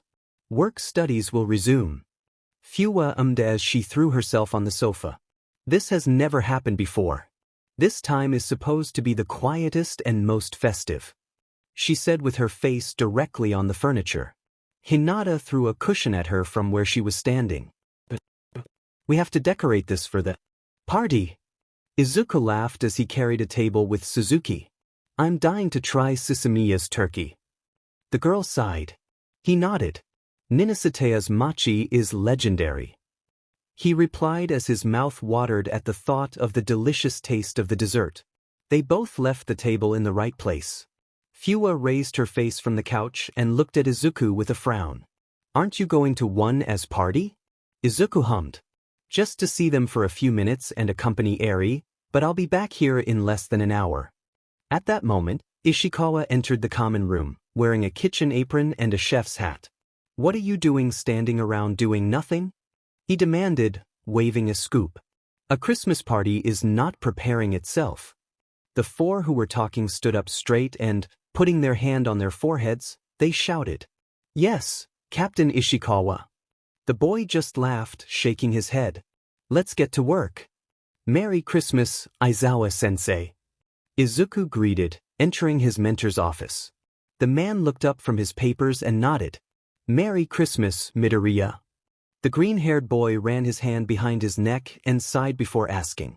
This work studies has to do with what we talked about after the Kamino incident, right? His mentor dropped the pen before looking at him. For a reason, that interview is almost impossible to find. The commission doesn't want the public to be alarmed by something imminent. He said and gestured to Izuku to sit down. Izuku did so before growling. If there is a big operation, they are looking to train us as soldiers. Aizawa Sensei nodded. We don't know if we're going to need you all, especially considering the excess of heroes right now. But still, the commission decided this and we can't refuse, no matter how much we want to. So, Izuku started while pinching the bridge of his nose. Daika is part of the rise of villains? I don't know, child. Aizawa slowly shook his head. At this rate, we too are just as ignorant as you are. Don't you have a party with your class? Aizawa Sensei asked him as Izuku escorted Eri to the 1A class dorms. Izuku nodded. I'll only be here for a maximum of half an hour. He replied as Eri, wearing a red Santa Claus suit that Class A had specially prepared, took a few little hops holding his mentor's hand and his own. He turned his head to the little girl. "Are you ready for your first Christmas, Eri?" The little white-haired girl stopped and nodded. "I painted eggs to give to you, Ravity." Izuku blinked and could hear a loud sigh coming from Aizawa-sensei before he leaned down to Eri's height. "What will you say when we enter the party?" Eri blinked. "Trick or treat." Izuku knew that he shouldn't laugh, but he wanted to do it with all his might because of the comical and tender situation, so he resisted. Aizawa-sensei sighed again. "You're mixing them up," he said calmly. "You come in and say Merry Christmas." The little girl tilted her head to the left. "What about in health and sickness?" "Marriage," Izuku replied. "Today, you just say Merry Christmas." Eri blinked multiple times as if her little brain was processing everything. "Just Merry Christmas?" Izuku smiled. "It's Christmas." The little girl just nodded confidently and proceeded to keep jumping, this time on her own, letting Izuku and Aizawa-sensei walk behind her back. Wouldn't it have been better to just tell her about the holiday dates and events when they happen and not tell her all at once? He asked Aizawa-sensei in a whisper. His mentor gave him a dirty look before sighing. "Kiyama's fault. Put this on," Shinso said, handing him a green hat with a green fluff instead of the traditional white pom-pom. As he had imagined, all the students in Class A wore a Santa suit. It could be red or green. Shinso was wearing a red one. The unique thing of all was that, when paying attention to the pom-poms of the hats, they all had something distinctive of each student. Kaminari's had lightning. Uraraka's planet. Momo's a book. Among others. Shinso's had a little hanging brain. "I'm surprised you accepted this," Izuku joked. The purple-haired boy sighed. "Ashido and Kaminari are very convincing when they wish to be," he replied with a shrug. "Even Bakugo is wearing one." Izuku blinked for a few minutes as he imagined little Kaken Grumpy in a Santa suit. "His Christmas hat has an explosion, right?"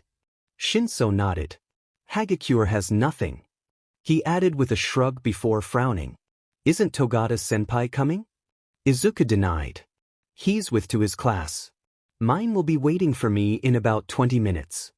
Then we better hurry up with the gift exchange," the first-year boy said quietly with a frown before looking up. "Ashido, Shiro, Yaoyorozu, let's start the exchange that senpai left early." Izuku frowned while holding one of the tapes. "But I didn't bring anything. How will you go about completing it?" he asked Bakugo. He growled. "We bought 2 more," he replied. "We wanted it to be a surprise." Yaoyorozu nodded. "Don't worry, senpai." Izuku looked at the pile of boxes and bags in the center of the circle they had formed and gave a smile to Eri, who returned it to him. Sitting on one of the sofas, Aizawa-sensei watched while drinking a cup of coffee from a brand that Yaoyorozu had brought from Colombia. From the eyes of his mentor, Izuku realized that he was enjoying it. 1. Ashido yelled. 2. Kaminari continued. 3. They all yelled in unison as they pulled on their tapes. The gifts flew into the air into the hands of the students. It must have been a slide of luck, the fact that the sword, Tokoyami's present, didn't fall by the edge on Eri, who had obtained it to the horror of Ojiro. Izuku smiled upon seeing Machi's bag in his hands. "I'm rich," he heard a female squeak and a thud. Next to him, Uraraka passed out with a pile of gold in her hands. Most likely, it was a gift from Yaoyorozu. Shinso was scowling at an alternative rock record. Bakugo had glasses. Sato, a plush bunny. Ida, an orange hoodie. Mineta, a photo of Aoyama. Mina, some weights. Jiro, a blanket. Among others. What seemed strangest to him was Kaminari with a tear while he watched a basketball. He was about to ask him until Shinso leaned in next to him and whispered, "That's one of the complimentary gifts." Apparently, Kaminari listened because he nodded. "At least, I like to play basketball." Izuku heard laughter coming from Class 2, as dorm. The song All I Want for Christmas Is You was playing at full volume and he smiled. He would never have imagined that he would be studying at UA. Much less being an underground hero. He never thought that he would have friends like the ones waiting for him behind that door, people who would put their grudges aside for his well-being, people who didn't care that he was quirkless. It never crossed his mind, the fact that All Might would no longer be his favorite hero, that it would be Eraserhead in that place. The fact that he would be a kind of big brother to an entire first-year class. Izuku knew something big was coming. That the peace and joy he felt would not last. But he allowed himself to ignore those negative feelings just for that night because it was Christmas. And the colored lights illuminated the bedrooms and surroundings. The music filled the atmosphere, along with the laughter and happy conversations. The aroma of delicious food lingered. And feelings of warmth spread through every student and UA staff member. He knocked on the door. He waited a few seconds until Fua opened the door. "It's Midoriya," she yelled enthusiastically, and her eyes focused on his little green hat. "And he looks like a Christmas tree." His friend's laughter was heard inside. Ishikawa snorted before shaking his head. "Have you seen where you guys are standing?" Suzuki asked from one of the sofas holding a mug of hot chocolate. Both guys scowled at each other. "What are you talking about?" Fua asked in a nervous voice. Ninasatea, who had a big half-nibbled turkey leg in his hand, pointed over his head. Izuku looked up and could feel his face turn into a tomato. "Mistletoe." He looked down at his friends with wide eyes. He could feel Fua tense next to him. Hinata smiled. "You know what to do under the mistletoe, right?" Fua started waving her hands and shaking her head. "It's an American tradition. We're Japanese, we don't need to follow it." She exclaimed hurriedly. "I know you want it." Kawasaki, a girl with a dog mutation, said in a joking tone towards Fua before turning to see Izuku. "Just a little brush." Both Fua and Izuku looked at each other with fiery red cheeks. "A short one?"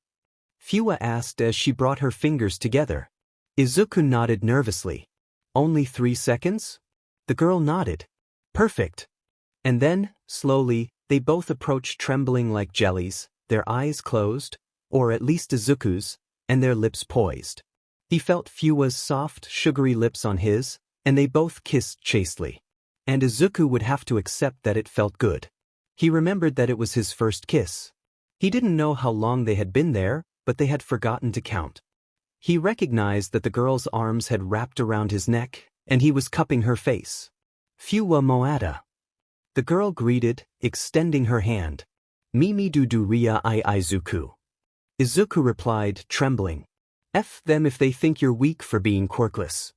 "Midoriya. Let's be a team. We got the licenses. Let's celebrate. I buy the milkshakes." "Happy birthday, Midoriya. Thank you for being there, you are a great person. I'm happy to be your friend." "So am I, Midoriya. We will be heroes." "But it's already been 3 seconds." Ishikawa's voice exclaimed, completely breaking the little bubble in which they both had gotten themselves. Fua slammed apart. Izuku saw that she was redder than at first, and Izuku knew that he was too. The girl said, "Are we still friends?" The other students in Class 2A started laughing outrageously at that. "Go on a date, lovebirds," Suzuki exclaimed in a tired voice. He would like that. He hoped Fua would too. He turned to see her. "Would you be comfortable if I asked you out on a date?" The girl opened her eyes. "Do you want to go on a date with me?" she asked. Izuku nodded. "I would like that, but only if you want to." Fua shook her head up and down in assent. "Yes," she yelled before opening her eyes in panic and coughing. "I would like it," she said in a calmer tone. Izuku's heart stopped for a few minutes before he started to grin. Fua replied with a nod and stretched out her hand. Izuku took it, and they both intertwined their fingers. At last. Hinata squealed, lifting a giant turkey leg. "Now, let's continue with the party. The gift exchange is waiting for us." And Izuku felt the tears want to come out of him from the edge of his eyes. Because in front of him was everything he had once dreamed. "I'm so blessed," he whispered. So the night continued with Izuku hoping that the next Christmas party would be just as fun and that, hopefully, there would be more after their graduation. "Look, Mom." Izuku caught his mother's attention as they both sat facing each other. The woman focused her gaze on the pink envelope between her son's fingers. Izuku smiled. Do you remember Eri? The girl we rescued from Overhaul? Inko Midoriya nodded, feeling her eyes start to fill with tears before Izuku could say anything to her. She wrote me a letter, Izuku enthusiastically said as he showed her the paper written with ugly handwriting and spelling mistakes. Togata-senpai has been teaching her, and she learned to write this to me. Don't you think that's the sweetest thing? Happiness exploded over her emotions, and tears spilled out of her eyes uncontrollably. She couldn't help it. Izuku had always been like this. He was capable of giving his life for others, and sadly his mentor couldn't make it clear to him that he should stop doing it so recklessly. She had already lost count of all the times the man had called her in a tired voice to inform her that her son was in the hospital or police station. But seeing him so happy, fulfilling his dream, and being a great person made it all worthwhile. Mom, don't cry. You will flood the Koike family apartment. Bakugo went with Endeavor? Shinso asked, frowning. Izuku nodded. Originally he wanted to go with Best Jeanist, but he's still missing. The fact that the #1 hero is going to teach him would make me jealous if the man didn't have such a trashy personality. The first-year student opined. Izuku shrugged. It's none of our business. Rather, I have a strange feeling about this work-studies thing. The purple-haired student widened his eyes in surprise. It has to do with that rare interview that took place after Kamino, right? The one that the commission tried to erase from existence. The second year hummed at that. I only know that the villains are planning something. Everything is related. I can feel it. And you will continue feeling it. A female voice exclaimed from behind them. The silhouette took the form of Emi Fukukado, aka Miss Joke, who smiled at them. Catch Green Bean, she said, throwing something at Izuku. Both were in Miss Joke's agency with whom they would carry out their work studies. It wasn't a new experience. They were comfortable with the hero, and despite her teasing attitude, they couldn't deny that she was an amazing teacher. The green-haired student examined the book, frowning at the title, Meta Liberation War. Have you read Meta Liberation War? No, I haven't. What's IT about? If you give freedom to a limited number of people, then the negative consequences will go to others. Izuku groaned heavily before throwing himself onto the bed. He was feeling exhausted in many ways. First, going after a group of drag dealers had taken his breath away. Second, his head was cracking at the theories he was creating. Was everything related? He had conversed with Aizawa Sensei, and they had reached a consensus that something strange was happening in the underworld and society. It wasn't a coincidence. The year had been a complete madness that could end in hell if the heroes didn't react immediately. And work studies were the measure they were taking. Training them and preparing them for an imminent showdown. But against what? The pros weren't very aware of it either, at least those other than Endeavor or Hawks. What was Hawks doing reading and distributing that book? The commission itself had tried to eliminate every feature of that interview. Was he a traitor? Izuku never trusted the winged hero. There was something fake about him, but he couldn't figure out what it was. What was happening? You are muttering, Midoriya-senpai. Shinso claimed with his face on the pillow on the next bed. Oh, excuse me. Izuku squealed as he sat up and ran his hands over his face. It's just that everything is so strange. The purple-haired boy turned and, without losing his eyes on the ceiling, sighed. I didn't expect to be attacked or kidnapped by villains in my first year in the hero course. Rather, I didn't expect to be in the hero course at all. Shinso laughed dryly. It seems that the universe detests me in every possible way. The green-haired boy snorted. Kaminari's right. You're a drama queen. Shinso jumped up from the bed. Did the Pikachu say that? I'm going to make him dance Gangnam Style in the dorms. Izuku frowned. What's Gangnam Style? Things were pretty quiet until, one night on patrol, Shinso's voice sounded on the comm. Reinforcement. He yelled through the apparatus. I have unconscious loops by my side. Miss Joke gave him a determined look and nodded confidently. We're on our way. Submit your location. Izuku could hear Shinso's heavy breathing and how he struggled to get his cell phone out. Within seconds he received the message. Here we go. What happened? Izuku asked as he ran after the Smile Hero. We were after a gang, and they were able to neutralize our attacks. Shinso replied. They injected something. They are unstoppable. Miss Joke frowned at it. Ryuku's agency was supposed to take care of the trigger. She said worriedly. They could have had responses.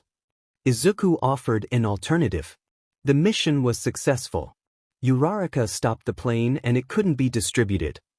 I don't know how much more I'll give. Shinso groaned. His voice sounded tired. At any moment, they will catch me and kill me. Izuku grunted as he checked the point symbolizing loops and Shinso's location. We're close, Mindjack. Just keep running. They arrived to watch Shinso's capture scarf wrapping around the neck of one of the villains and knocking him to the ground. The man was almost twice the height of the first-year student, so it didn't have much of an effect. Sing assholes. Are you so weak that you need a drag to be stronger? Shinso yelled with his quirk activated. The villain didn't respond and only dedicated himself to trying to catch him while the purple-haired boy dodged his movements like a slippery spider. Hey! Izuku yelled from the roof. An expression of relief crossed Shinso's face. Take this.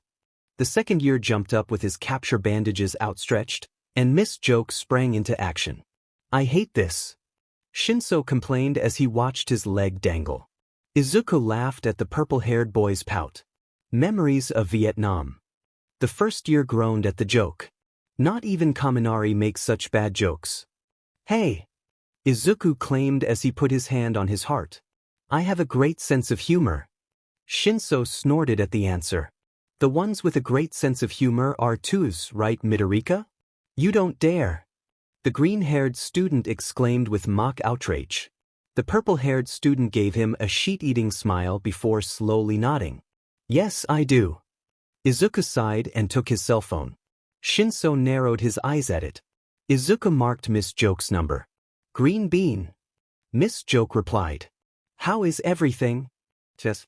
Shinso is awake and fine. His parents can come to see him. He said as he watched the first-year student's eyes pop open. Perfect. Smile Hero exclaimed. They're on their way. Thanks. Izuku finally said before cutting off and facing the purple-haired boy. Before Shinso could say anything, Izuku heard some sobbings before the door slammed open.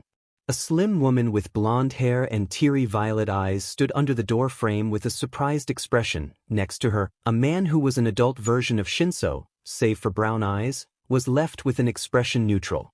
Are you Shinso's parents? Izuku asked. Both adults nodded. I am Midoriya Izuku from Class 2A. He said, extending his hand.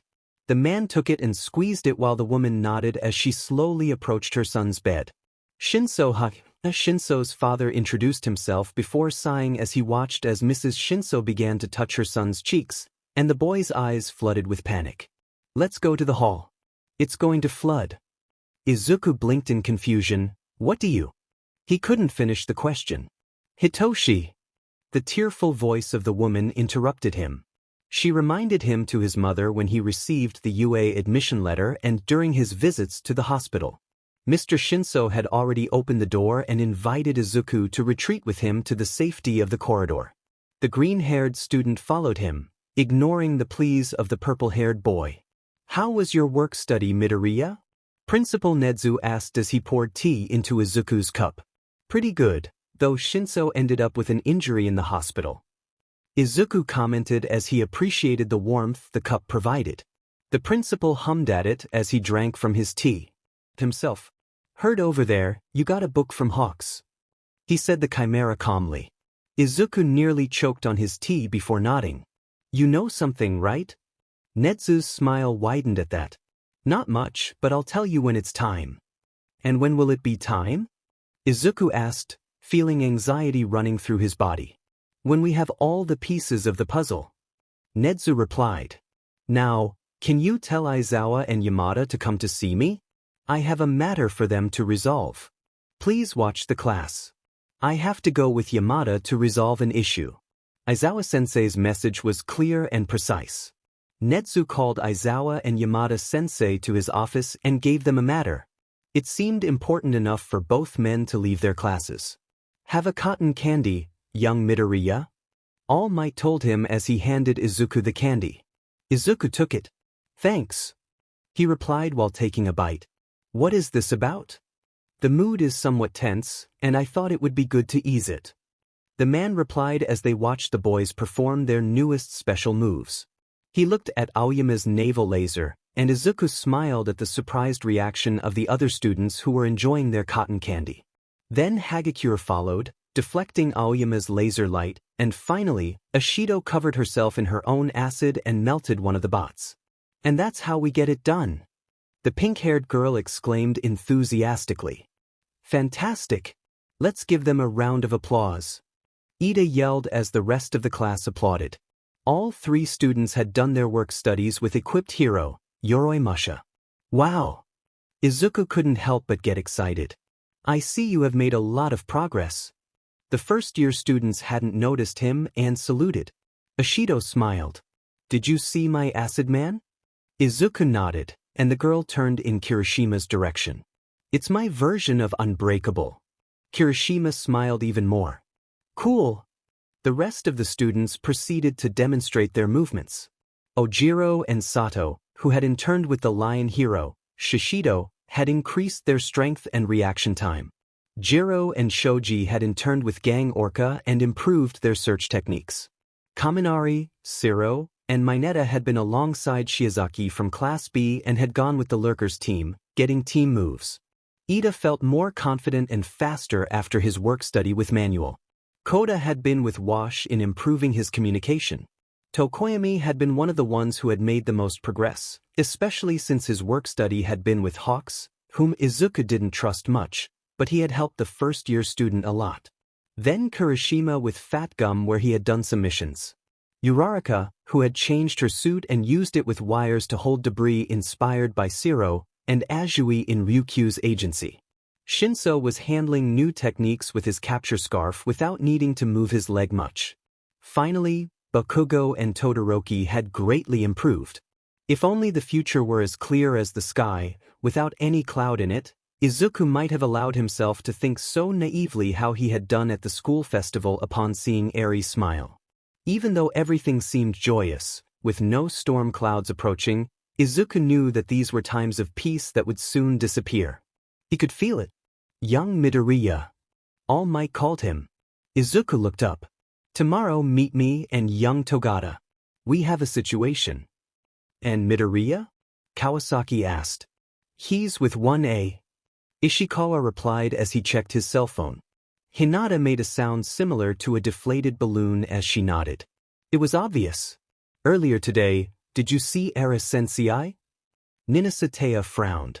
Grumpy? You mean like always? The girl shook her head. Nah, worse than that. Like that time when he expelled us. Sisamiya widened his eyes in surprise. Oh, I guess he wasn't at max grumpiness when he did that. Suzuki groaned as she put her hands on his head. I still get nightmares thinking about the way he told us we were through. Sure. Moada interrupted. It's Sikidi, but it also helped us grow. You sound like Midoriya. Hinata said, throwing a ball of paper at her. I know we got better, but was it necessary? Exactly. Ninasatea supported. Expel us? There's gotta be a better way to give someone a warning. Now everyone in Class 2A, except your boyfriend, has a stained record. Kawasaki complained. Erase her head. Hinata huffed. More like derange your head. He's not my boyfriend. Midoriya. Hato saluted as she looked up from the notebook. I didn't know you were coming. I finished with the first years and wanted to see how Eri was doing. Izuku replied. The blue-haired girl smiled. Thanks for coming. I have a question to ask Ectoplasma Sensei. Could you watch her for a few minutes? She asked. Izuku nodded. Don't worry. I'll take care of her. When Yamada Sensei left, and Eri was taking her nap, Izuku felt that it was the right time to be able to converse with his mentor. The man was sitting on the couch, staring blankly. What's happening, Aizawa Sensei? Izuku asked. The man grunted in response. Many things are happening, child. Izuku sighed. I talked with Nedzu. The green-haired boy said and could see how his mentor focused his gaze on him. He told me that something big was happening. Aizawa-sensei nodded. But you had already seen it coming. Izuku hummed at it. It's as if the clouds in the sky are clearing to let us see the last rays of the sun before everything sinks into darkness. The black-haired man's breathing stilled. Aizawa-sensei? Izuku said worriedly. Are you okay? Do you want water? The man didn't respond, just returned to his blank gaze as his eyes watered. The visit to Tartarus left my eyes dry. He answered. Tartarus? Had they gone there? Whatever they had seen there, it had affected them. Aizawa-sensei needed time alone to process it. It would be better if Izuku wasn't there.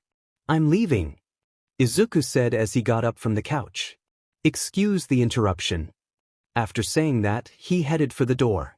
There was a boy, Aizawa-sensei said with a raspy voice. His name was Shirakumo, and you remind me a lot of him as the rest of the Hellspawns. Izuku widened his eyes in surprise before turning to see his mentor.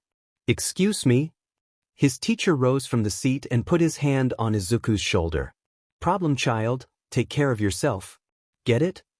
Izuku nodded. It's a promise that I'm trying to keep. UA second-year student dies crushed by building in villain attack. Shirakumo Oboro, the aspiring hero who rests next to the clouds he has created. An unfulfilled dream, Shirakumo. Ubuntu student dies in villain attack. The story of Aizawa Shoda, the student who defeated a villain on his own and lost a friend in the confrontation. The clouds look beautiful to rest, Izuku said, remembering how Aizawa-sensei had put on when he mentioned them. Hopefully the weather isn't a sign. Togata had a mutation of his quirk, Izuku said in exasperation, glancing at both blondes sideways. He needs your support for it. In front of them were Heido, Amajiki, Uraraka, Shiro, and Azui. Oh! Heido-senpai exclaimed. You mean what happened in our joint training? Right. Togata nodded. I'm grateful that it could also be made intangible. I wouldn't know what could have happened if it wasn't. Izuku coughed to get attention. Well, apparently, Togata also developed the ability to float, and it would be amazing if Uraraka and Heido would help him. As long as Azui, Shiro, and Amajiki support him with. How do you call it? He said, frowning and looking at Togata. A whip, right? Togata nodded. Black Whip is the official name. Izuku watched as All Might stiffened but didn't say anything before turning his attention to the others. Okay, let's start. Izuku watched Togata float alongside Uraraka and Heido, who explained the dynamics of keeping the body straight and not spinning like a windmill. So he will acquire the quirks from the other wielders, right? Izuku said. All Might nodded. One for All is a legendary quirk. You know the story behind it. Each wielder has strengthened it until Togata. He's the strongest wielder of all. Togata Mirio was everything Izuku had aspired to in a moment. He was confident, strong, with an amazing quirk and the ability to make everyone smile. Anyone who was going to be All Might's successor could point to Togata. It was impossible to see him and not directly related to All Might. Togata Mirio and Yagi Tashinori were the kind of people Izuku aspired to be when he was in middle school and his room was crammed with All Might merchandise. As much as Izuku had kept trying to be like them, he knew that wasn't feasible. He couldn't be a hero that people would look at and say, "You saved us, we're thankful." Izuku was going to be the type of hero that villains want nothing to do with. A hero who will help people like him. Togata is a great person. Izuku said. If anyone could be a great one for all wielder, it's him. He's perfect for it. The peace symbol sighed at it. You too, young Midoriya? He answered. You would have been a magnificent wielder. Izuku shook his head. Our interests are different. Saving people? All Might asked. That's the common heroic interest. Whoever inherits One for All should be someone who can carry light for people. The green-haired child commented. If you had asked me when we first met, I would have said yes without hesitation. All Might frowned. What changed? Izuku snorted. Besides the realistic answer you gave me? He could see the pillar lowered his head. Everything. I realized that I can be an incredible hero without a quirk. I'm satisfied with the path I'm following. The ex-hero inhaled heavily before exhaling. It's a good trail. You completely shut my mouth. It's what I've done the most over the years. Izuku commented. I'm sorry to have doubts about you, young Midoriya. All Might said. Was he seriously apologizing to Izuku? If that had happened when he was a first year, he would have started crying. Recognizing All Might, his inner child was jumping. The man could act like an idiot many times, especially considering that he was a bad teacher who gave his lessons to Izuku, but he tried to be better. Or so it seemed. I don't hate you. Izuku replied. I just don't admire you anymore. Yagi Tashinori frowned. You don't hate me? You broke the heart of my 14-year-old self. You underestimated me for being quirkless, and you are a lousy mentor to Togata. Izuku blurted out. But I can't deny that you are a good person and have improved this year. Yagi-san sighed. I think feeling vulnerable has taught me that. Imagine feeling the same way since you were 4 years old. Izuku replied. Believe me, I understand you. The blonde man said. Izuku's eyes snapped open. I was quirkless too, young Midoriya. What? And it was true. Yagi Tashinori, aka All Might, had been like Izuku. A quirkless boy with no chance of being a hero. So you're a hypocrite too. Izuku snorted. Yagi-san hummed lightly. You could put it like that, he accepted calmly, but I could never have been a quirkless hero. I spoke from my experience. I didn't know you and gave an opinion, reflecting on you. Because you are succeeding, young Midoriya. You are being a hero. When the training ended, only Izuku and All Might remained. There was something to discuss. The death and quirk of the fourth wielder are crossed out. Izuku pointed out, looking suspiciously at the blonde adult. But you even found the cause of death from the fifth onwards. It's just a small thing. All Might responded by scratching the back of his neck. Izuku wasn't going to believe that. What are you hiding? Have you noticed something that would put Togata at risk? I would never put young Togata in a risky situation without any backup plan. Yagi-san exclaimed, sounding a bit offended. All for One is the one who basically created One for All, right? Izuku said seriously. Isn't it an offshoot of his power? Multiple quirks. The blonde man nodded heavily. I don't want to speculate and talk about things I'm not sure. But I'm trying to find it out as quickly as possible. I hope so. Izuku replied. I promised Night Eye that I would be by his side. Even if One for All is a cursed power and so is Togata. The next day, heading for Principal Nedzu's office, Togata stopped him in the middle of the corridor. Midoriya.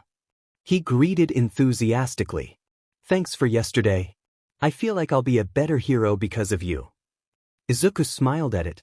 I only give advice, you execute it. We make a good team, right? The blonde nodded. Absolutely. Yagi Tashinori and Togata Mirio were like two sons. But they came from different planetary systems. Because each one was his own person, even though they both carried the same burden. The same cursed legacy. Yagi Tashinori had already been a hero.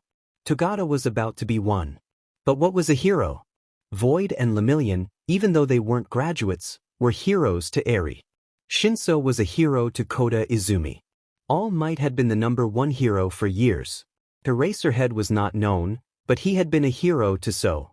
Many people who would never have time to thank him. Midnight was a hero, not just for defeating villains, but for defying the system to gain freedom in female costumes. Present Mike was a hero who enjoyed music and did activism for his radio show.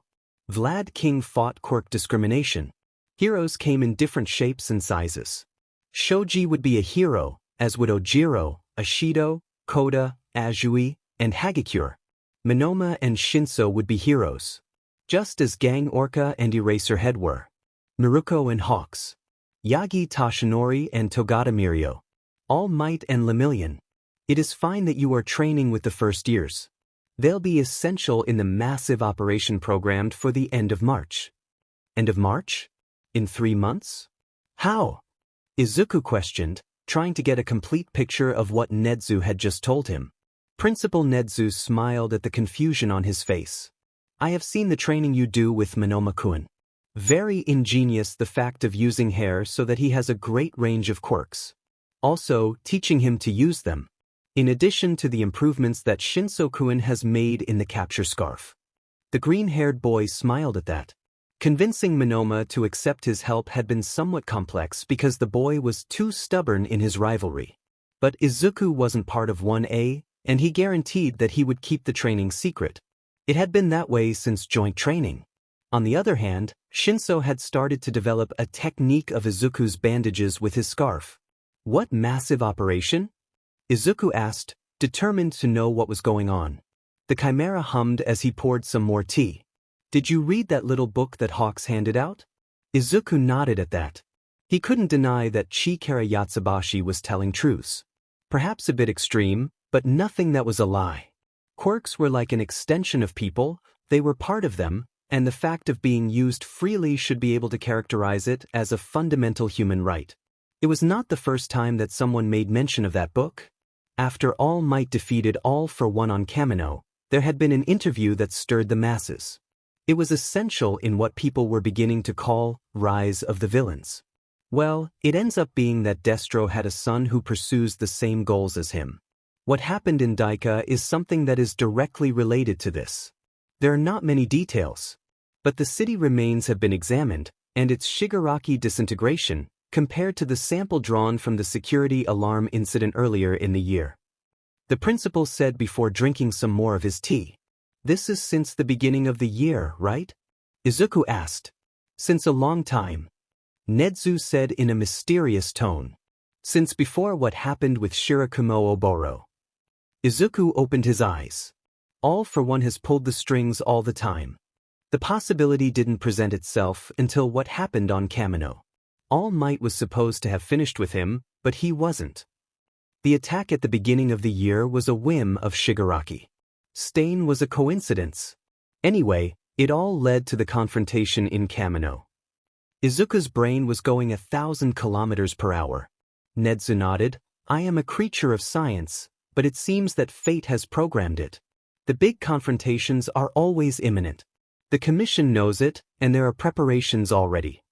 A few days ago, Aizawa Sensei had gone with Present Mike to Tartarus. Whatever Kurogyari had told them, it had been fundamental key. Although, the scope wasn't clear. Izuku looked into the eyes of his mentor and could see that he was disheartened. Then he told him about his friend Shirakumo, the one Izuku reminded him of, and each of the students from Class 1A, including Mineta. Connecting the dots wasn't difficult. Hawks had been flying all over Japan with that book. Endeavor, who only focused on himself and his son, had personally trained Katsuki as well. The mission of the Ryukyu Agency. Winter work studies that they have never done before. The disappearance of the League from the map. Everything was planned to direct them to the events that would take place in March. Why are you telling me all this? Izuku questioned firmly. Because you are a brilliant young man who is going to find out sooner or later. He replied with a shrug. Better now before your brain freaks out with those odds. But what are they planning? The Chimera hummed at that. That's up to the members of the Paranormal Liberation Front. Front? Paranormal Liberation Front? Izuku grunted before running his right hand over his face. Nedzu laughed at it. Every time you seem more like Aizawa-kun. He teased before sipping some more of his tea. I reformulate. Izuku exclaimed, looking at the Chimera. What is the massive operation involving first years? As such, Nedzu said, it involves anyone who has an active hero license, provisional or not. Izuku sighed before repeating. What does it consist of? The Chimera's smile spread. Don't you have a New Year's party to attend? Monoma intercepted him outside Nedzu's office. Midoriya-senpai. The blonde saluted.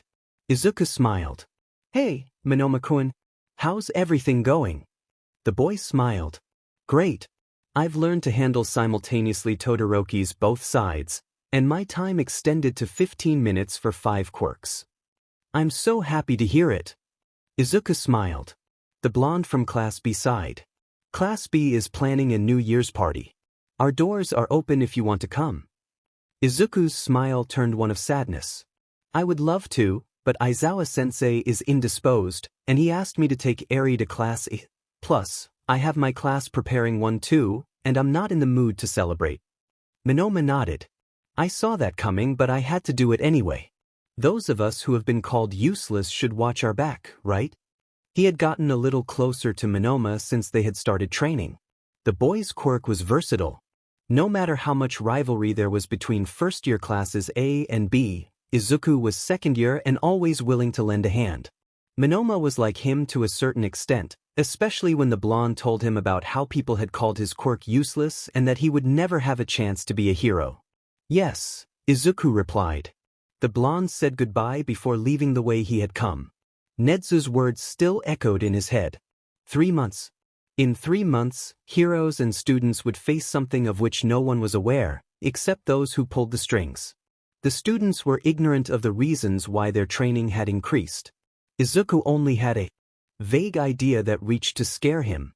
In late March, Minoma, Shinso, Kaminari, Katsuki, Uraraka, Kirishima, Fuwa, Ishikawa, and all the other hero students would join the professionals in a massive operation that could cost them their lives.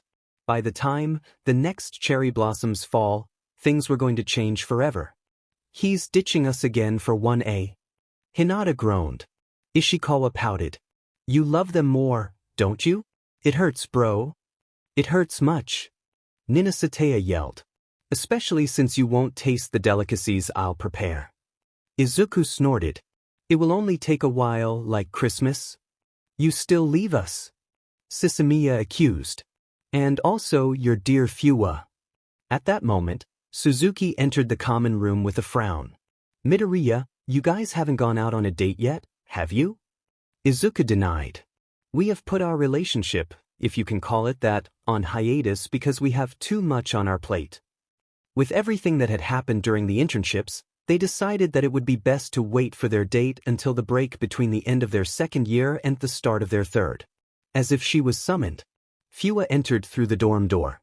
I brought what was lacking for the machi, she announced enthusiastically. Plus, I got non-alcoholic apple cider. IT was with alcohol, Kawasaki claimed. What kind of New Year's party doesn't have alcohol? Suzuki narrowed her eyes before sighing.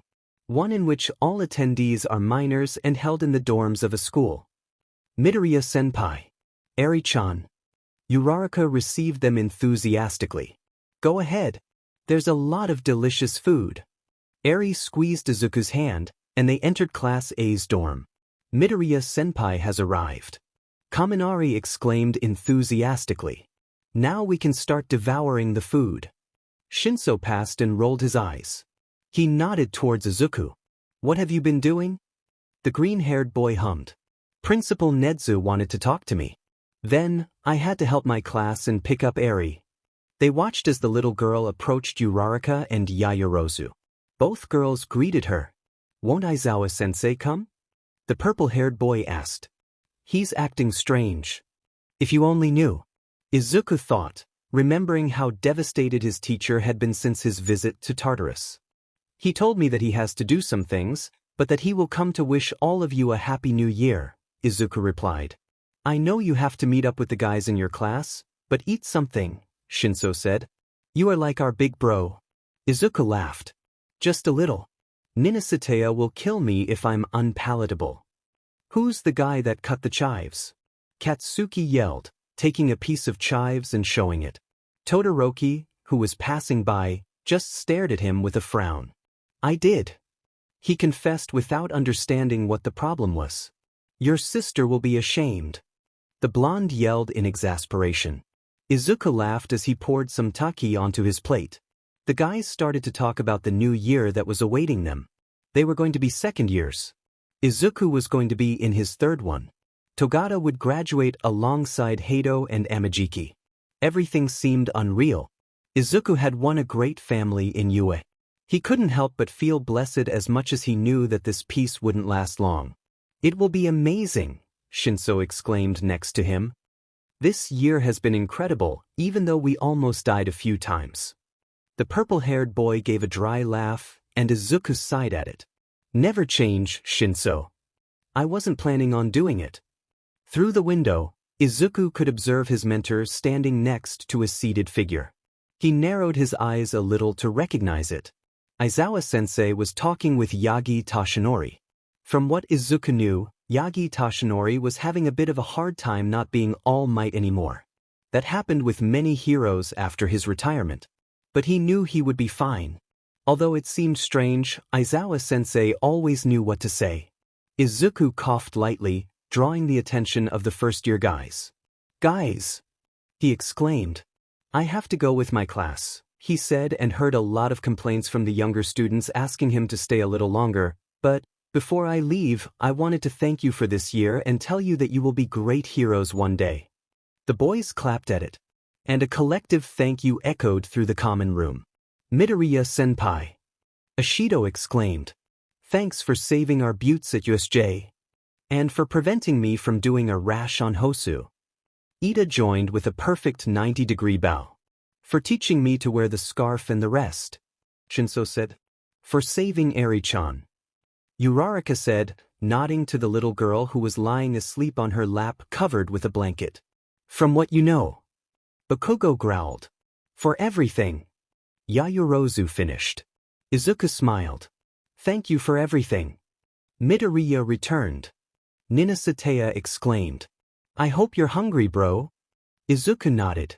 "I have left enough space to taste each of your dishes." "Yeah," Ninasatea exclaimed before running to the table. Izuku took off his shoes and walked, greeting everyone. Fua gave him a light kiss on the cheek. The boy blushed at that and took her hand. Suzuki started, humming a tune they had heard in a TV commercial before looking at her watch. "It's almost midnight." The other guys nodded and began to sit in a circle. Sisamiya walked over to Izuku and handed him a plate full of food. "You are going to be late," he said. "So, we serve you the food before the others just left you with leftovers." Fua laughed. "You know how they are." Izuku nodded. Once everyone was seated, Fua smiled as she raised her glass of cider. "You guys told me to make a speech, so here it goes." She started and everyone laughed. "It's the second year we have spent as part of the same class, and the first time we're together on this holiday. You're great people and friends. I'm grateful that the expulsion wasn't permanent, and I was able to meet all of you. We're so close to becoming heroes. So, Happy New Year. Plus Ultra. Plus Ultra." The rest of Class 2A exclaimed in response. Ishikawa turned on the television. The countdown appeared on the screen. 5. The festive spirit, as much as it tried to distract Izuku. He felt pressure on his chest. 4. Next year was going to be their last year at UA, and then they were going to be heroes. 3. Next year, there would be a massive operation and they would be sent to fight the villains. 2. They were going to become heroes. 1.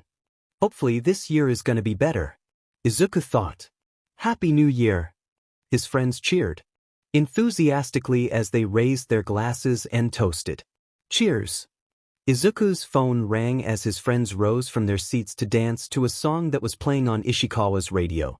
Fua asked him if he wanted anything, but Izuku shook his head, telling her that he would be joining them shortly. He opened his text messages. His mother had sent him a voice message and Izuku came out to answer it. She was celebrating with Kaken's parents. The last message received was from Aizawa-sensei. "Sorry, child, for not having seen you. I had a few issues to solve. Happy New Year." Izuku smiled and wrote his. "Happy New Year, Sensei. Spring break is about to end." Suzuki groaned as she returned from her work study. "We made it to the final exams and we're officially third-year students." Ishikawa handed her a glass of water. "Time flies like Hinata." Hearing her name, the girl rolled her eyes.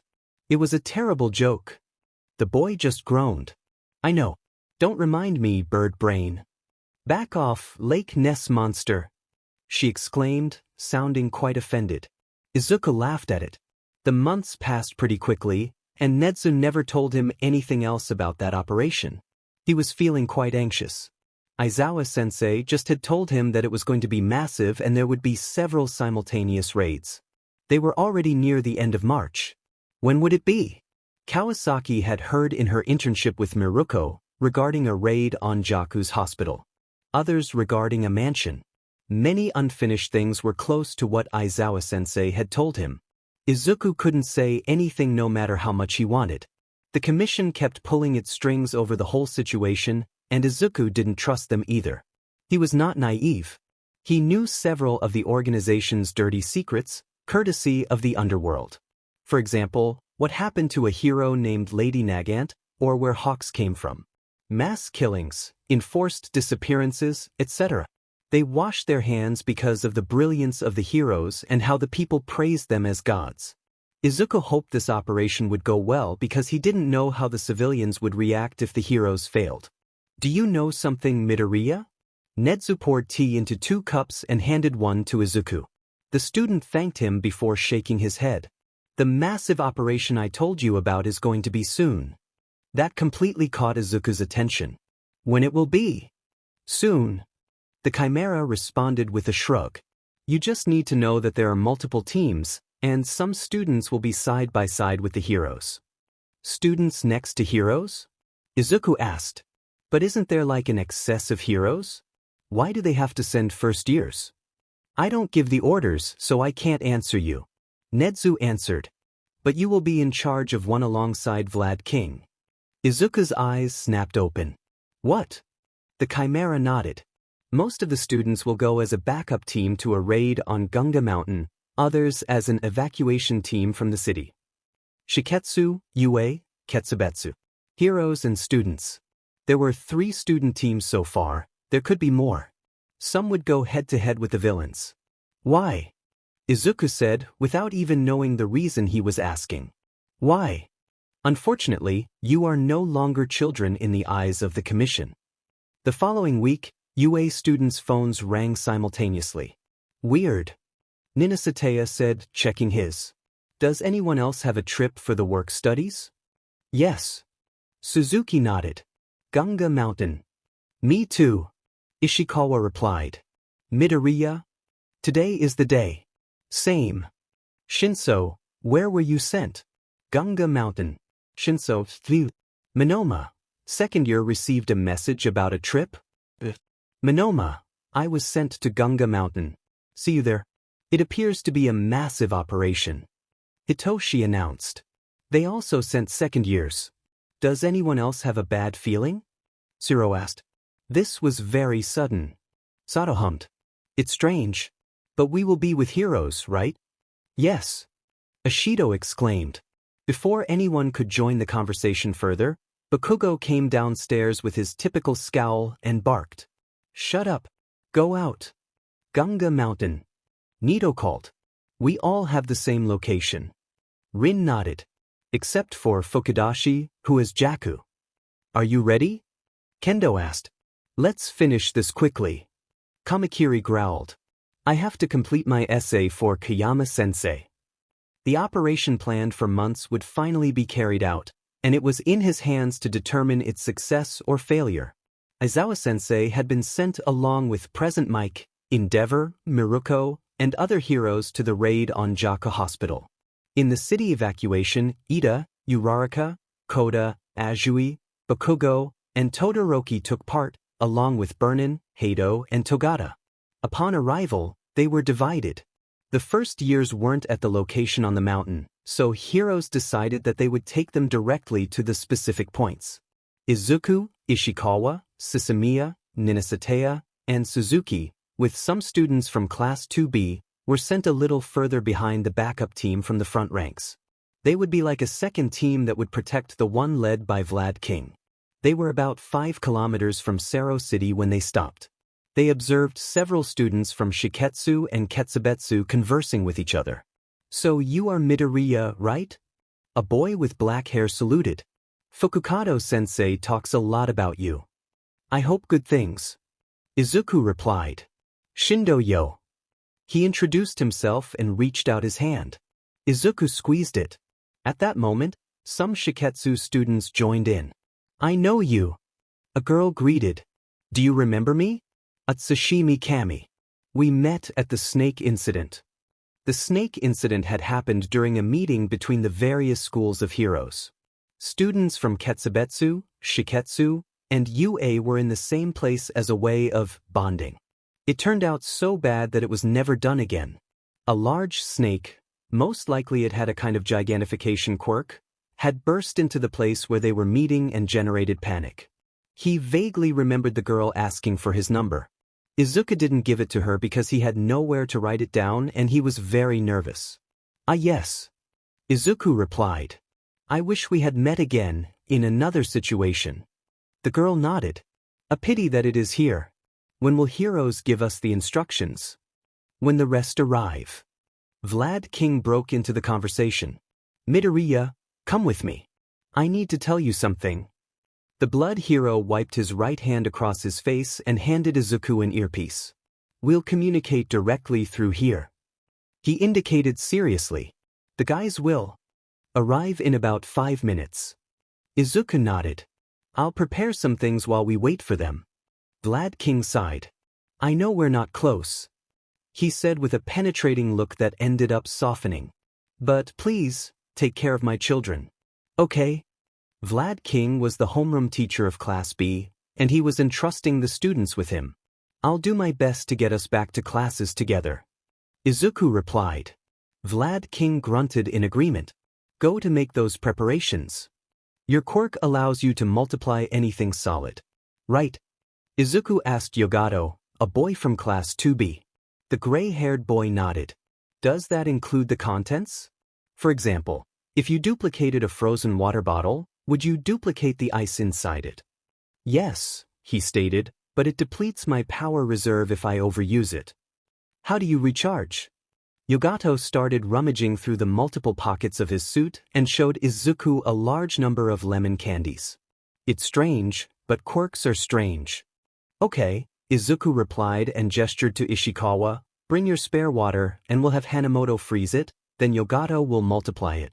The boy from Class 2A nodded and went for his support item. Suzuki, who was sitting on a rock, approached them. "Do you think this will work? We don't know what we're up against." Izuku simply bit his lip. "We have to capture the members of the front who escape." Arabarita, a boy from Shiketsu, approached him. "I heard there are thousands." Izuku nodded. "We are the last line of defense. We cannot let them reach the city. Otherwise, chaos will break out." The voice of the insomniac Shinso Hitoshi said. All eyes fell on the newly arrived first years. "What did we miss?" Minoma asked. "Come on," Izuku replied. "We have to plan." And so, they continued to prepare for when the massive operation began. In the future, this event would be called Paranormal Liberation War, but the news of that time called it The Day Heroes Vanished. Participants: UA, Midoriya Izuku, 2A, hero name Void Quirkless. Away's Yosetsu, 1B, hero name Welder. Quirk: Weld. It gives him the ability to fuse objects together at an atomic level. Tsunatori Pony, 1B, hero name Raketti. Quirk: Horn Cannon. It gives her a pair of horns on her head. She can launch her horns as projectiles. And a new set will grow back almost immediately. She can remotely control up to 4 of them at a time. Tsuburaba Kozai, 1B, hero name Tsuburaba. Quirk: Solid Air. It allows him to solidify any air he breathes out, allowing him to create invisible walls and/or platforms. Bondo Kojiro, 1B, hero name Plamo. Quirk: Semiding. It allows him to spray large amounts of a fast-drying glue-like liquid from the 7 holes on his face. Kamakiri Taguru, 1B, hero name Jack Mantis. Quirk: Razor Sharp. It allows him to produce large blades from any part of his body. Kaibara-san, 1B, hero name Spiral. Quirk: Gyrate. It allows him to make any part of his body rotate at high speed like a drill. Rin Hiryu, 1B, hero name Dragon Shroud. Quirk: Scales. It allows him to sprout strong, durable reptilian scales from his skin. Minoma Nito, 1B, hero name Phantom Thief. Quirk: Copy. It allows him to duplicate and use another person's quirk after coming into physical contact with the user. Shinso Hitoshi, 1A, hero name Mindjack. Quirk: Brainwashing. It allows him to put someone in a state where they are forced to obey whatever he commands. Ishikawa Kenji, 2A, hero name, Luka. Quirk, water control. It allows him to control large amounts of water. Ninasatea Taro, 2A, hero name, target shooting. Quirk, bullet nails. It allows him to use his fingernails and toenails as projectiles. Sisamiya Aki, 2A, hero name, Samson. Quirk, hair. It allows him to grow his hair to a length of 50 meters and control it at will. The hair is extremely strong and difficult to cut. Suzuki Aoi, 2A, hero name, Colossal. Quirk, inflate. It allows her to inflate her entire body or parts of it like a balloon. She can even float if the amount of air in her system is sufficient. Ukawara Yuki, 2B, hero name, Elastic Girl. Quirk, flexibility. It allows her to stretch her entire body or parts of it up to 15 meters. Yogato Asa, 2B, hero name, Okinokoto. Quirk, multiply. It allows him to multiply almost infinitely any solid object he wants. Hanamoto Akiro, 2B, hero name, Freezer. Quirk, it allows him to freeze anything he touches. Ketsubetsu. Shindo Yo, hero name, Grand. Quirk, vibrate. It allows him to vibrate anything that he touches. Nakagame Tarame, hero name, Turtle Neck. Quirk, telescopic. It grants her the ability to make her head, body, and limbs retract into themselves, similar to a turtle. Makabe Shiki, hero name, Mr. Smith. Quirk, stiffening. It grants him the ability to harden anything he touches with his hands. His power doesn't work on living things. Totiki Itajiro, hero name, Boomerang Man. Quirk, boomerang. It grants him the ability to throw objects with incredible accuracy and change their trajectory in midair. Shiketsu. Arabarita Mori, hero name, Forest. Quirk, plants. It allows him to control plants of any type and each of their elements.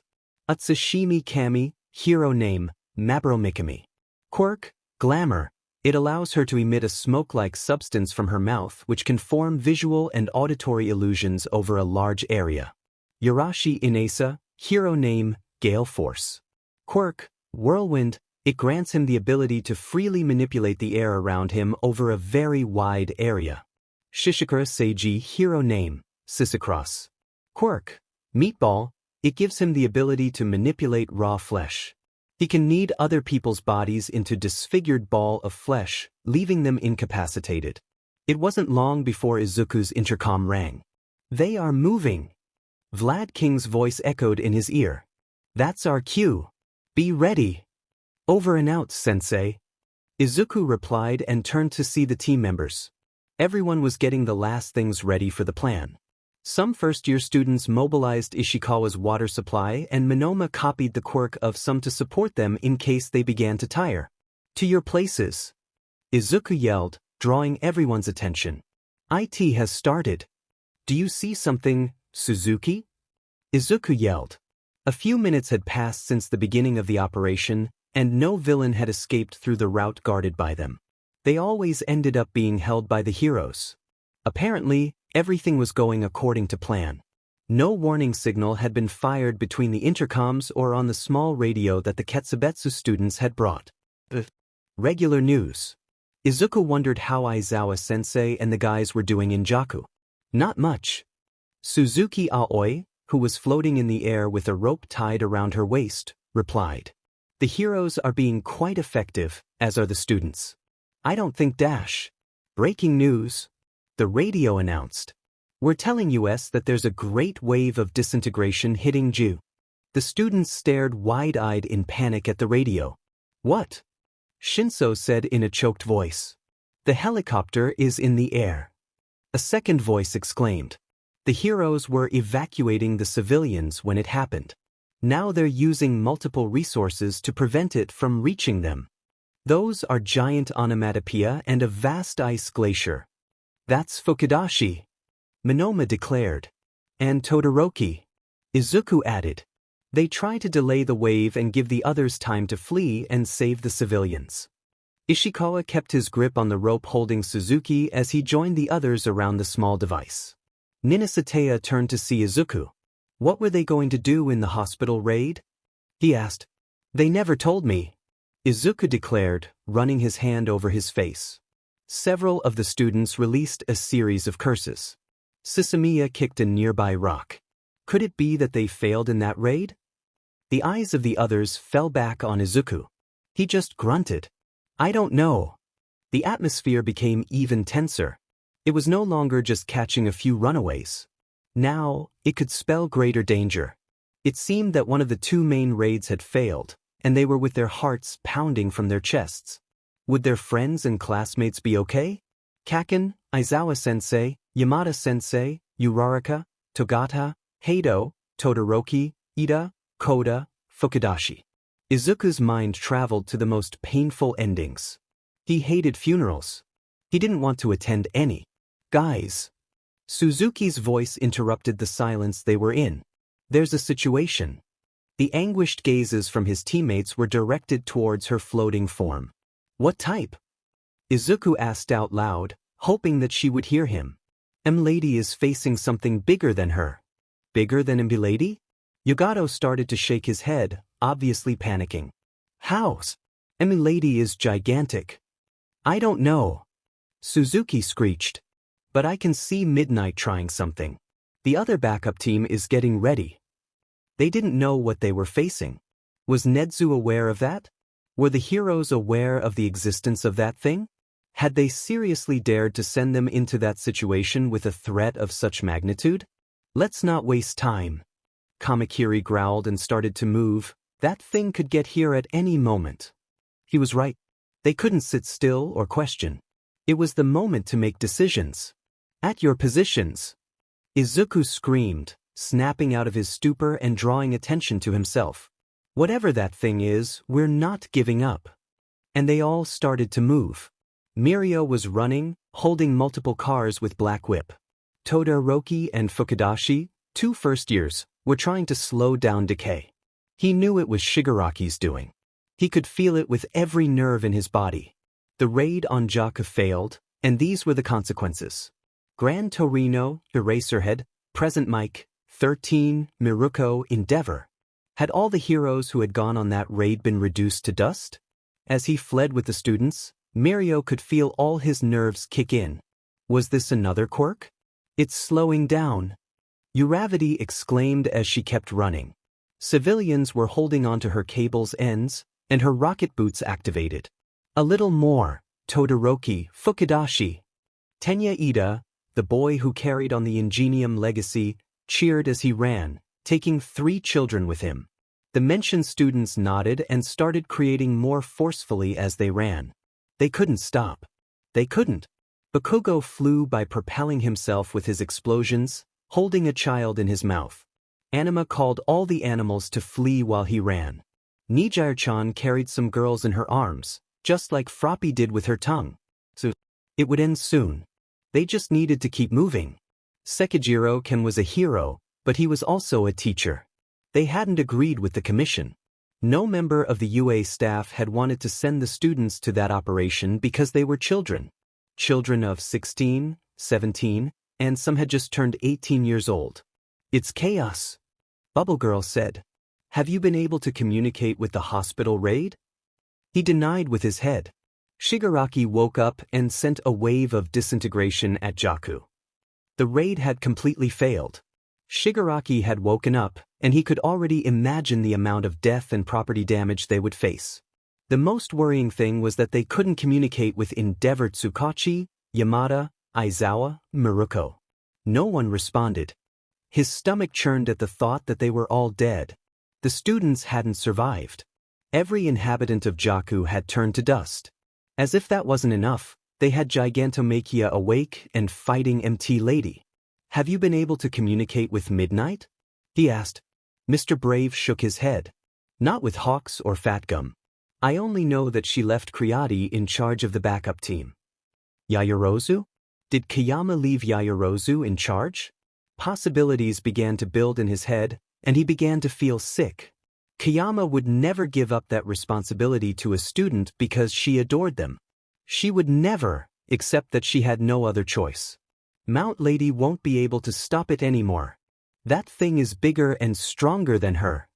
The fly yelled as he lowered himself to the ground.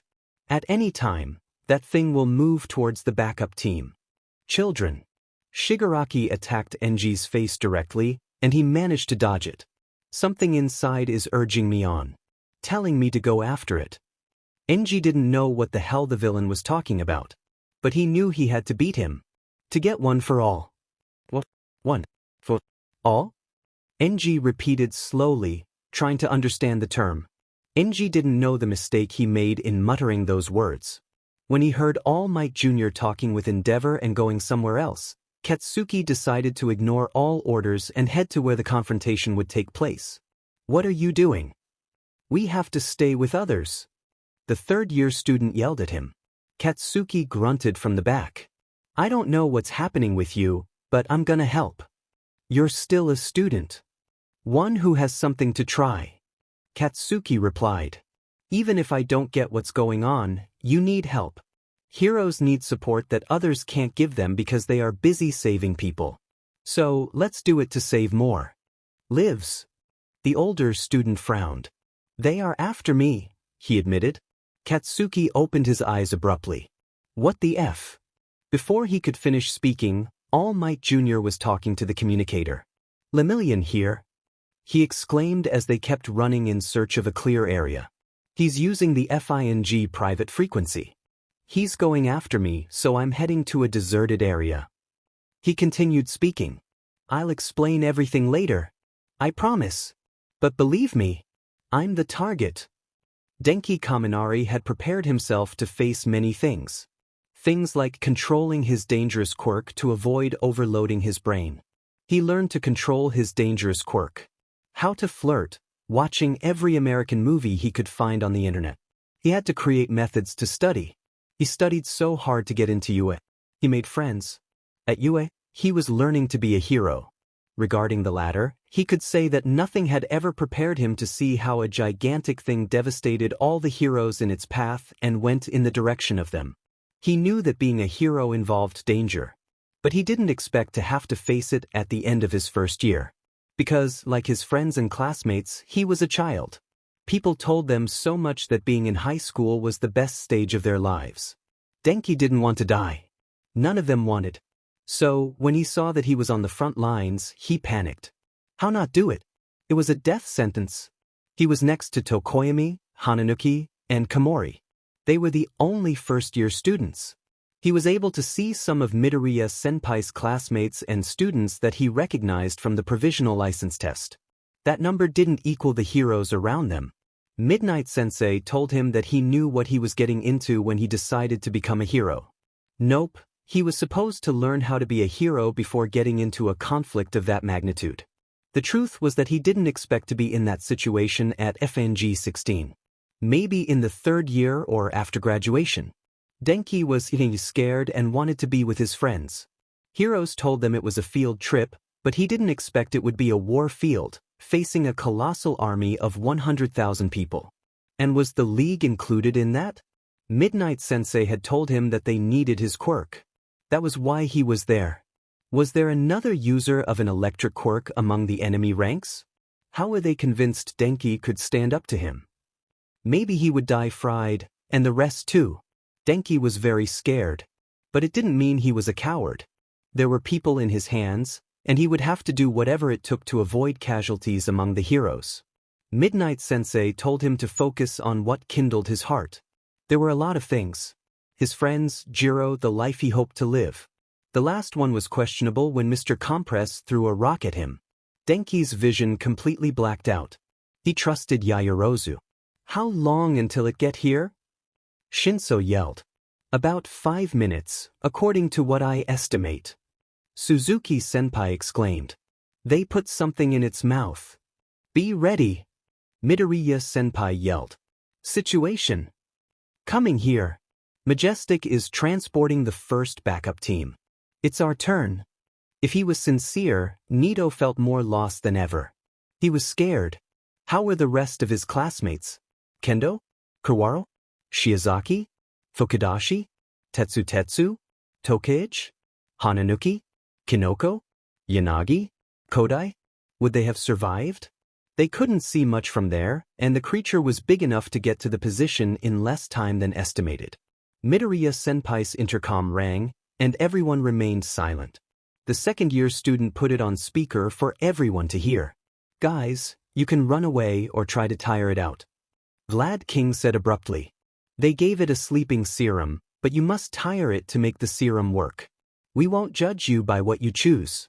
Make the decision that you consider correct. It's our turn, and then it will be yours. I trust your judgment." It has been a pleasure fight by his side. And the communication cut off. "Vlad Sensei," Kaibara said. "What do we do?" Midoriya Senpai blurted out, ignoring the dismayed looks from various students. "I know we're afraid, but this is not the time to hesitate. Vlad King trusts us, and we have to make the best decision. So, running away or exhausting that thing? Could they get on with their lives if they decided to run away from danger? If the heroes couldn't face it, were they supposed to die? Being a hero is many things. One of them is making the right decisions for the greater good, taking into consideration that they could continue fighting to achieve it. Heroes were human too. They could afford to be afraid. They didn't know what decision to make. They would have to work up the courage to take it. We have to exhaust it." Shinso nodded. "The sacrifices of others won't be in vain if we face it." Suzuki Senpai, who was still in the air, coughed. "I think we all agree that we are going to face that thing," she commented, shaking. "So, instead of giving a motivational speech or something like that, go to your positions. It got to where Vlad King is, and it won't be long before it reaches us. There are many luxuries in being a hero. So many benefits. Or so many of the civilians believed. They were children sent to a war camp. They were children who had dreamed of being heroes as they were seen on the news fighting villains to the cheers of the crowd. At that time, there was none of that. No encouragement. No rewards. No interviews. They were just a group of children facing a threat. The commission trained them as soldiers without realizing it. They heard a roar and then Nito knew it. That was the worst about being a hero. Minutes before, Shota Aizawa didn't think he had seen something so horrible in his entire life. But there he was, watching the man who had tortured his thoughts since the attack on the USJ. The man who had repeatedly attacked his students, his children. The man who had kidnapped Bakugo and Shinso. Tamura Shigaraki was no longer that immature video games fanatic that he had known just over a year ago. He was a threat with multiple quirks that Shota was trying to control. Everything would be over with one blink. Even Bakugo and Togata had arrived there for no apparent reason other than a death wish or toxic heroism. If they had sent their boy there, Midoriya would be accompanying them. If he was sincere, Shota never expected to have a protege, -2, because he could consider Shinso his child too. Two heroic hearts without the fortune of having a flashy or socially acceptable quirk for heroism. Quirkless and villain. Useless for heroism. But Shota Aizawa was a hero, and they were his students, heroes in training. He had never expected not to expel any student, but Class 1A had managed to break his record for most students without getting expelled. "You're a hindrance, Eraserhead," Shigaraki said, looking mockingly at Shota. "Am I going to die?" Shota thought. "If he gets me, it'll be impossible to stop him. They would all die. I'm gonna win this." "Aizawa-sensei, can we use the pool?" "So manly. I'll follow you forever, Eraserhead." "Sensei, taste cheese." "Sensei, can you help me with my left side?" "Sensei, I have informed the class of today's agenda just as you informed this morning. Have you heard of nitinol alloy? When heated, it returns to its original shape in an instant. It's a shape memory alloy." "Tentacle hero, tentacle. Back there, I can't help but think there's something I could have done. I was the one carrying him. Petting hero, anima. I don't mind. Nobody can stop love, you know. I totally get it. I don't think I can produce that much tape, Sensei." "Thanks, Sensei Ribbit. Thanks for saving me, Karo. Sometimes I feel like my quirk is useless and it frustrates me. It's not like everyone is amazed by a tail. My new super move reflects the light. Sensei, Is it okay if we practice late? I know there is a curfew, but there is little left and we want it to be perfect. Happy New Year, Sensei. Sensei, are you sure you don't want to eat anything? Is it okay with so many lamps? Dark Shadow is afraid of getting out of control at night. I train for hours and I feel like I'm lagging behind everyone else. I feel like this is all a dream from which I'll wake up and still be the kid with the villainous quirk with an impossible dream. But this is real, isn't it? I'm going to be a hero. Do you really think I could become a hero without a quirk? I still have to watch over you until the day you graduate and become heroes. I still have to watch over them. The one who's a hindrance is you. Present. Luca. Kenji heard Midoriya yelling his hero name. They've got a fire user with them. Monoma. Turn that ice into water. Use Todoroki's left side. If someone had told Ishikawa that he would be on a battlefield fighting a thing bigger than MT Lady, he wouldn't have believed it. Now, the idea of survival seemed so ridiculous.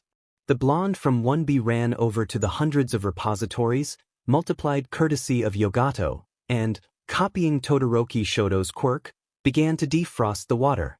If he concentrated, he could create a great flood solely aimed at the villains. It would end everything at once. He even wondered what had happened to Midnight or Kaminari-kun. Both could have neutralized the threat from the start. Had the situation gotten so out of control? Now! Midoriya yelled. Kenji fired. You look like Fat Gum. A fanged blonde girl commented. You're so adorable that I want to see your blood. Suzuki Aoi narrowly moved, avoiding the knife. If you give up, maybe I can give you some. The blonde snorted and looked at her defiantly. There are other people that interest me before you know? Like Ochako or Tsuyu or Hitoshi. I think I've seen him around here. Hitoshi? She mentally wondered. Shinso Hitoshi. Midoriya's extra-legal sibling. Too bad I won't let you get close to him. Aoi responded, throwing herself straight at her. I'll catch you before that. We'll see that. Bakugo! Katsuki heard a scream. It was All Might Jr. He looked at the big hole in his stomach and understood why the third-year student was screaming. I'm gonna die. He still couldn't die. He had reserved his hero name for best genist and the nerd to hear. He still couldn't die. There were things that even he wanted and had to do. There were people he wanted to see again. Katsuki didn't want to die. Tsuburaba Kozai was running out of air. That was the largest air structure he had ever attempted to accomplish in his entire life. Even if it wasn't long enough to imprison the creature, perhaps it could give the rest of the students valuable seconds. Yurashi, Ishikawa, Totiki, Monoma, Shindo, Hanamoto, Ninasatea, Rin, Kamakiri, and Tsunatori launched every possible physical attack on the giant while the captors got prepared. Gale Force had created a few hurricanes, while Luca had released a strong torrent of water, which had knocked the League members off the back of the thing. The others kept firing without stopping, hoping to exhaust it and for Yairo's serum to take effect. To his right, he saw Suzuki Aoi, who had been reporting the situation from the air, facing Toga Himiko.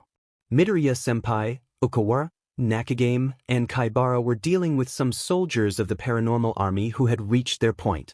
Shishikura was on the other side, supporting Aways and Yogato, a 2B student, in holding off other villains.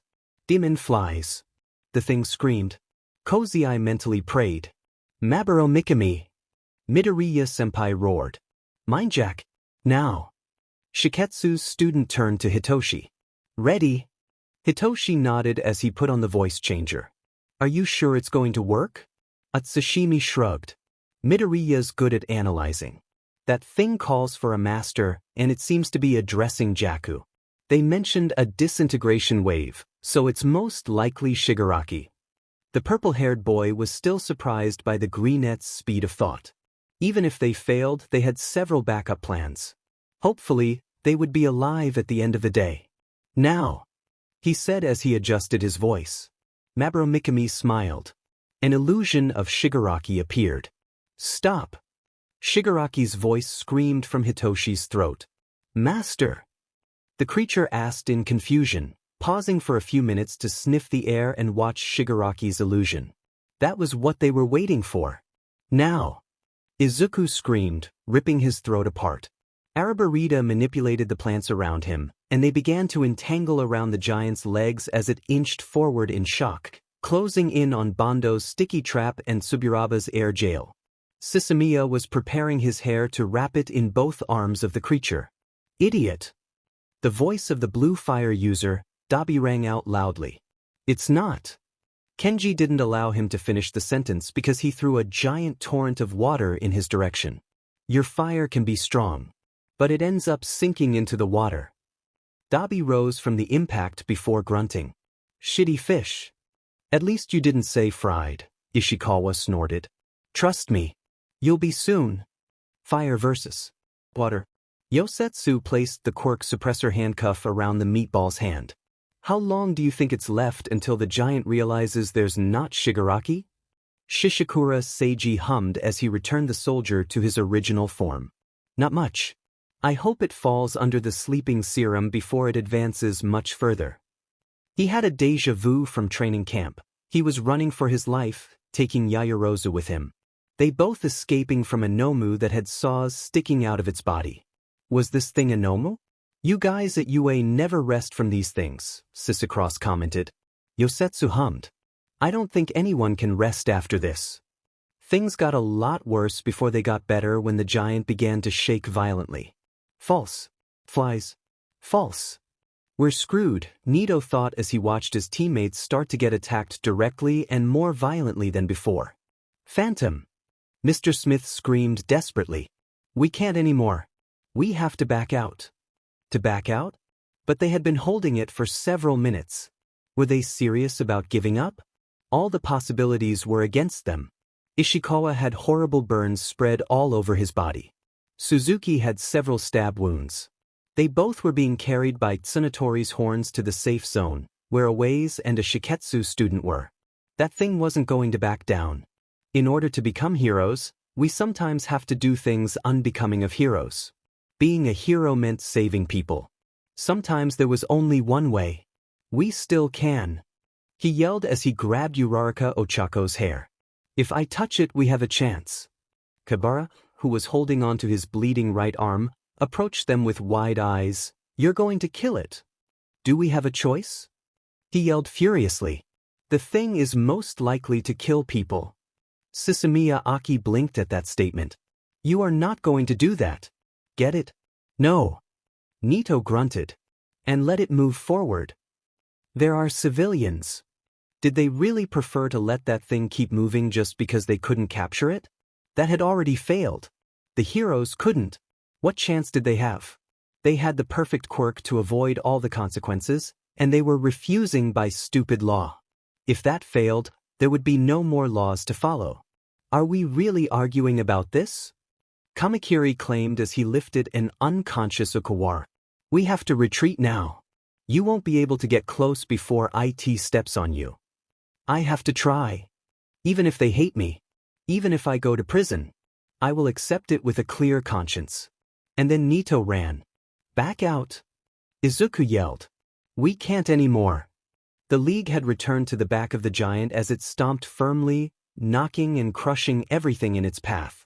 The students ran in terror, lifting those who got hurt and avoiding the areas where the next step would come.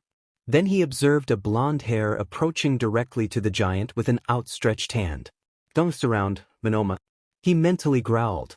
Don't be stupid right now. Rocketti! He yelled at the American student. The girl quickly approached in his direction. What's wrong, senpai? Shoot your horns at Monoma and bring him here. Tsunatori followed Izuku's gaze and her eyes widened in panic. Now! 4 perfectly timed horns flew in Monoma's direction. When the giant left, Inesa could feel the tears streaming down his face as he stared at the dying student in his hands. This was not a field trip, he thought stupidly as his brain was trying to process everything that had happened. They had captured a good number of enemies. But no members of the League, and that thing hadn't stopped. Were they alive by luck? How much time did the injured have left? Are you okay, big boy? Arabarita asked as they watched the giant advance into the city. I dunno. A little further on, the first support team watched the same scene unfold before their eyes. We only survived because they didn't consider us worthy enemies. That's why we're alive. Momo thought, wanting to cry. Hitoshi had never seen Midoriya-senpai so upset. What the F were you thinking? He yelled at Monoma, who was wrapped in his capture bandages. What the F did you think? Stopping that thing. The blonde from Class B yelled. That thing will keep advancing. Several civilians will be at risk. Midoriya-senpai growled. You can't decide who lives or dies. Do you understand me? You could have died. Monoma didn't sound regretful at all. Hitoshi couldn't blame him. If my death means saving lives, I would do it. The quirkless student shook his head as he ran a hand over his face. I don't want to deal with this. He released Monoma from his bandages and stared at the morbid scene with tears streaming from his eyes.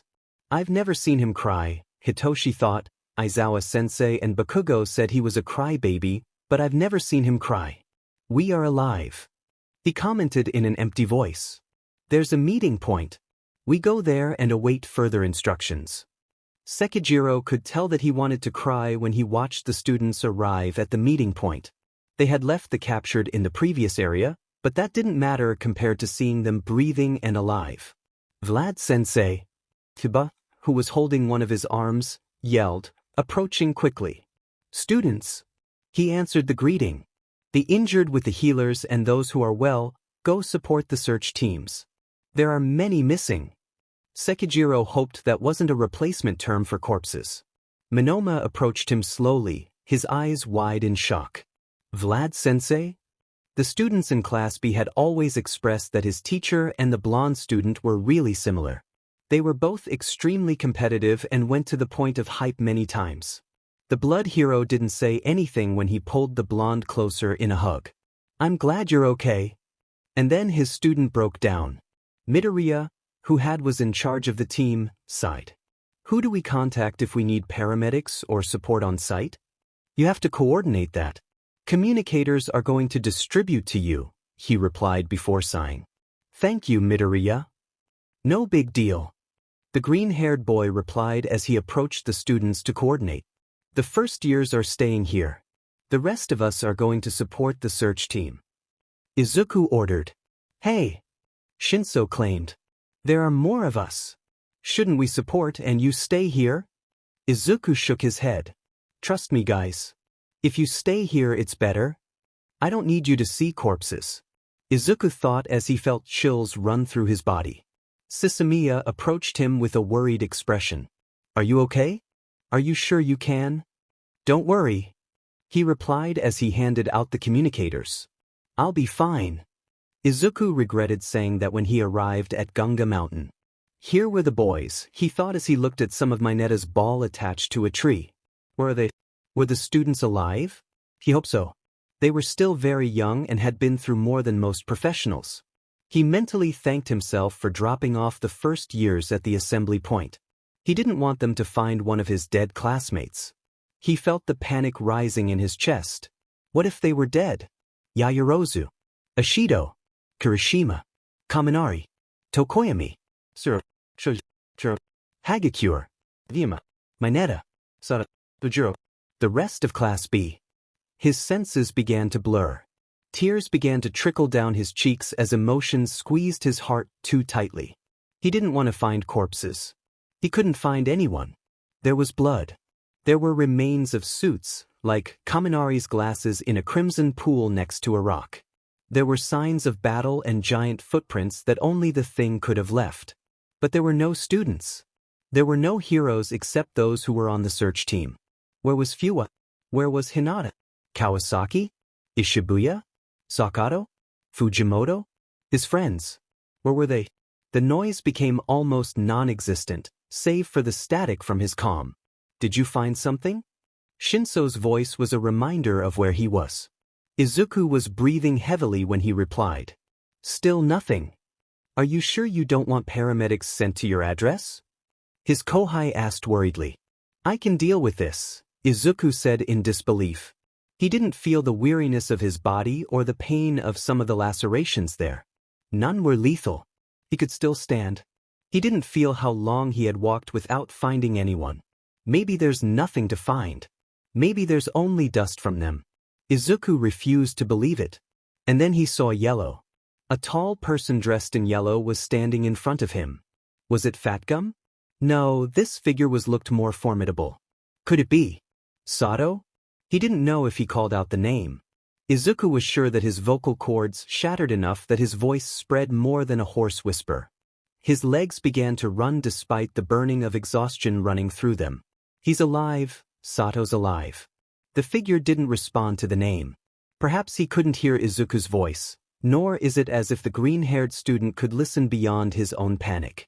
When his arm touched the person's shoulder, Izuku looked at Sato's tearful face in front of him. The student's mouth moved, but no sound came out of it.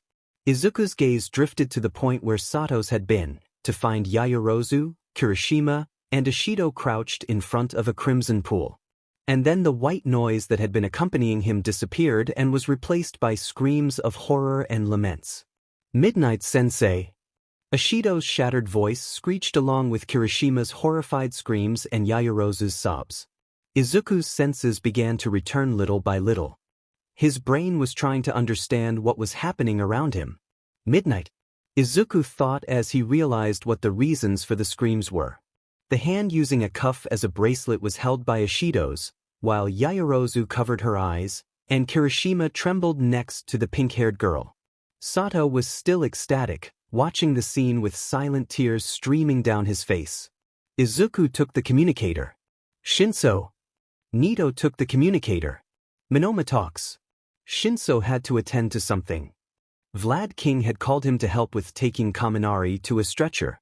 If he was honest, Nito still believed that had been a wrong choice because Shinso was close friends with the electric blonde.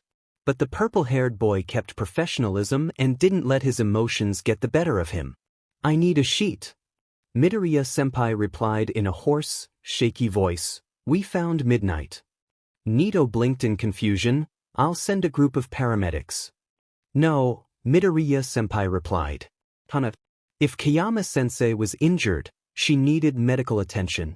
"She doesn't need medical attention," the older student's voice cracked. "Just something to cover her up." And there Nito understood everything while he felt his vision clouding up and his throat dry. "I'll send someone." The communication was cut off. Shinso arrived a few moments later. The student from Class A frowned in his direction, still uncomfortable with what had happened. Nito knew he would have to talk about it, but that was not the right time to do it. "How's Kaminari?" Nito asked. Shinso sighed. "They're taking him to a hospital. He needs emergency surgery," he replied as he took his communicator from the blonde's hands. "Did someone call in my absence?" Nito nodded as his hands shook. Midoriya-senpai found Kayama-sensei. The purple-haired student blinked. "Good, I'm glad." The blonde from Class B shook his head. "Not like we expected." "Oh," Shinso replied, realizing what Nito's statement implied. "Yes." And, for a moment, silence reigned around Nito. There were no hurried footsteps, no heavy breaths, or dripping blood or tears. Just him and his thoughts. "I wanted to be a hero to help others," Nito thought. "I wanted to be a hero to make a difference." Nito had always seen heroes defeat villains without taking lives. That CNCPTN had disappeared a little less than an hour ago when he was willing to assassinate the thing. Seeing the giant, a threat they weren't prepared for, Nito had thought, "This is the worst about being a hero." But now, he knew it was not so. The worst about being a hero is that sometimes you can't save everyone. From this, we can see how the heroes have been weakening and accommodating in their system based on popularity. Excuse me, but I think the heroes had a tactical victory. They captured more than half of the Paranormal Liberation Front. How can you call that a failure? Take into consideration civilian casualties and property damage. If the heroes had done well in the Jakku raid, we wouldn't be in this situation. How do you talk about failure? Was it the heroes' fault? They also had casualties. There are many disappearances. But there is more on the part of civilians. I remind you both that this is a professional debate on a newscast. We ask you to calm down. Remember that Endeavor, #1 hero, will give a press conference when he recovers. Of course, the abusive man whose son charred more than 30,000 innocent people. And his other son has protected civilians on several occasions. Being a student, the students had been more prepared, they wouldn't have failed. They were children. 16 and 17 kids. Would you think the same if your daughter had been in those ranks? Facing much older and better trained people? I can't say it. Thanks to them, I no longer have a daughter. Izuku grunted as he turned off the TV and sank into his chair. Next to him, Shinso was staring blankly at his cell phone. Stop watching the news, the second year told him, you don't need to hear unnecessary shit from the press. Shinso shook his head, it's not the press hating us. There was a break at the Tartarus. Izuku's eyes snapped open, and he snatched the purple-haired student's cell phone from his hand. Tartarus prisons break. A few hours after the tragic fighting that has mourned Japan, some of the most dangerous criminals have fled the maximum security prison called Tartarus. At the moment, the names of the fugitives are unknown. The government asks the population to remain calm, stay in their homes, and block all entrances. The heroes will do their best to return these criminals to prison. Shinso sighed heavily. A list was leaked. It's unknown if it's real or fake, but Muscular is there, along with All for One. Muscular. Shinso had tensed when mentioning the name of that villain. A few months ago, villains had attacked the training camp that UA's first-year students had attended, kidnapping Bakugo and Shinso to the dismay of the heroes and population. Something that hadn't made the news was the fact that the students themselves had fought the villains. Kendo and Tetsu from Class B had faced mustard. Shinso had saved Kota Izumi, Mandalay's relative, from the bloodthirsty Muscular, defeating him thanks to his quirk. He's not going to go after you, Izuku told him. Shinso shook his head.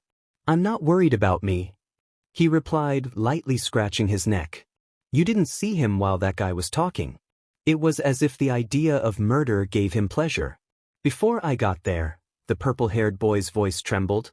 He was telling Kota that his death would complete a perfect cycle. Izuku wasn't in the best position to give the first-year student any advice.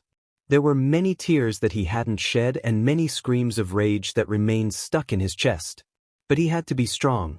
Izuku couldn't allow himself to break down, especially when the spirits from 1A and 1B were on the ground. Aizawa Sensei was seriously injured. He had lost a leg and an eye in his confrontation with Shigaraki. Katsuki was in an induced coma. Kaminari was in his second surgery. Ishikawa's burns had been third degree and were being treated, as were Heido and Tokoyami's. Todoroki had first-degree burns and was on the mend. Suzuki had lost a lot of blood from Toga's stabbing. The worst had been Togata, who was in a coma, and there was no sign that he would go to wake up. And they were just a few examples of how bad they were. The psychological damage wasn't included. According to the doctors, it was too early to determine if Kaminari would have severe brain damage. The students refused to leave the hospital. Yayorozu and Ida had to remind them to eat. He was watching Ishido, and his chest ached at not seeing that upbeat and energetic girl. She had encouraged Gunga's backup team by telling them that Midnight Sensei still had lessons to teach them and that they would all come back to classes together. Now those words seemed far away. It has been a tiring few days, Izuku said. Shinso laughed dryly. It's only been 2 days. They still have been exhausting. You need to sleep. The green-haired student commented as he ran a hand over his face. The first year shook his head. I'll go back there if I sleep, Shinso said in a low voice. If I stay awake, I don't have to deal with it. Izuku sighed deeply before rising from his chair and placing a hand on the student's shoulder. I'll go to the cafeteria. Do you want something? Black coffee. Shinso responded immediately. Sugar-free and well-loaded. Of course. One for all is a quirk that grows stronger with each wielder. Shimura Nana commented. Toshinori kept it for 40 years. And I had doubted that boy. Fifth commented between laughter before being frowned upon by Sixth. First shook his head slightly and addressed Mirio. Toshinori has told you that we died young, right? Mirio nodded before sighing. He knew he was communicating with them, even if it wasn't orally. You all died in battle, but Fourth's cause of death is something that had me intrigued. Fourth had a large scar running across his face, and he approached Mirio. One for all killed me. Shoto stared at the old man on the hospital bed and grunted before slamming the door shut. He wanted to talk to his father about what had happened. Dabi was Toya, and he was willing to kill them without mercy. But he wasn't ready to talk to Endeavor. Hitoshi sat next to Jiro as they both stared at Kaminari's room. "How long do you think it takes?" Jiro asked with a look at her bandaged earphone jack. The purple-haired boy sighed heavily. "I don't know." The girl hummed. "We shouldn't worry, right?" She snapped and looked up before smiling. "I mean, it's Kaminari. The guy who fries his brain and is good as new after a few moments. The guy who always cheers us up. He'll be fine, right?" Hitoshi looked at her worriedly before putting his hand on her shoulder and shaking his head. "I don't know, Jiro. But they said he might have brain damage." Jiro snorted. "Please. It's Kaminari. He has brain damage every training and is fine at the end of the day." She is in denial. "Jiro." The purple-haired boy replied slowly, trying to stay calm. But his trembling voice denoted that Hitoshi couldn't deal with the idea of Kaminari not being himself again. "Doctors don't know."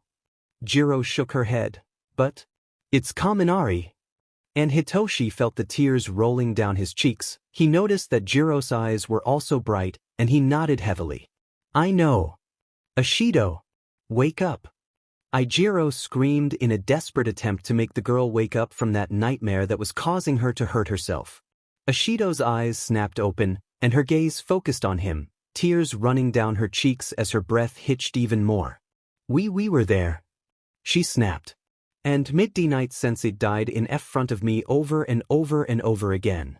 I saw you die along with Kaminari, and I couldn't do any New York thing." Jiro took a deep breath before wrapping his arms around her trembling form and pulling her close for a hug. Ashido's sobs were loud, but he guessed that no one was coming to them because they knew he was helping her. Since middle school, Ashido always had been upbeat and cheerful. She always motivated others to face their fears. She had been one of the people who had inspired him not to give up on being a hero, and now it was Jiro's time to be there to prevent her from falling apart. She had recognized the giant. Ashido had confronted it in their last year of middle school and had burst into tears afterward. Jiro had stayed like a coward, watching from a distance. When they were in Gunga, they saw it again. Ashido had been paralyzed with fear, unable to get Yayarose's sleeping solution into its mouth and almost being crushed. Jiro had saved her and completed the objective. There were no words to calm Ashido at the moment, save for his slow breaths that accompanied the girl's sobs. The silence was the best after the voices of tragedy in their heads. "The children are alive," Yamada replied. "There are only a few concerns." Shota frowned. What would those concerns be? Kaminari is coming off his second surgery. The doctors don't know if there will be permanent brain damage. Bakugo in an induced coma. Yamada was watching him worriedly from the chair next to him, and Shota knew what he wanted to talk about. "I want to sleep a little." 1A's homeroom teacher responded, indirectly saying that he wanted Yamada to leave. The blonde looked at him with concern before nodding slowly and heading for the door. "I'll come tomorrow." A few seconds later, the door closed, and Shota stayed alone. Kiyama, he thought as he held the sheets tightly.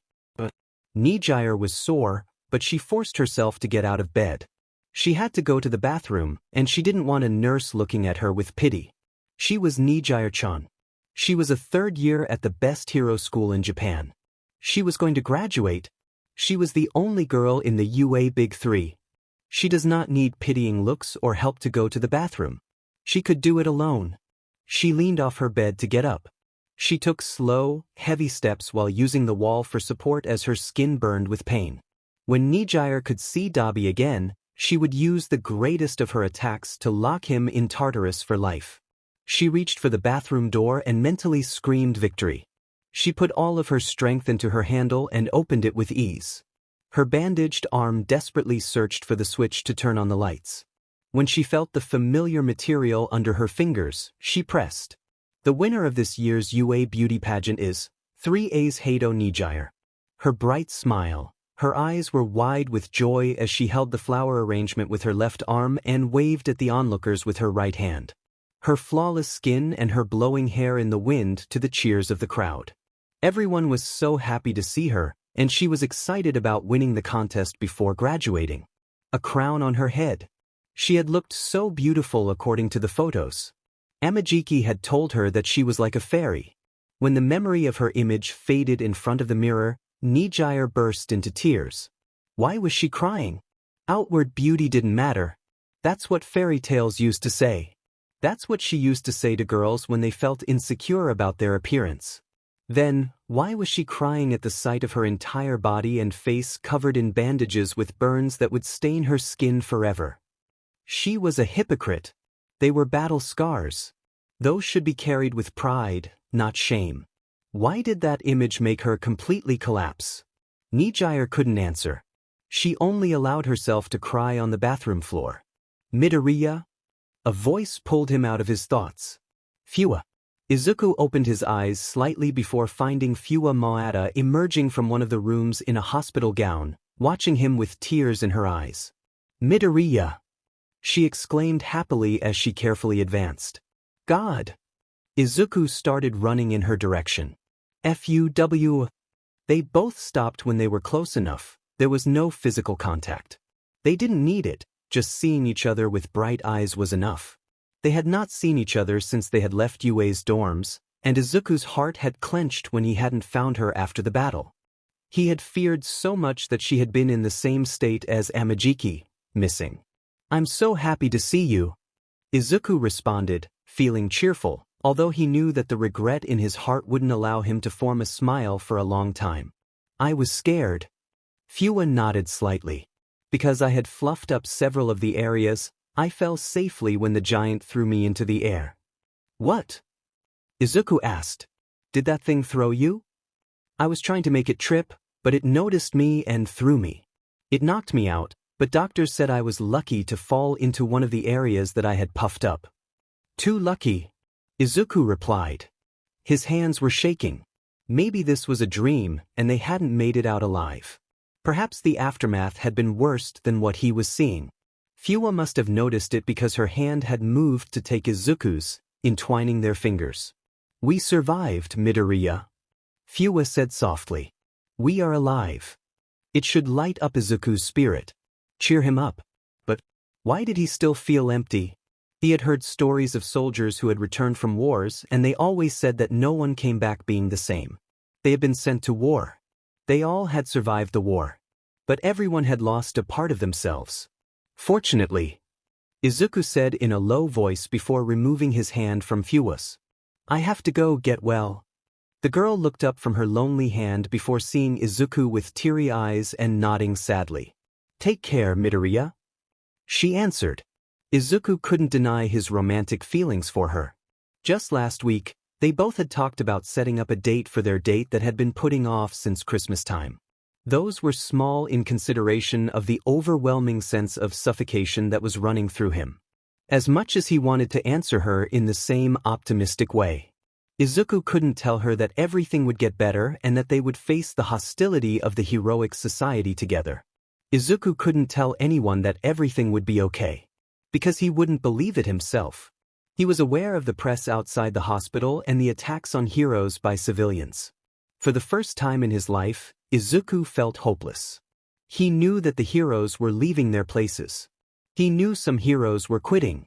Uraraka, through tears and sobs, had told him about some professionals that had retreated from the shattered of Jakku City, while she and Azui had remained, trying to save the civilians under the rubble. He had seen the news. Were people seriously blaming them?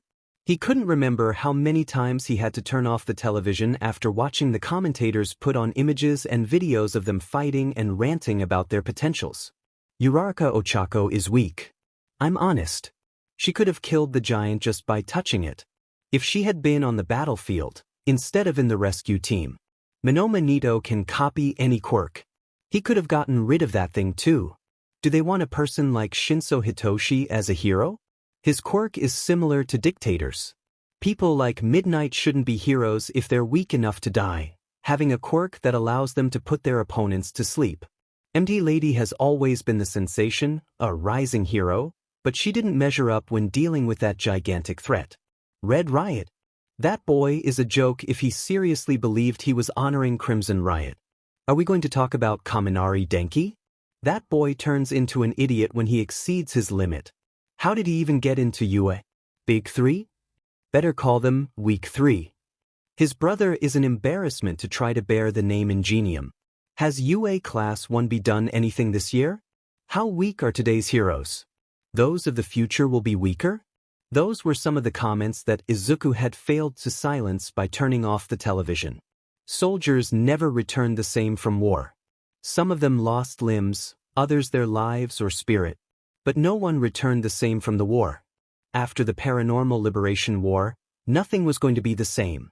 And that was only a part of the real consequences. A hellish hell had been unleashed.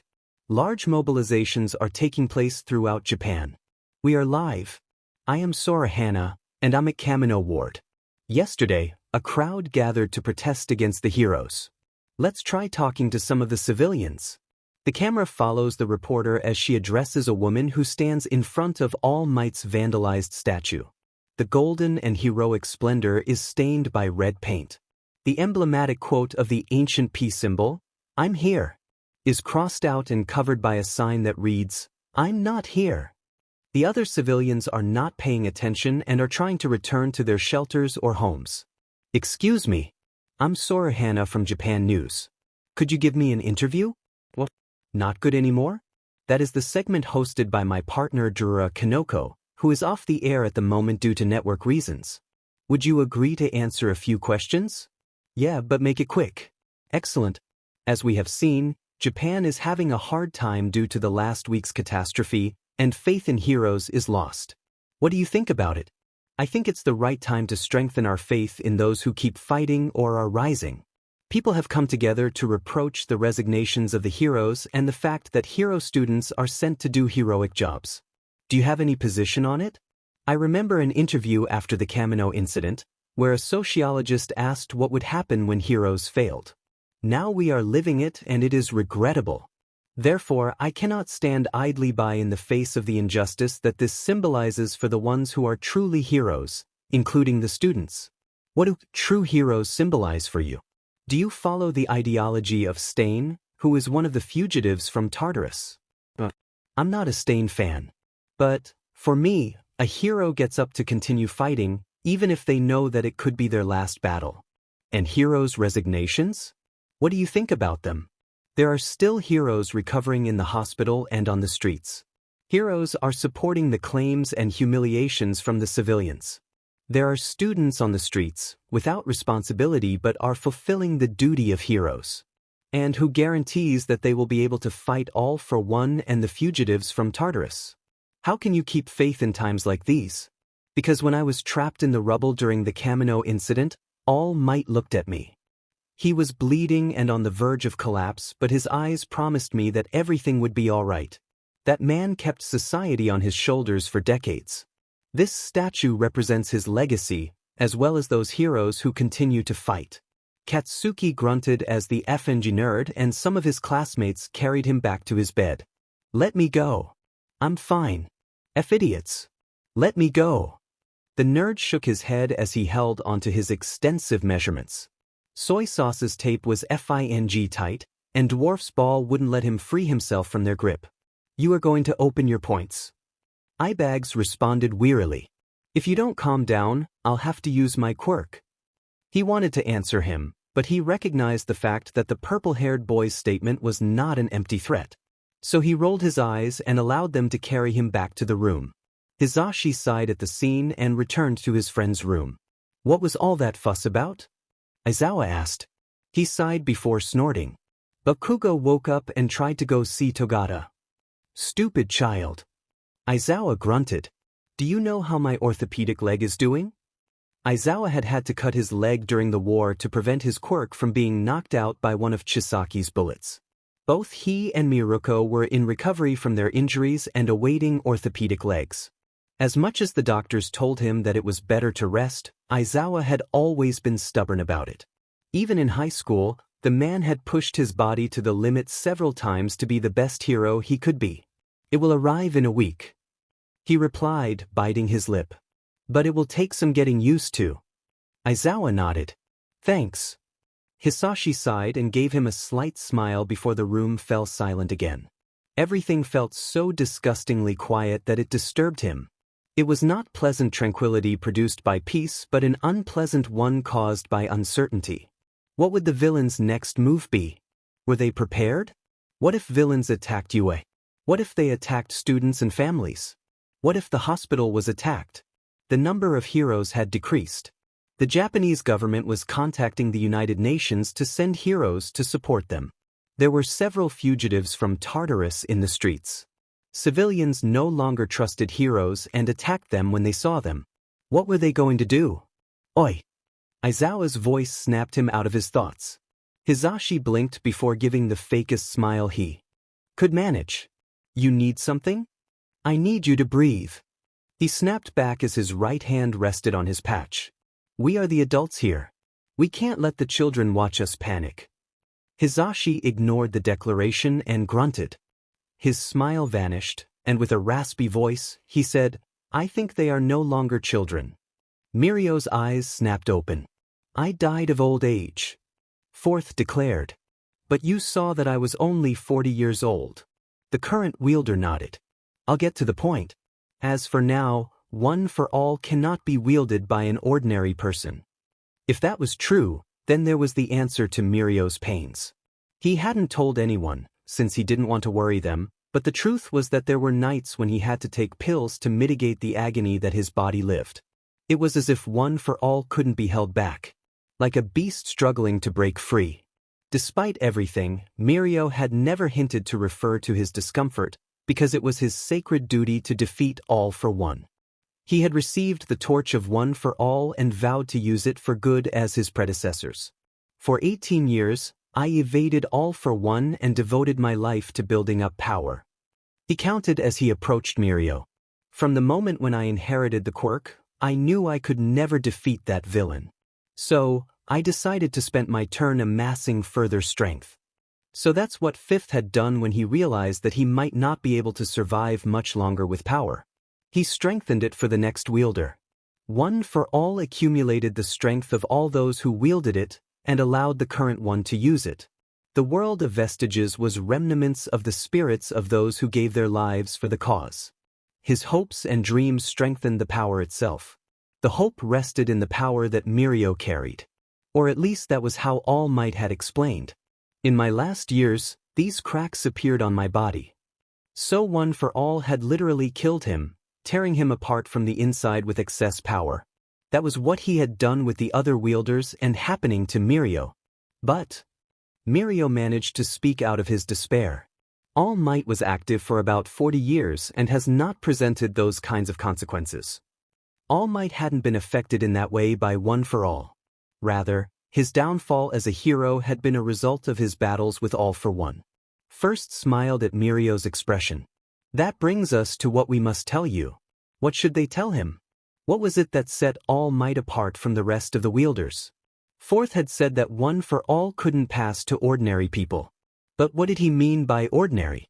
In a society where everyone had quirks and... Nana nodded when she noticed that the realization had hit Mirio. "The others never held it for long," Fourth pointed out. "And since we died in battle," Nana complimented. Tashinori's only other point of comparison was himself. First rose from his throne and looked Togata in the eye as he had in that dream of months ago. "Ninth, tell us," he asked calmly. "What's different about All Might from the rest of us?" The fog that prevented him from speaking lifted when Mirio answered. "All Might was quirkless. Izuku, you have to eat something other than hospital food." His mother pointed, handing him a bento. Izuku shook his head. "Thanks, but I'm not hungry." "You will eat it whether you like it or not," Inko Midoriya fiercely exclaimed as she handed him chopsticks and sat down next to him. "It's an order, not a suggestion." "I'm not a child anymore, Mom," Izuku replied as he opened the bento and took some rice with the chopsticks. "I'm turning 18 this year." His mother nodded. But that doesn't mean anything to me. The sensation of having food in his stomach felt strange, almost nauseating. The discomfort of the last days didn't go away and his body felt it. Don't even think about saying you're not hungry, the woman exclaimed. I've been handing out bentos to every child I've come across here. Izuku frowned. Did you really make that much food? His mother nodded. You are still children. You deserve to eat a warm home-cooked meal. The hospital one is not bad, Izuku pointed out, although it lacks a little salt. The woman snorted. Mitsuki already complained to the cooks, and she brought her food too. Bakugos never change, Izuku thought. It's very nice of you, he commented. Many of the parents still can't get a ride, or others are stranded at airports. He popped a piece of pork into his mouth, and the deliciously familiar taste of katsudon flooded his taste buds. Katsudon always makes everything better, Izuku. His mother's sweet voice flooded his mind. Even when I grow up? He asked her. Baby, of course. Even if you're no longer a child. And Izuku broke down. Inko Midoriya knew she was a crybaby. And by ending up being a mother, she raised her son so that he would not be ashamed to openly express emotions. And her son was also a crybaby. She was never bothered by his tears or criticism of the fact that her son might be a little touchy. If crying was considered a sign of weakness, she would prefer it to Izuku yelling and punching to express strength. Izuku's quirkless diagnosis was the biological check for people to point out her son as a weak person. But if that boy could keep smiling and maintaining hope despite the beatings he received, how could anyone tell that Izuku was weak? Only prejudiced people. It was all too much to have to deal with. She proposed to Izuku the idea of taking classes online, and he turned them down. She suggested moving to Finland, where quirk discrimination was less, but her son refused. Many people could tell Inko that she was his mother and that she should command respect. That Izuku would have to accept the decisions that she made. But what would she gain from it? It was Izuku's life that she was deciding on. She didn't support his decisions, but neither did she impose her wishes. If Izuku wanted to be a hero, she would support him as far as he could. When he got into UA, it was a surprise for her. She began to realize some people recognized Izuku's value and saw him as a hero. She turned into one of them. Now, Izuku was being a hero and she was by his side, comforting him like when he was a child coming home from a hard school day. Inko was the best mother in the world? But did she try? Yes, she tried really hard. Mom, Izuku said between sobs. Inko rested her right hand on her son's, and with her left, she took the bento that was shaking in Izuku's right hand. Putting the container aside, she pulled her son into a hug. The tears of her baby flooded her sweater. I'll do my best. I'll try to come back home every time. You come back? Inko exclaimed. You kept your promise. Try to come back. Even if you are broken, try to come back. I'll always be here to pick up your pieces. Don't be loud. Kaminari complained. I have migraines. Shinso snorted. Should I take this as a fate sign to exact revenge for all the times you gave me a headache? Kyoka watched as the blonde boy shook his head. Once I get out of here, I'll write apology letters for my screaming. Nope. Kyoka replied. You better get your hands ready and we'll play a song I have written together, okay? Kaminari slightly smiled. Cool. Katsuki grunted. Are you going to stand there looking at me like an idiot or what? Shitty Hair shook his head. Man, I came to visit you. Little more and you go to the next life. You are stupid if you think I will go away and give you the chance to take my place as #1 hero. He answered. The one who should be concerned is All Might Jr. He didn't remember much from after Shigaraki put one of those strange tentacles through him. But he did know that All Might Jr. had continued to fight alongside the other heroes. He had been the most affected of all. He was in a comatose state, as lips and soy sauce had informed him earlier but stable. The FANG nerd had visited him a few minutes ago, and he looked in perfect physical condition, save for several scratches on his face and arms. All Might is with Togata, Shitty Hair said. He can't get many visitors, but they say you can be transported through the hospital in a few days. Oh, if in good, he exclaimed excitedly. Being here stresses me out. He wasn't going to tell him that he felt worthless right now. He had almost died in his first real battle, and he completely felt useless at the moment. What kind of hero almost died that way? Just saving one person? He knew that Round Face, Glasses, and Frog had saved hundreds of people after the battle died down, but what had Katsuki done? Are you okay, Bakugo? Shitty Hair asked. I'm on FNG stretcher. Do you think I'm okay? He growled. And the old hag is taking too long. The redhead shook his head. I know you're not one to cry, but could you tell me if you need anything? Did he need something? Needing was different from wanting. Did he need Shitty Hair to go away? Did he need to be alone? Did he need to transport? There was only one thing Katsuki needed, and he wanted at the moment. Silence. He answered. I just need the world to stop and be quiet for a while so I can think straight. From 2nd to 7th, were there quirks factors? Nana Shimura said calmly. So how is All Might here too? Mirio asked, watching the bright yellow light from his mentor's silhouette. He had no quirk factor. One for All truly became Toshinori's quirk. Nana replied. And his vestige here is a remnant of his own consciousness. Yagi Toshinori is an extraordinary individual. 4th commented. Not because he became All Might, but his very existence. 1st nodded. In your generation, quirkless individuals have almost vanished. And that is why One for All cannot be transferred anymore. Mirio replied. The vestiges nodded in unison. 1st sighed as he looked at All Might's vestige. Thinks of people as cups and quirks are the wine that fills them. He commented. What happens when you fill a cup too much? It overflows and spills. Mirio replied. 4th nodded. One for All shortened lifespan. But as you know, for 40 years, Yagi maintained his grip on One for All. Because Yagi's vessel was empty, One for All became his quirk. 1st said. By some fate twist, this power that must pass from one to the next wound up being meant for those who lacked power to start with. 5th rose from his throne. You know it now, kiddo?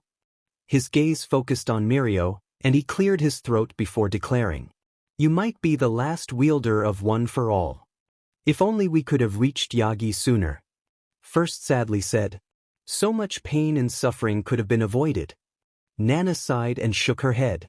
There's nothing to regret because Mirio has been a great wielder, and he will still to be if he decides to continue. Mirio frowned. I have to continue. You said One for All can no longer transfer. Ordinary people. 5th pointed out. Remember, in a society of extraordinary people, being ordinary was a true rarity.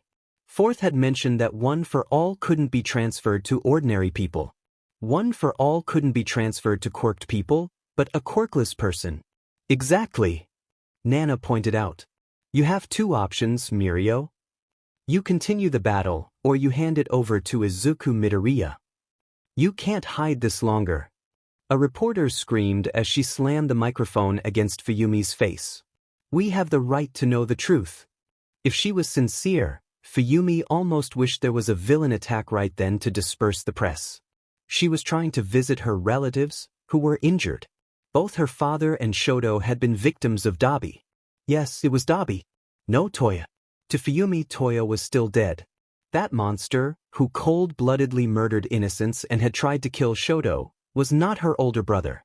So many civilians killed because of Shigaraki, and you don't want to tell us what it means. Why couldn't they understand that the 2 of them were also civilians? She and Natsuo had led their own lives outside of the heroic field for a reason. She was a teacher, and Natsuo was studying medicine. Was it so difficult to understand that they didn't know anything? Why question them? Why attack them? Breathe, Fuyumi. Natsuo whispered as he squeezed her shoulder. Geez. Figured it out there would be a crowd like this when we show up to Central, but still dash. Another microphone stuck to Natsuo's face. Any statement on Endeavor? The man asked as his cameraman shoved his camera through the crook of his neck. Natsuo grunted. Endeavor will give you everything you want to know at the press conference. Please, leave us alone. You are his children. A voice yelled from behind. You are Dabi's siblings. How do you want US to trust what your father says to US? How do you want US to trust what you tell US? We don't owe you explanations. Natsuo replied. Fuyumi lowered her head further as her brother put his arm around her shoulders and pulled her closer to him. As silent as ever, Fuyumi had almost forgotten that their mother was with them. She only remembered her presence when Rei Todoroki's icy hand squeezed hers. We heard that during his fight with Shigaraki. Another reporter exclaimed, trying to put the microphone on her mother's face. Endeavor has muttered something about one for all. Do you know what that is? No. Fuyumi spoke. We don't know, and please get that thing off my mother's face. The reporter didn't care and tried to bring her microphone close to Fuyumi's face. Could it have some relation with the supervillain All for One? I'm done. Let's hurry inside. Dude, little more, and I was reunited with my grandparents. Ishikawa replied, laughing. Izuku rolled his eyes. If you weren't so sensitive, I'd slap you for that joke. The boy with the fish mutation laughed louder as he tried to calm his breathing for a coherent and understandable conversation. You are a complete idiot, aren't you? Izuku asked, running his hand over his face. Bro, you flatter me. Ishikawa said, amused. An idiot who survived a Todoroki, that must be worth a few extra credits, right? The atmosphere suddenly became tense. No one had so directly touched on the subject of Dabi being Endeavor's eldest dead son, much less calling him a Todoroki. Ishikawa seemed to notice because he sighed heavily. How is the boy? He wants to talk to Endeavor, but he doesn't know how. Izuku shrugged. It's a family matter. Only the Todoroki themselves will know what to do. Good point. Ishikawa bit his lip when answering. Do you know how the others are? Izuku nodded. They're fine. Waiting for you to be discharged so you can return to UA. Ishikawa frowned at it. You've been waiting for me all this time. The green-haired boy snorted before shaking his head. You are my best friend, but I have unfinished business here. He meant taking care of the Class 1A's kids who remained in the hospital. Uraraka, Ida, Yaoyorozu, Shinso, Kirishima, Ashido, and Jiro had stubbornly refused to leave the hospital until Kaminari, Tokoyami, and Bakugo were discharged. On the other hand, Todoroki and his family were a separate issue. Following the shocking revelation that Dabi was actually Toya Todoroki, Endeavor's firstborn allegedly dead, people had started to become much more distrustful of heroes. The current hero number 1 was supposed to give a press conference when he found out what action to take against his son. To this, Todorokis would have to talk about the past that the man had tried to leave behind. So Izuku had to play the role of the responsible authority figure. UA had become a refuge from the remarkable chaos generated in Japan from the fugitives of Tartarus, the paranoia of the Japanese regarding the attacks of villains, and the decline in the index of support for heroes. How are the rest? Ishikawa asked. Trauma. Izuku replied. They have seen horrors. Uraraka had a confrontation with Toga during the rescue of civilians. It left her pondering a lot, especially since several heroes later left their posts while she and Azui continued trying to save people. Kaminari, Bakugo, and Tokoyami almost died. Kirishima, Yaoyorozu, Ashido, and Sato found Kiyama-sensei's body. His friend remained silent with his eyes wide open. And it's only their first year. He said in a hollow voice before focusing his eyes on Izuku. I worry about you, Midoriya. How are you? How was he? Izuku knew that he was not feeling well. He had nightmares and tried to keep his expression calm, just like Aizawa-sensei's every time he comforted and encouraged him. But it was becoming more and more difficult for him to do so. Not when his mentor had almost been killed by Shigaraki. Not when his friends had faced the worst of being a hero. Not after seeing the number of corpses he saw that day. Tired. Izuku replied. Understandable. His friend nodded. You do this all the time. You know that, right? The green-haired boy turned a confused look at him. What? Ishikawa sighed. Push yourself to the limit to save others. He replied. Era Sensei would agree with me. Can you formulate? Izuku asked. I lost the thread of the conversation. His friend snorted. You're very self-sacrificing for your own good. You need to rest, no? You've had a hard few months, and these weeks have been shit, get it? You're always there for others. Remember we're here for you, okay? You are no longer alone. Toshinori Yagi felt his heart rise in his throat when his successor asked him, Did you know One for All killed the fourth wielder? He didn't want to lie to Togata Mirio. I had my suspicions, he affirmed, fiddling with his hands. But I wasn't sure. He was the one who raised the question, and I could never gather enough information to confirm or deny it. The young man nodded. When did that happen? The ex-hero sighed. When Black Whip appeared. He could see it in the eyes of his successor. The feeling of betrayal formed a claw of rage that painfully clenched the boy's heart as trust slipped away like a bleeding wound. Toshinori was ready to receive the claims. He deserved them for not trusting his successor. They were united by One for All. Instead, Togata Mirio sighed heavily as he shook his head. There's no point in blaming when there are more important things to do. The answer the young blonde gave him made him remember the reason why he had chosen him as successor. That nobility, that heroic spirit, that attitude of self-sacrifice. He found the same qualities in his first choice as successor, but it was impossible to deny that Togata Mirio was a worthy One for All wielder. When I was in the world of vestiges, Fourth said something interesting. Young Togata said. He said that One for All could no longer be wielded by an ordinary person. Toshinori felt that he knew the point of his successor. During the entire time he carried One for All, he never compared himself to the other wielders. Although, there were times when he thought about how he, a quirkless boy, had proven his worth to carry that legendary holy torch. The fact he could wield that hidden legacy on his shoulders and bring an era of peace to society. He hadn't thought it very possible. There must be some other difference between him and the other wielders, right? Being powerless couldn't be the reason why he could carry One for All, could it? One for All was an extraordinary quirk. An extraordinary person had to wield it. In a quirked society, quirkless people are extraordinary. Togata Mirio replied as if he had been able to read his mind. The wielders told me we have two options, continue or give up the battle. Toshinori's eyes snapped open at the statement. Give up the battle? He questioned him, jumping up from his chair. This situation requires that we continue the battle. The young man nodded. They meant for me to continue it even if I died, trying or giving it to someone else through One for All. Through One for All? Give it up? Someone else? And then the realization hit Toshinori. How long have you been dealing with pain? The ex-hero asked. The student sighed heavily.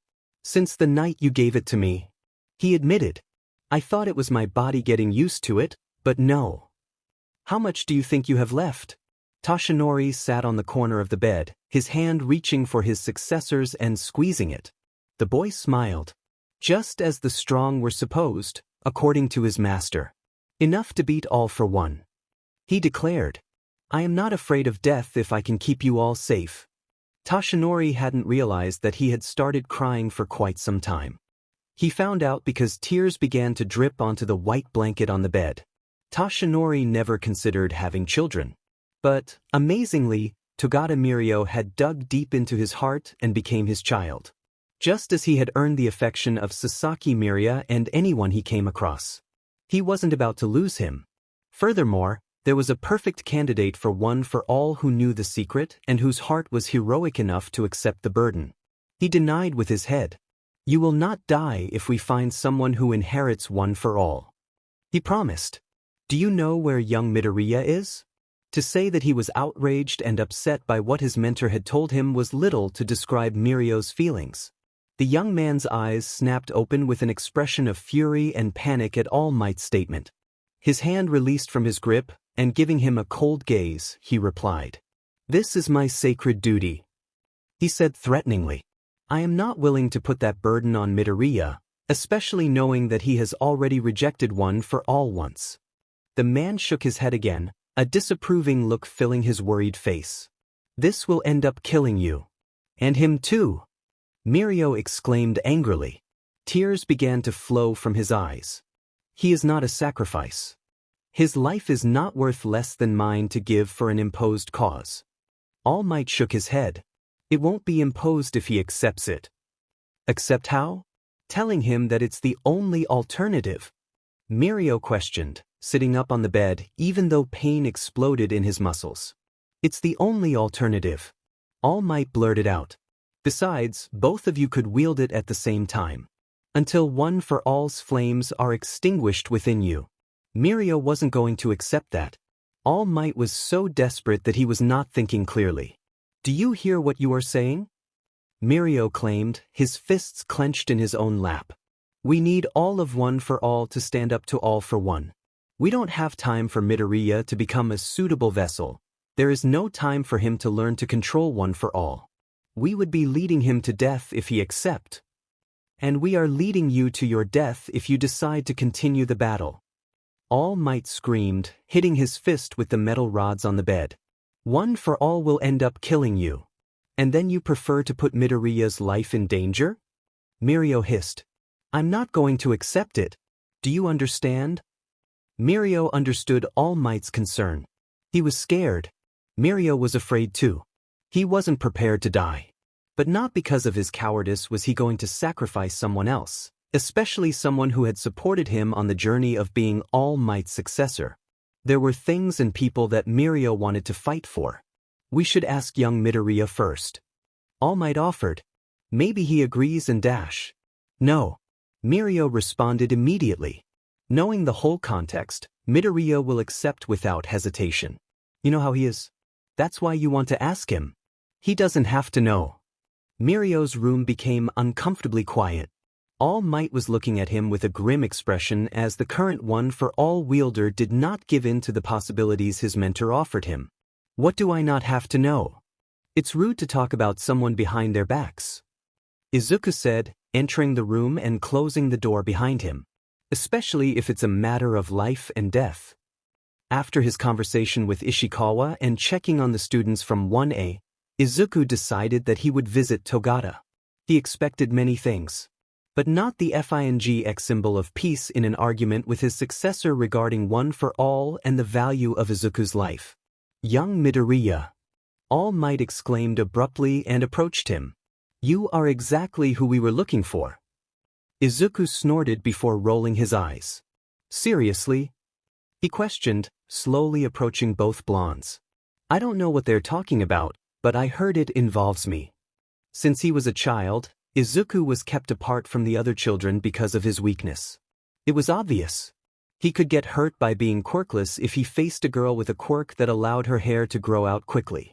They were just excuses to justify their contempt for the stupid extra toe joint. He knew that children talk to their parents and parents to their children.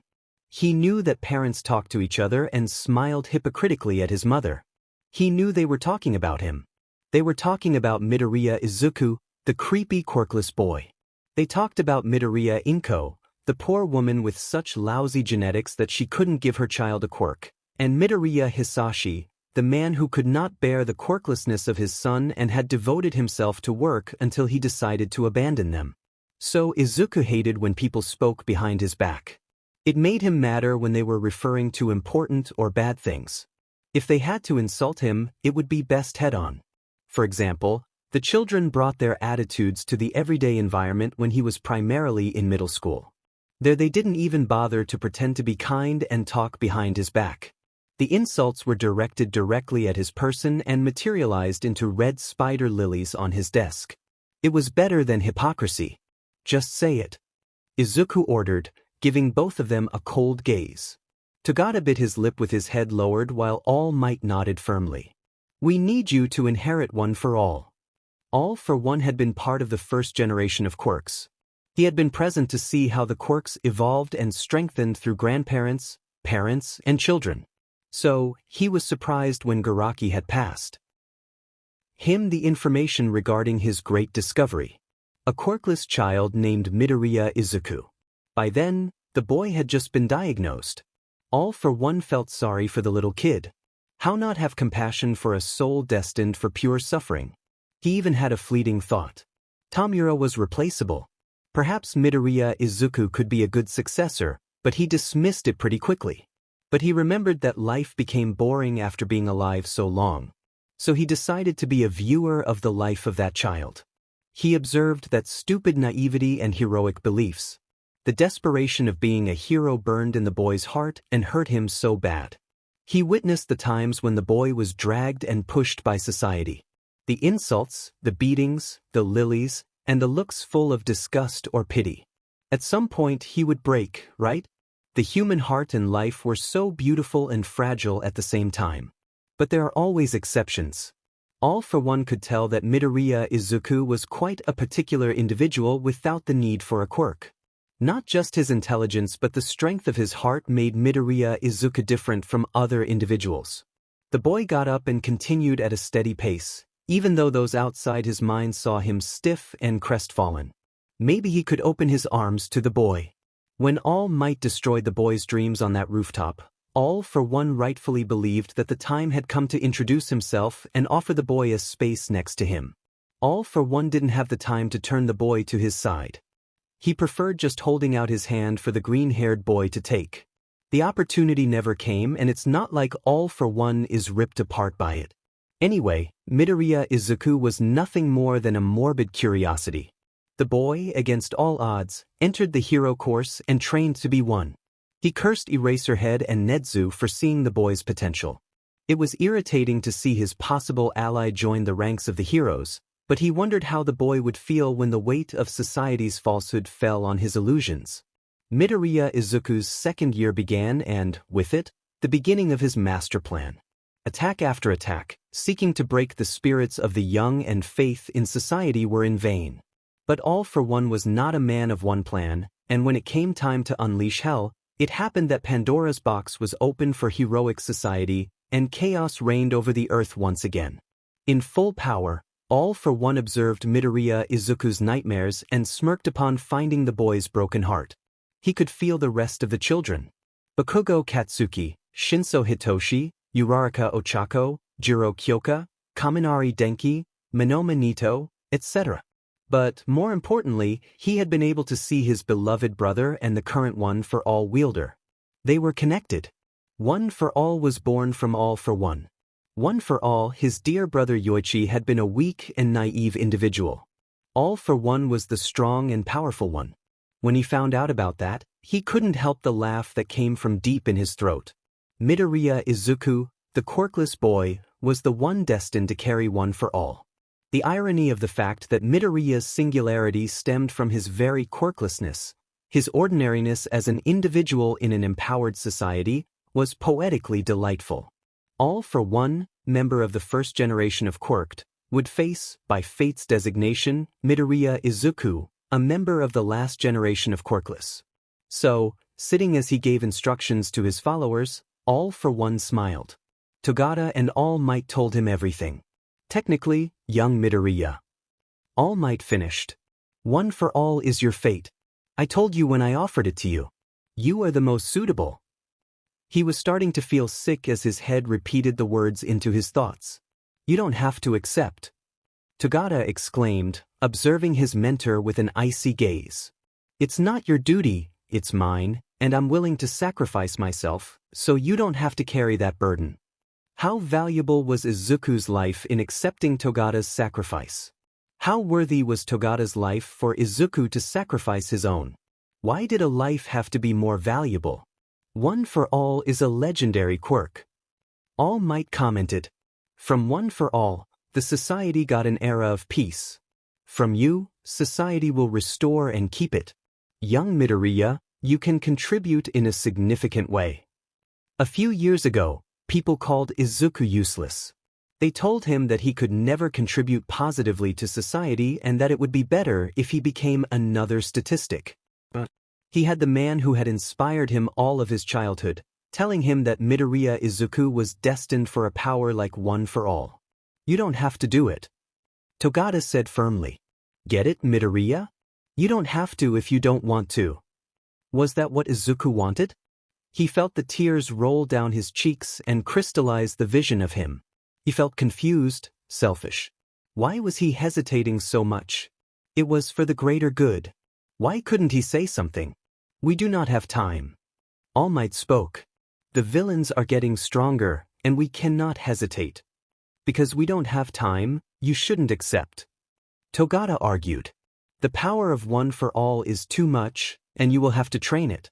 It would be sending you straight to your death. You don't have to, Midoriya. How did he want to be a hero when he doubted at times like that? In the face of adversity and mistakes, you have to know how to recover and cope with the scars. I don't believe in fate. But if it did exist, it would be useless to try to follow it and say that everything is set in stone because no one could read it. Problem child, take care of yourself. Get it? The strong grow stronger by taking care of themselves. That way they can protect the weak. Sometimes, the answer is beyond the seemingly obvious. Details, problem child details.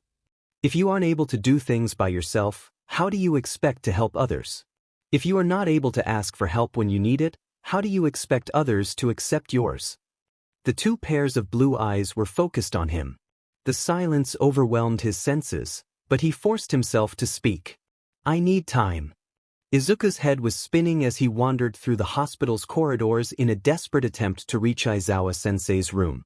They hadn't seen each other since the morning before the war, but it had been fine. Izuku understood that his teacher needed to rest and that the boys from 1A were a priority. But at the moment, Izuku was at a crossroads and needed someone who would think with a cool head to help him make up his mind. On the one hand, he would have to train the power and master it. Something impossible considering that Togata had been with One for All for months and did not exceed 30%. How the F did All Might want Izuku to inherit it at such a crucial time? What did she want from him? The same quirklessness that caused All Might to tell him that he couldn't be a hero the day they first met? They didn't have months. Time was running out, and Izuku knew that Shigaraki was recovering. If Shigaraki reached 100%, it would be the authentic end for them.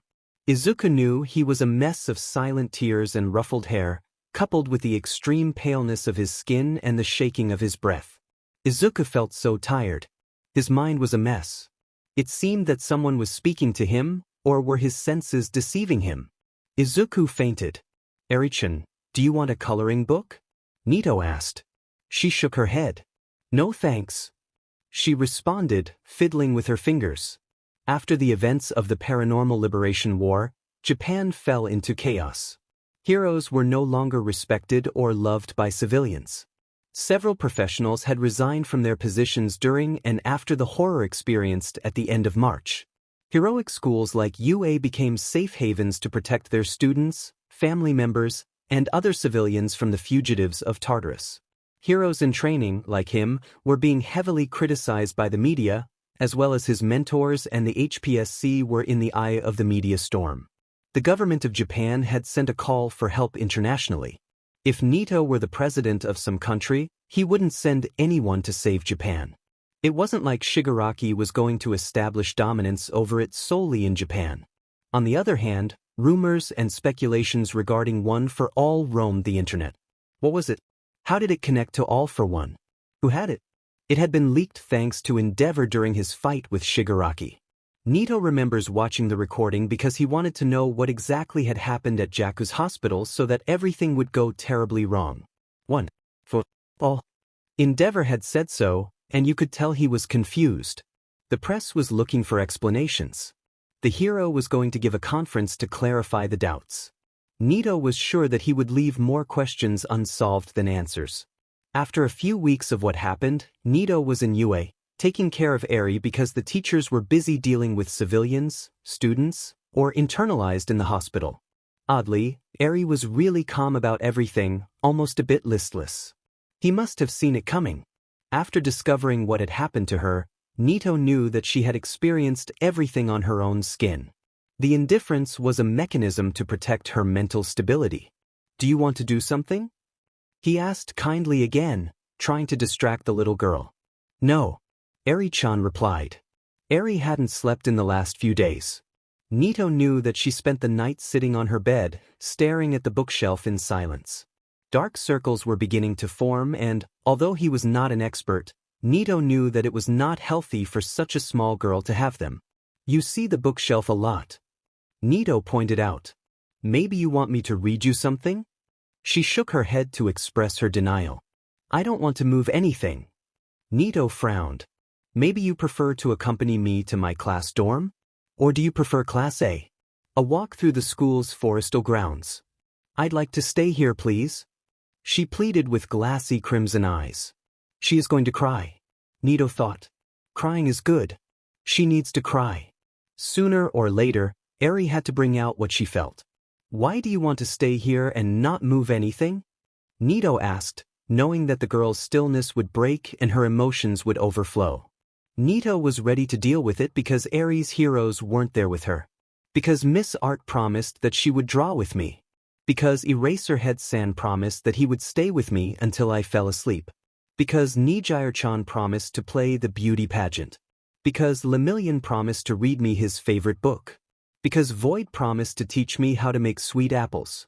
And they won't be able to find me if I leave here, and I won't be able to get out if I mess up my room. Eri-chan. She shook her head. But I know that Miss Art will not return and that the others are hurt. She said immediately with a shaking voice, streams of tears sliding down her pale cheeks. I know Miss Art died. I died many times too. Why can't she go back? Nito felt tears run down his face. After all, he had been among the first to learn of Midnight Sensei's passing, and he hadn't taken it well either. I don't know, Eri. He answered. I don't know. Eri nodded. Neither do I. The little girl sobbed, hugging herself and shaking. Nito knew that he should be strong, but who was the idiot who said that crying was a symbol of weakness? He joined her in her lament as he spread his arms and invited her to accept a hug. Eri jumped immediately, and Nito hugged the girl's tumbled form, not caring about the snot or tears that decorated his shirt. He felt like a desperate and scared child again, trying to comfort a little girl. We are not soldiers. We are children. Tsuburaba had screamed a few days ago. They sent us to a Anaffeine war. How did they ever attack us? We almost died. They were watching the news in a desperate attempt to create a complete picture of what had happened. We are no longer children. Kuwara replied as he turned off the TV. And Nito knew that he was right. So he couldn't do much more than keep sitting and bring Eri comfort because, like her, he felt powerless. Enji glanced at Shoto's outstretched hand through tears. When you're done crying, get up. His son replied calmly. We'll all go stop Tenai together. An hour. That was too long. Time they didn't have. He had a decision to make. He needed to speak to Aizawa Sensei immediately. Don't pass out. He was useless. Hey! It took him a minute to realize that the person next to him was Bakugo Katsuki, who didn't look very happy. Although, if he was honest, he never knew when the boy was upset or not. Breathe good, idiot. He claimed him. You passed out. You need rest. Izuku shook his head and started to get up. You heard the doctor. I'm just tired. I have things to attend to. Kaken didn't give him a chance. He pushed him away, and Izuku's back collided with the mattress. Are you a moron or what? Rest. Thanks for your concern, Katsuki, but I have to do something. The second-year student answered as he sat back down. Katsuki closed his hands around Izuku's wrists as his eyes remained dangerously fixed on Izuku's. You have to rest. Do what you have to do tomorrow. Katsuki. Izuku warned with a cold tone. Let me go. No. The first year responded, tightening his grip. For once, worry about yourself before others. Do you understand, nerd? How could he? Izuku didn't need a lecture, much less from Katsuki. Izuku needed to converse with Aizawa Sensei. Katsuki, let me go. No. If the nerd believed that Katsuki was such an idiot as to obey that attempted command, Katsuki had overestimated him too much. It's about All Might Jr. and that thing called One for All, right? The nerd's eyes snapped open. Bingo. I'm not an idiot. Katsuki continued, not caring if the nerd had something to say or not. I don't know what they're up to, but I'd be more of a JRK than I've ever been in my life if I didn't tell you this. He saw the green-haired idiot's lips part. He wasn't going to allow him to speak. Katsuki wasn't good at conversations, much less with words. I never understood you.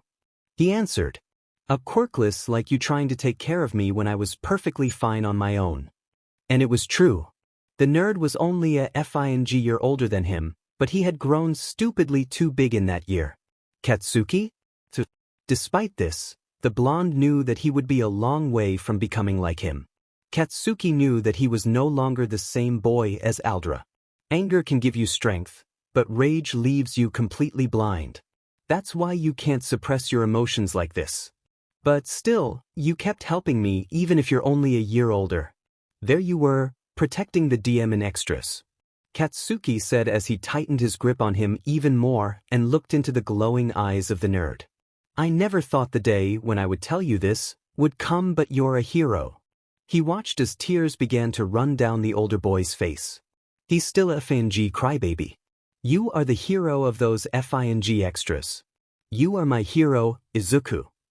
He said and watched as surprise spread across the nerd's features.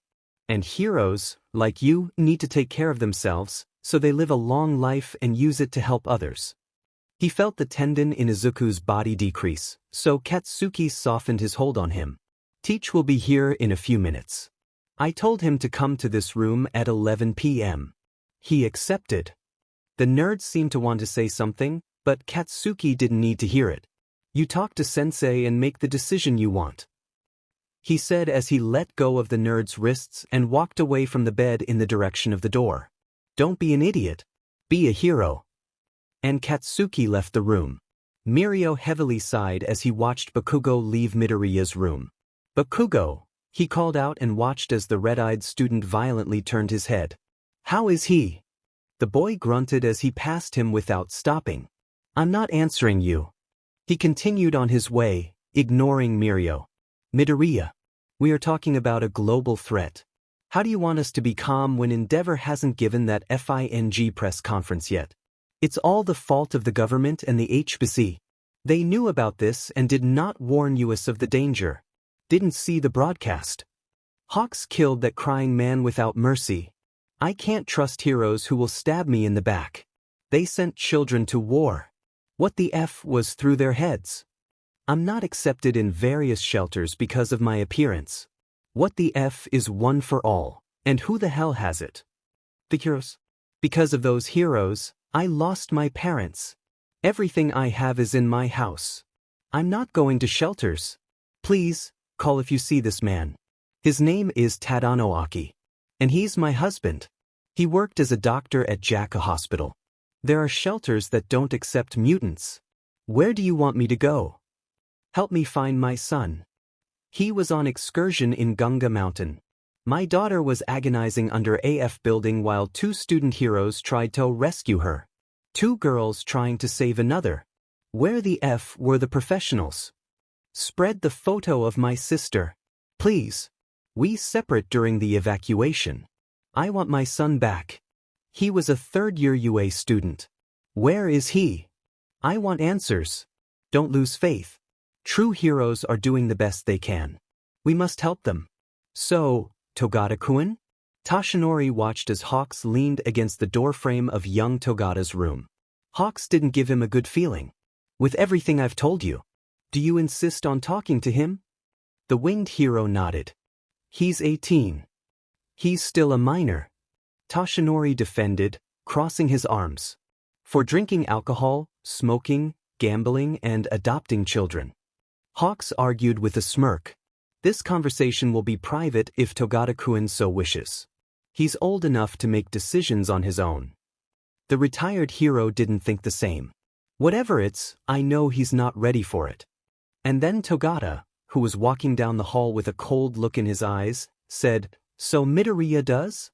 Tashinori knew it was his signal to remain silent. Yes, I thought that too. Young Togata replied as his gaze shifted from Tashinori himself to Hawks. So you want to talk to me? The hero nodded. Best Genist will join us if you don't mind. It is a matter of vital importance that concerns you. Tashinori watched, feeling powerless, as young Togata nodded. Just the three of us. The door opened, and Izuku saw his mentor enter the room. It was so strange to see him and painful at the same time. The man in front of him was one of the few adult figures that Izuku fully trusted. He had been one of the few people who firmly believed that he could be a hero, even without a quirk. Problem child? Aizawa-sensei asked, frowning. Why did you want to see me? Shouldn't you be resting? Izuku hummed at the notorious concern on the underground hero's face before nodding. I have to make a decision. Izuku replied while trying to calm the agitated beating of his heart. A decision that could change everything. He watched as his mentor slowly nodded. Could I change it for several people or just for you? He asked without even questioning what decision Izuku should make. To both. The student replied as he ran his hands over his face. His leg had started to shake, and he felt sweat trickling down his hands. And I do not know what to do. He watched as Aizawa-sensei's eye flickered slowly, and he sighed heavily, settling further into his wheelchair. I will not ask what decision you should make because it's understandable that this decision is not something you have decided. The man said in a cold tone. I mean, you are at this crossroads because you were presented with this possibility that you can reject or deny. Izuku used all of his strength to keep his jaw from opening at the teacher's surprise deduction from him. Aizawa-sensei must have noticed because he raised an eyebrow. I'm wrong. The green-haired boy shook his head almost immediately. I would tell you everything, but this involves other people and is not my secret to unveil. Aizawa-sensei grunted in agreement. Then it must be something important to have made you pass out. The thought of deciding must have overwhelmed you. Izuku flatly denied. It's just tired. I haven't been resting well since the war. You are a lousy liar. We have always been honest with each other. Aizawa-sensei confronted. You're not well, and you're getting pretty careless. Izuku snorted. I don't see anyone is okay after all. You, sensei? He could see the man roll his eyes at the sarcastic response. Child. The hero calmly said as he put a hand on Izuku's shoulder. You know that's not what I mean. But it is the truth. Izuku defended himself. They have not been my best days, but I am much better. Aizawa-sensei shook his head. You were much better. He corrected. Whatever happened today, it completely disabled you. As much as the man used to sound like a homeless man, Izuku would be lying if he said that he was ever unimpressed by the man's deduction abilities. He finally ended up nodding. I do not know what to do.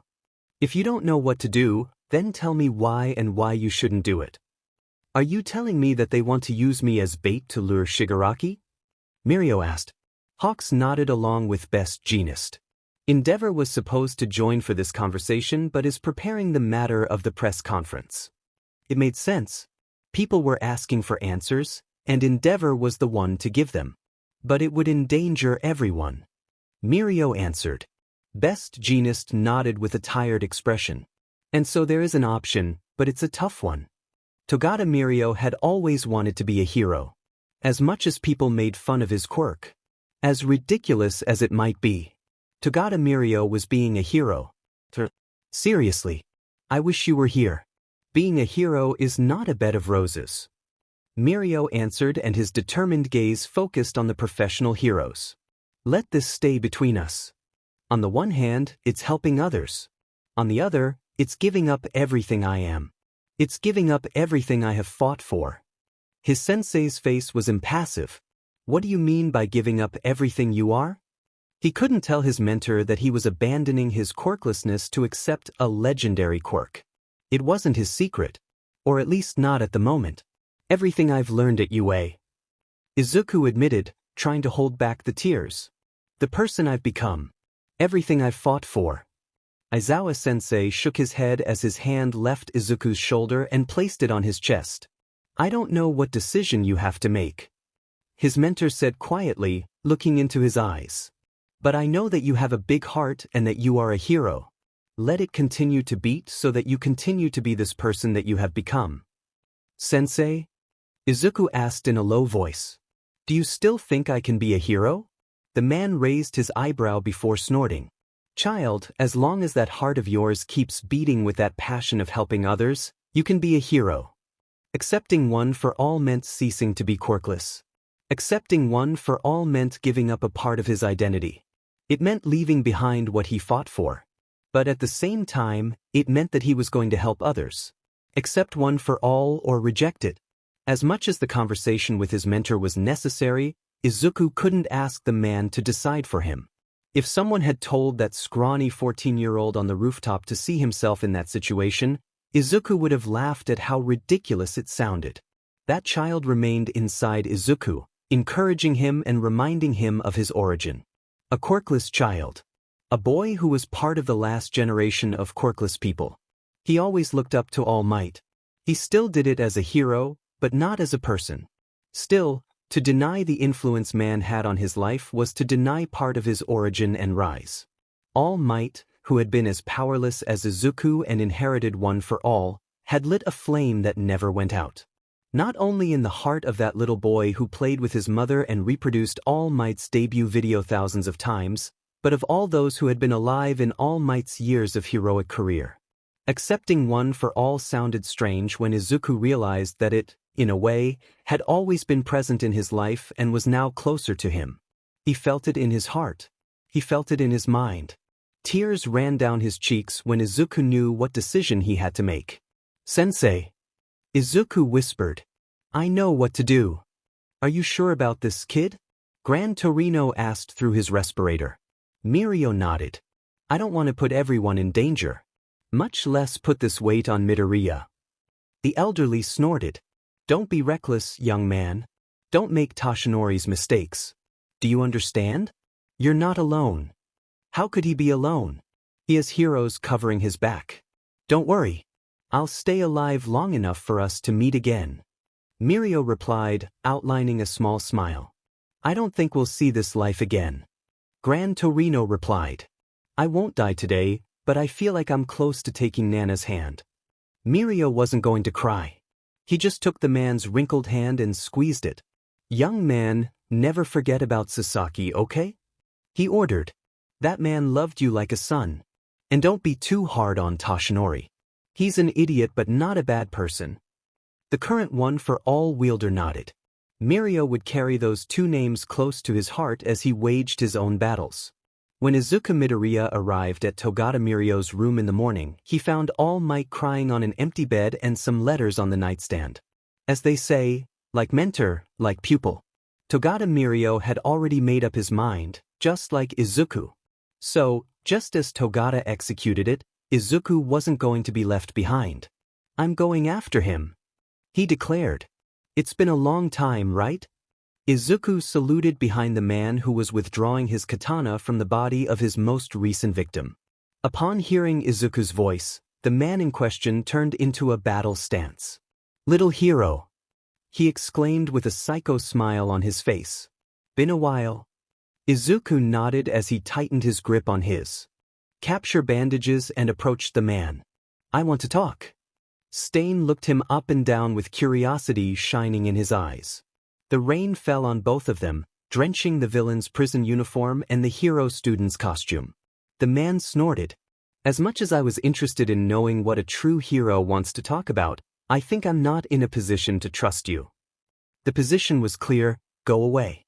"Valid," Izuku replied, shrugging his shoulders while continuing to advance. "I promise I'm not seeking to capture you." "Ha!" Stain laughed at Izuku's statement. "What do I see here? A hero letting go of a villain? I thought you were more than that, little one." A few months ago, Izuku wouldn't have hesitated to capture the man. A few months ago, Izuku would have jumped into battle. A few years ago, Izuku would have set Stain free without a fight. At that time, Izuku was not that scared 14-year-old boy. At that time, Izuku was not Yue's hero student. At that time, Izuku was Void. Izuku was an underground hero. "I guess I'm not like other heroes." Mirio watches from a distance as the police forces take Muscular away, and the paramedics treat Shindo-yo. And Shinsokuin faced him. He said to himself as his gaze shifted to the civilians coming out of their hiding places and staring at the villain in panic. It was the middle of the third week after the Paranormal Liberation War, only a few days after he decided to go his way as One for All's wielder on his own. Spring seemed to be conforming to the events of late March because, since the day the heroes vanished from the streets, no ray of sunlight had illuminated the sky. That beautiful sunny day at the end of March had been the last ray of light they would see because there were only clouds and stormy rains. Things changed so fast. A few months ago, he had been laughing with Tamaki and Hato about some silly joke they had seen on a TV show. He and Midoriya had toured the cultural festival with Eri holding their hands. Sir told him a joke that he read in the newspaper. All Might gave him one for all. At that moment, Mirio was alone on top of an abandoned apartment complex. His heavy breathing was trying to calm down after the intense fight. His communicator vibrated in his pocket. Mirio took it. Lemillion. Talk says, danger sense hasn't been activated since muscular was neutralized. He answered directly between gasps. There are no records of All for One and no information collected. We didn't get anything either. Endeavor's voice sounded from the background. But All Might wants to communicate with you. No. Mirio said as he pulled out a bottle of water from inside the backpack that Best Jeanist had given him. A loud sigh was heard on the other end of the line. Look, Tagata. Then he felt it. Over and out. The sharp stab of pain in his head, similar to a knife stabbing into his skull. He had to keep moving. I never thought you were. Stain lunged forward. But I do consider you a true hero like All Might. Izuku dodged the attack and manipulated his bandages to tie one of the tubes that hung from one of the windows of the building that rose to the right side of the alley. Careful with your words. I'm not like All Might. Izuku declared as he swayed and took the daggers from his boots. But like you, he inspired me. The man eyed the teenager curiously. What would you want to know from someone like me? The villain proposed, nailing his katanas into the walls of the building and climbing towards the tube where Izuku hung. You said you wanted to talk.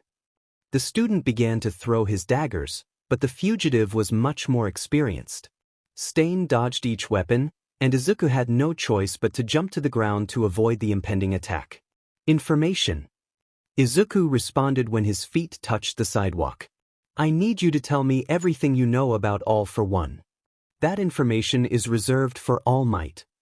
The man said as he dove towards Izuku, both katanas crossed like lethal scissors. The student jumped back and reached into his hidden pants pocket, pulling out of his last resort. There's no choice. It's loaded. Izuku grunted, raising the gun. If necessary, I won't hesitate to shoot you, Stain. Mirio sprang into action when one of the civilians raised a rifle at the girl. Stop! He yelled, stepping into the line of fire. Don't shoot! The man with the shotgun and the rest of the civilians glared at him. His lips pursed in disgust and weapons of all kinds in his hands. Who are you to tell us what to do? A woman with an axe demanded an answer. Mirio remembered how he looked. His usual hero costume wouldn't have worked for his crusade. He couldn't be a daylight hero in Japan's situation. So he replaced the light colors that clung to his body with a disguise that would serve to go unnoticed. Midoriya would have loved it. The cloth was made from his DNA. Mirio had been impressed by the speed with which it had been manufactured. It was a dark blue jumpsuit with blood-red boots and gloves. In his neck rested the faded yellow cloak of Gran Torino. The only thing he kept from his original costume was his white visor with yellow lenses. The red cloak with which he had protected Eri in the raid against the Yakuza was wrapped around his waist along with a tool belt. He was also carrying a black backpack that Best Jeanist had given him with supplies. If he had been like Lemillion, the civilians would not have calmed down but would have told him to go away. Before the war, civilians adored him for his friendly appearance and gentle personality. It was not going to work. The girl was shaking and sobbing behind him, her gaze on the ground as the rain soaked her. It was almost funny how the rain had become so common that Mirio no longer differentiated gloomy days from rainy ones. I cannot tell you what to do. Mirio responded in the most rational way he could think. But she's not a threat. The man with the rifle never lowered the gun. Then let her answer what she's doing walking at this hour. The girl looked up as her hands nervously rubbed together. I was going to a shelter because the situation got worse. She, in a low, trembling voice, said, First, I hid in my house, waiting for everything to pass. But when people started hurting and attacking, I tried to find shelter, and they rejected me from several. Looking like this, anyone considers you a threat. One of the civilians exclaimed. You shouldn't walk at this hour if you know that your appearance terrifies others. Mirio inhaled sharply at that statement. He knew about discrimination towards people with mutant characteristics. Several times some had made fun of Tamaki's ears. But those taunts were nothing compared to the implications of what had just been said, and it boiled Mirio's blood. She's not a threat. Mirio repeated, keeping control over his emotions. I'll take her to a shelter. The civilians began to murmur among themselves. Some lowered their weapons while others, like the man with the rifle, held them in the girl's direction. Eventually, all weapons lowered, and civilians withdrew. Mirio blew out air that he didn't know he had been holding. Sorry. The girl sobbed. I make things worse. I better go back to hide in my house. Mirio shook his head. It's not your fault. They're scared. He firmly said as he watched the girl pull an umbrella out of her backpack, handing it to him. Mirio reached out his hand and politely declined. You need it more than I do. The girl bit her lip. I know how some people treat mutants. I bet you do too. She replied, putting the umbrella over her head. People used to look at me weird while commenting on things about my appearance, but they've never seen me with such hatred. It hurts. He watched as the girl flinched and sobbed again. It broke Mirio's heart. People can be so cruel. You won't have to live like this for much longer. Mirio promised with his heart on his sleeve. I'll get everything back to normal soon. The villain's eyes snapped open, and Izuku smirked. I know you are not afraid of the gun, much less me. The student hero replied as the man readied his weapons. You can beat me in the blink of an eye if you want, but I know you don't want to kill me. The man snorted as he stuck out his long tongue and spat. Do not push your luck, little hero. The bullet crossed within millimeters of Stain's face, lightly brushing his ear. You know as well as I do that heroes are missing and the fake ones have resigned. Izuku said, approaching.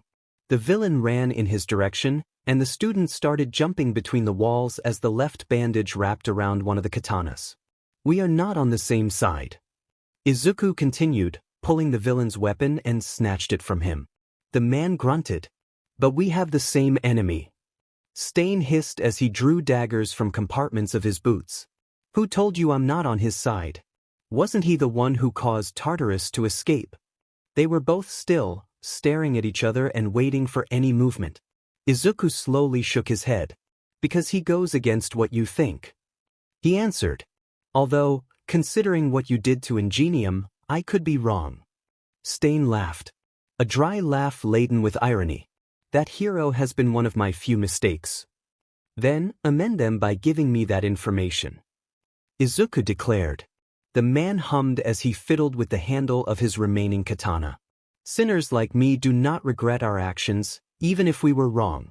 We embrace our mission knowing that we will burn in hell. Perfect phrase. It will be amazing to read in your autobiography.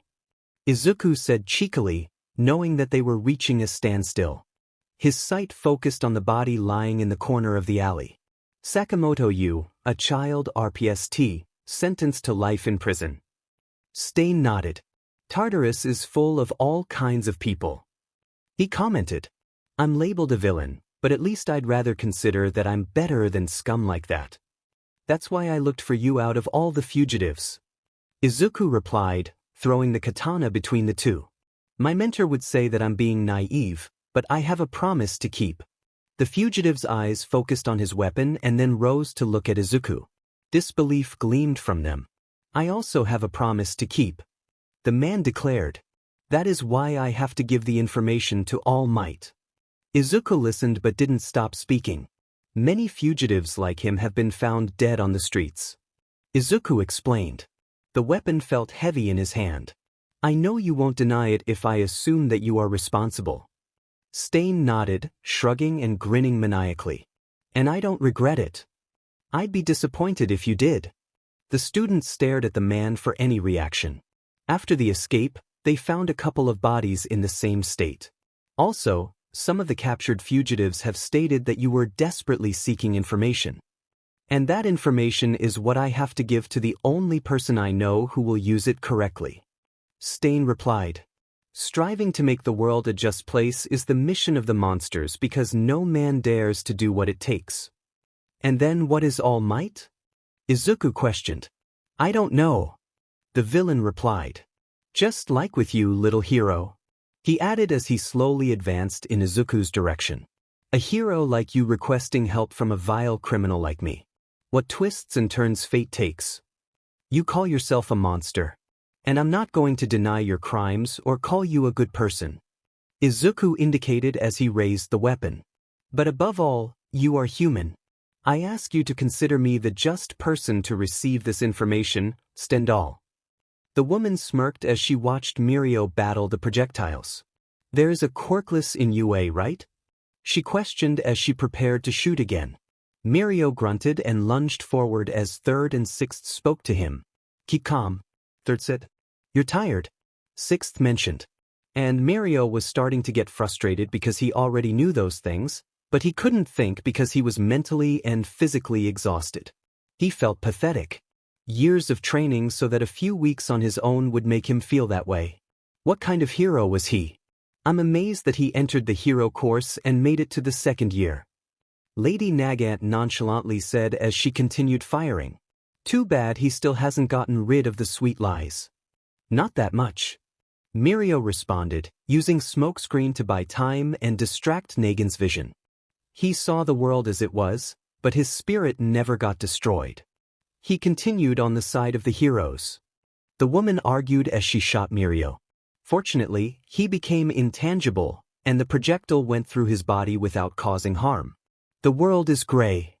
Mirio exclaimed and smiled when he saw an opening in Negan's posture.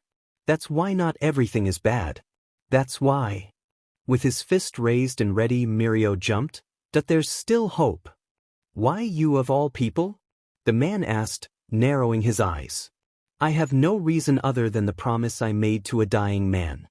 Izuku replied calmly. Stain snorted. I promised a dying man that I would give this information to a just person. Why would your promise be worth more than mine? It's not worth more than yours if you consider me that person. Izuku clarified. I need that data. You are curious, child. The villain said with a dry laugh. What will you do if I refuse? He's testing you. I hope we don't get to that. Izuku answered while he stroked one of his bandages. But a first year once said that to become heroes, sometimes you have to do unheroic things. Interesting. Stain commented, putting his hand on his chin. His katana remained abandoned on the floor, but he was a few steps away from reaching it. Izuku hummed in agreement. Do you remember Hosu? How to forget it? The man exclaimed. We wouldn't be in this situation if it weren't for that little fake one. Ida isn't the same from that alley. And that was true because Ingenium's younger brother was a hero in every sense of the term. You told me that day. Stain commented. You said that he needed to learn. Izuku nodded firmly. Nobody ever stops learning. Izuku hoped this was not another stalemate because he was getting impatient, and he could tell that the fugitive was in the same situation. But considering the commission sent children to war, they've learned enough that you don't consider them fake. I would say the same of the veterans who resigned. How many heroes had resigned from their positions? No UA students have dropped out. Izuku declared. They're training and preparing for when the next call. And they will enormously fail if they plan to face All for One. Stain answered without a doubt in his voice. Izuku shook his head as he watched the villain lift his katana. Not if you allow me that data. The boy argued as he tightened his grip on the gun. I promise it will make it to All Might, but I need it to fulfill my promise. The man frowned. You know what I promised. Tell me yours. He would do anything to get Togata back. Please take care of Mirio. I promise to take care of a person, but that person won't return empty-handed, and the information you have is enough. Izuku watched as the man looked thoughtful, staring at his katana hilt. All for One has a target. You know it, right? Izuku questioned. Stain nodded. He's out there, fighting in the streets to bring us back to what All Might built. Izuku exclaimed as he raised the weapon once more and aimed at the man's head. I'm not looking to arrest you. Right now, I only want the information you have there. Stain's eyes had a gleam of amusement at the scene unfolding in front of him. You're desperate, but you still give me a chance to fight. The man commented as he approached at a stressing slow pace. You're something, child. I'm not a child anymore, Izuku declared. Earlier in the year, carrying a gun felt so strange. It gave him chills to have a weapon that could blind a person's life to the correct trajectory. And so, with the rain falling heavily and the sky darkening, Midoriya Izuku decided that he wouldn't fail his word. Void was holding a gun in the direction of a man's head. What do you choose, Akaguro Kayazome? So you are the popular Void. Tsutsumi Kana mentioned behind the strengthened glass of the interrogation room. Izuku nodded. I didn't know I'm so popular. The former pro hero hummed with a sarcastic smile. Many things are heard in the underworld. I know. The second-year student nodded. This is how I found out about the blood you spilled, Nagant. She snorted. Then president of the Public Safety Commission? Old news, kid. Izuku slowly shook his head as he took out the images he had carried and placed them against the glass. Maybe I'm on the side of society that you hate, but I'm also on the side of those who suffer for it. The woman's eyes snapped open at the pictures. How do you know that? Lady Nagant questioned defiantly, trying to get up from her HNDCFFS. Those were classified missions. Izuku shrugged. Like you said, in the underworld, you hear a lot of things. Wasn't that how he had gotten the information to argue with Stain? He was an underground hero and could not always defend himself with morality. He would have to play dirty. I know what you think. Izuku commented. A quirkless boy, trying to join the system that oppressed him all his life. How naive. Tsutsumi nodded. This superpowered society is a gilded daydream seen through rose-colored glasses. But it's paper-thin. A fragile illusion. Say you bring back the status quo. Then what? History will just repeat itself. The public gets to stargaze at the bright and shiny side while the dark truth gnaws away at someone else. At least, a future ruled by all for one will be a hell of a lot more transparent. And she was right, except for the part where all for one would create the society she desired. That man cared for nothing but power, and Japan's stated is proof of that. You forget something. Izuku affirmed. The deeper the darkness, the more dazzling the light shines. It's not all black and white. Most things in this world are in shades of gray. A blend of fear and anger. Lady Nagant frowned at it. Then why do you try to save even the darkest? Izuku sighed and looked the villain in the eye. Because it's a reflection of who I might have become if I hadn't made the decisions that I did. Izuku admitted. You're not evil. I can see it in your eyes. Ha! The woman snorted. The old speech of, the eyes are the window of the soul? Child, I regret to inform you, but my opinion about this society won't change. And I'm not asking you to do it. Izuku shook his head.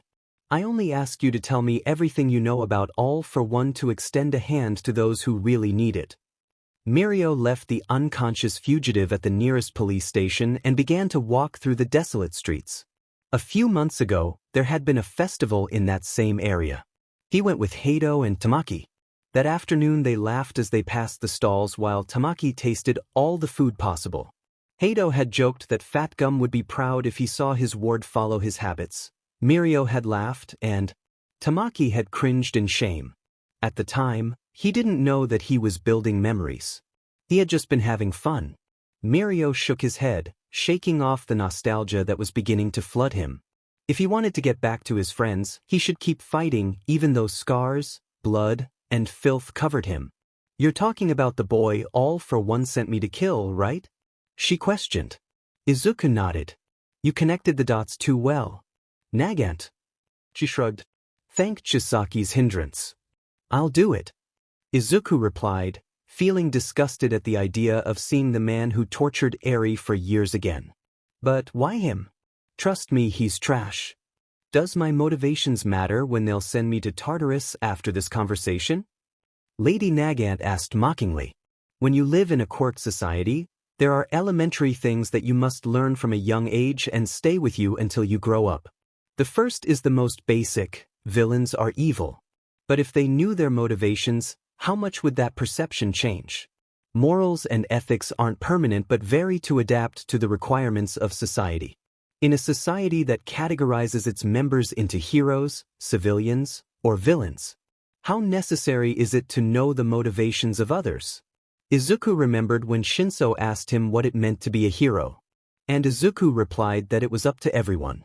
From holding the hand of a child lost in the street to earning money to give their parents a decent life. If that means being a hero, what drives the meaning of villain? You can still do the right thing. Izuku asked, reaching out her hand, even knowing that she couldn't take it. You want to make a better world, me too, but we won't be able to do it if there's nothing left. The people had become dependent on the heroes and, now that they had failed grossly, they had turned against them. Tell me what you know about All for One. Izuku felt his breathing and pulse quicken. The woman sitting across from him was one of the few options to get the whole picture. You're fun, Void. Lady Nagant replied with a laugh. In 2 months, the target needs to go Heibori Woods. For what? Izuku asked, acknowledging that it could be a trap.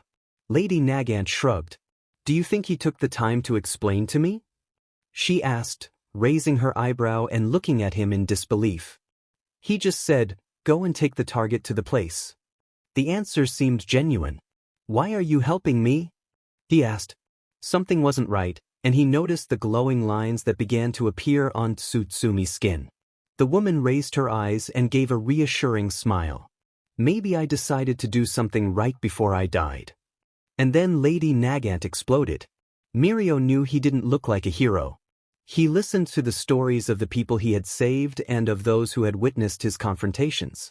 Despite this, people knew that he was on their side. So it hurt a little when the boy from the mall recoiled in terror when Mirio asked him if he was okay.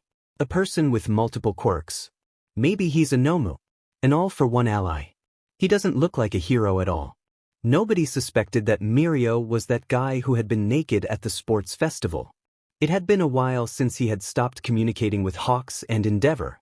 It was the best. They could focus on saving the civilians and Mirio hunting down All for One. He wondered what would have happened if he had let Midoriya answer about One for All. If Midoriya had accepted power, how much would things change? He heard small and delicate footsteps behind him. You are a hero? A scared little boy asked. I would like to be one. Mirio replied. And where is Nagant? Chisaki demanded as he tried to free himself from the strap that tied his waist to the chair. She promised me we would see the boss. Izuku slapped his face with the palm of his hand. Change of plans, Chisaki. He commented, feeling tired and nauseous. To Tartarus and locked up for the rest of your pathetic life. The former leader of the Yakuza's eyes snapped open as he shook his head. Shut. The man burst out with tears in his eyes. You ruined my plans. Izuku ignored the man. Take him away. Toshinori watched as the young Midoriya handed him a USB stick. Your #1 fan sent you this. The green-haired boy replied. I attached additional information that I collected.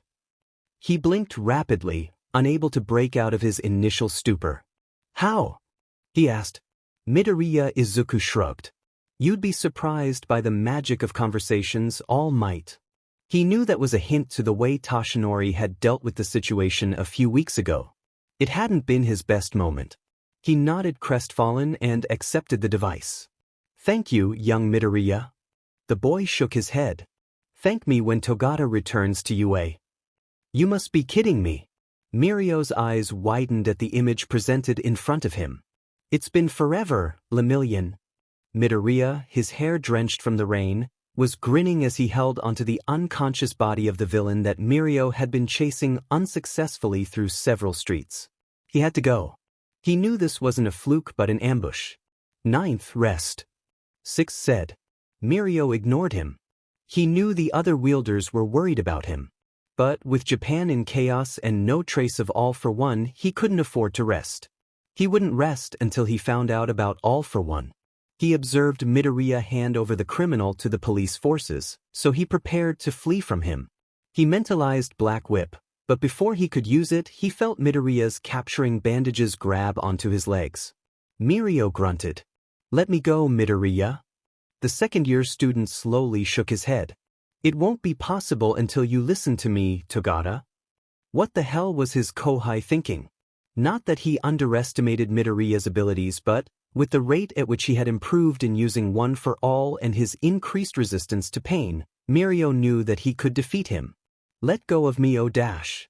He couldn't finish the threat because he saw a bright flash in front of him. Midoriya had a gun and was pointing it at him. I was hoping you would act cooler in the face of this. Midoriya commented. The weapon didn't move, and neither did Mirio. Like when we met Eri for the first time, and you made her go back to Chisaki. How dare you mention that? Mirio hissed, feeling furious and forgetting to control his heart. How dare you come here and threaten me with a gun when I'm doing my best to get everything back to normal? Midoriya was unfazed. I also want everything to return to normal. He replied in a monotonous, stoic voice. But to do it we have to talk. Talk? Mirio claimed, not moving. He knew that if he wanted to, he could become intangible and avoid the bullet when shot, but Mirio was very tired. He needed to breathe. When he used his quirk, Mirio couldn't breathe. Talk. Midoriya nodded. But, if you refuse to cooperate, I'll have no choice but to shoot you. Mirio's eyes snapped open. Was Midoriya Izuku really going to shoot him? Why? Mirio questioned, feeling tears roll down his cheeks. He didn't understand anything. What was happening? Because I promised Sir Night Eye that I would take care of you. Midoriya answered firmly, and the gun still pointed at Mirio. And I'll keep that promise even if I have to force you to listen to me. Did Sir ask Midoriya to take care of me? Mirio was 2 years older. Hadn't Sir trusted that he could take care of himself? Had he been such a bad student? It's because you're too much like All Might. Midoriya replied, and Mirio almost believed he had a quirk to read minds. It's because he knew that you're capable of risking your life for a just cause. Mirio started laughing. Ah, the hysteria and irony. What a good recipe for a mental breakdown, right? Talking to me about sacrifices? Mirio snorted. You make your mother cry for your recklessness. You give Aizawa Sensei a migraine for the times you recklessly jump into danger. And you dare to claim me for the same? He watched as Midoriya's eyes crystallized from the retained tears. But his grip on the weapon remained firm, and it never deviated from Mirio. If you had accepted this power when All Might first offered it to you, the roles would be reversed, right? What if doesn't exist? Midoriya's voice answered sharply, but Mirio could hear it slightly cracking. This is you and me in the present, in reality. And what are you really trying to do? Speak. Mirio argued. And it went well, wasn't it? Midoriya's calm side remained. I got information on All for One. Mirio's eyes snapped open, and the sarcastic response he had prepared slipped from his tongue. What? I already gave it to the police and All Might. Midoriya continued, ignoring Mirio's question. We just need you to come back. Why? Because you must not fight alone. As light as the torrential rain that seemed to subside in front of them, tears were streaming down his face. You may be the 9th wielder in One for All, but you're not the only one bonded to it. Then Mirio burst into tears along with Midoriya. I grew up watching All Might videos on my computer. Izuku deeply inhaled as he gave Togata a second bento. I was impressed by his strength to smile even when things got tough. And hadn't it always been this way? Since his debut, All Might had smiled in dangerous situations to show people that everything would be okay. Even in his last battle, All Might had calmed a hurt woman as he launched a United States of Smash towards All for One. As much as All Might wasn't as perfect as he seemed, Izuku couldn't deny the impact the man had had on his and many other people's lives. Perhaps he had ended the All Might era, but a new one, inspired by his legacy, was making its way. None of that would have been possible without One for All. The quirk had been around for generations, passing from one wielder to another. One for All had been the crystallization of people's hearts, united as one. The heart is the strongest muscle in the human body. Thousands upon hundreds of hearts beating at the same rate allow the flame of hope and All Might's legacy to remain lit. One for All connected me to All Might before I even met him. Togata took a deep breath, setting the bento aside. And then you and I teamed up for One for All. Togata replied. It was offered to both of us, and then we shared the secret. Izuku nodded and watched as the rain slowly subsided. I was not going to accept One for All at the hospital. He blurted out and watched Togata's mouth snap open, causing some of the rice to fall to the ground. Izuku held back his laughter. And the gun was loaded with quirk suppressors. The older boy closed his mouth and sighed. Why? In a one-on-one, in the feral state you were in, I had no chance. Izuku admitted. I had to match the battlefield. Togata shook his head. I thought you were going to accept it. Izuku shrugged. Perhaps, in another life, I'm the one who holds the holy torch, but in this life, I'm the one who tries to keep the flame burning. And at that moment, the rain stopped. We don't realize peace until war breaks out. We don't realize that we're creating memories until we can only remember them with nostalgia and longing. Although the last year had taught them to expect the unexpected, they were unprepared for what happened the day heroes vanished. Izuku still hadn't told Togata about what he had found. They had agreed that he would do so when the boy gets all his reasoning abilities and optimal rest. He hadn't told him about Lady Nagant exploding or his meeting with Stain. Those were things that could wait. And while waiting with Togata for Nedzu to allow them to enter UA, Izuku knew that they wouldn't be ready for what would happen in the next few months. Would they beat All for One? Could they go back to the lives they once had? Izuku couldn't see the future but remembered how it all started for him. It wasn't when he first saw All Might's debut on his computer, nor when he received his quirkless diagnosis. Not when hero number 1 told him that he couldn't be a hero. It began when the first person who believed in him looked him in the eyes and said, "Here is your chance, child." A brusque but truly meaningful response. It started when Aizawa Shota didn't expel him from UA High School. When he became the one who survived Aizawa Sensei's purge. Nedzu openly saluted when he welcomed Izuku and Mirio, but the civilians didn't look the same. He understood.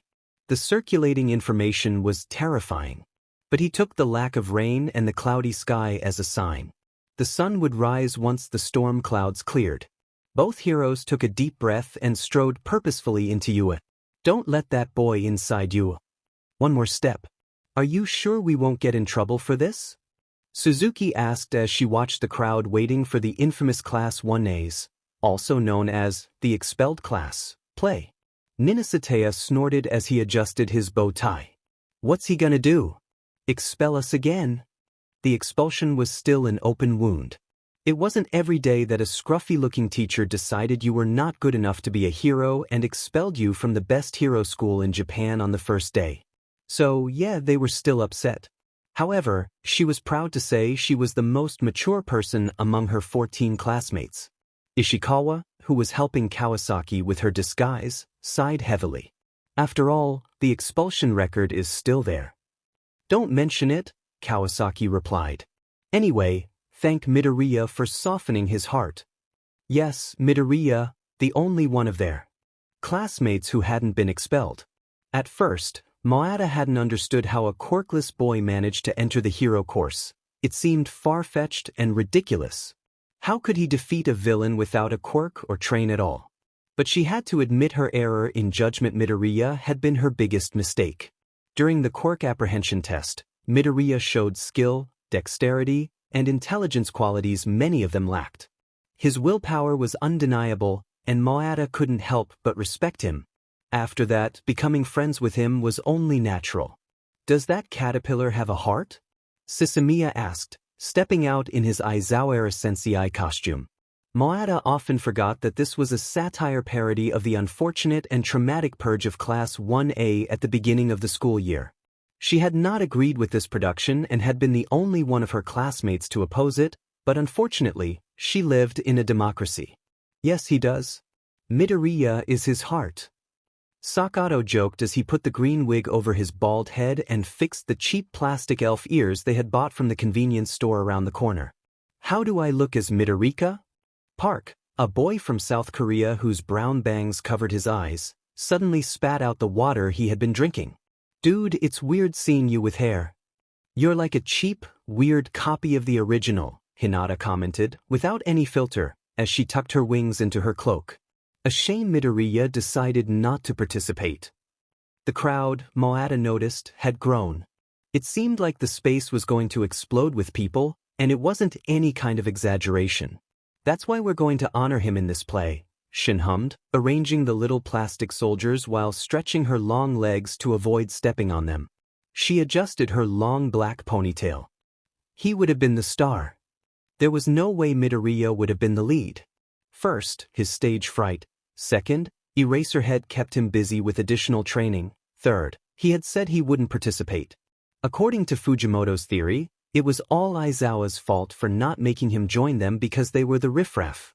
Moata didn't particularly believe that, but then again, her opinion of Eraserhead's goodness was ignored, so she let her classmates drag her into their resentful nonsense. They also amused her, so it was a win-win since she never got bored of them. A year later, seeing a framed photo of Midoriya and an office full of post-its, Moata would reconsider whether it was still funny or was becoming childish. Then, out of nowhere and thanks to her quirk, Ishibuya suddenly appeared. "Warn us before you do that," Takahashi screamed, clutching his chest. "You almost gave me cardiac arrest," he exclaimed, dropping to the floor dramatically. Ishibuya blatantly ignored him as she looked through the papers on her clipboard and checked her watch.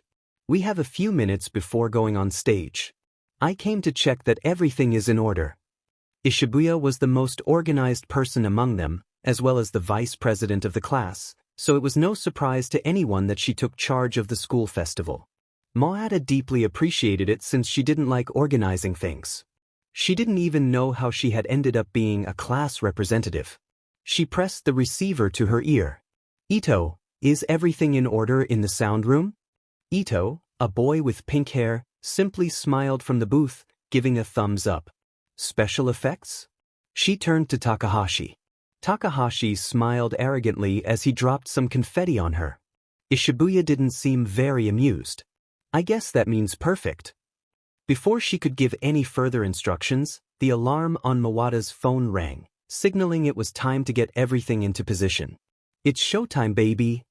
Ishikawa exclaimed enthusiastically, placing his hand in the middle of the circle. "Everyone in." Moata observed that everyone was unimpressed by the gesture. "We're not doing that," Ishibuya deadpanned. Fujimoto, finishing the outlines of the cage where Sakato would be imprisoned, watched as it finally appeared next to him. He put away his notebook. "Props finished." "Don't be a party pooper," Ishikawa pleaded, shaking his hand. "I want to have a pre-Quirk era movie moment. Please." To say that Ishikawa's pout was cute would be a lie. Rather, it was horrible. But something was endearing about how excited he was, so Moata sighed heavily as she placed her hand on his. "Just this once, okay?" The others rolled their eyes but finally agreed, joining hands while Ishikawa laughed euphorically as if he had just heard the funniest joke ever. 1. Ishikawa started the chant, and everyone followed him. 2. 3. Class 1A. Act I, the beginning. The stage lit up, and as the narrator, Hinata, came out dressed in a blue dress with pink details and a black cape over her wings. This story has not been told for a long time, but it is one of strength, togetherness, and most importantly, spite. Hinata narrated with such elegance that the last part of her speech took the audience by surprise. Based on real events, but that no one has dared to tell until now. With grace and delicacy uncharacteristic of Hinata, she advanced towards the corner of the stage, where she would remain for the rest of the performance. Then Sakato, as Midorika, entered the scene, looking excited to arrive at the UA village. A place to start the journey of Midorika's new stage of life, being an elf like me. What things will life bring me?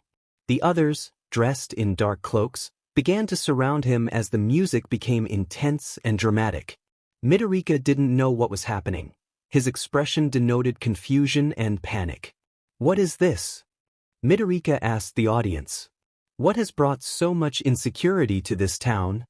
Suzuki appeared and said in an exaggeratedly dramatic voice, "Sensei has tormented us with threats of banishment to Jin's village."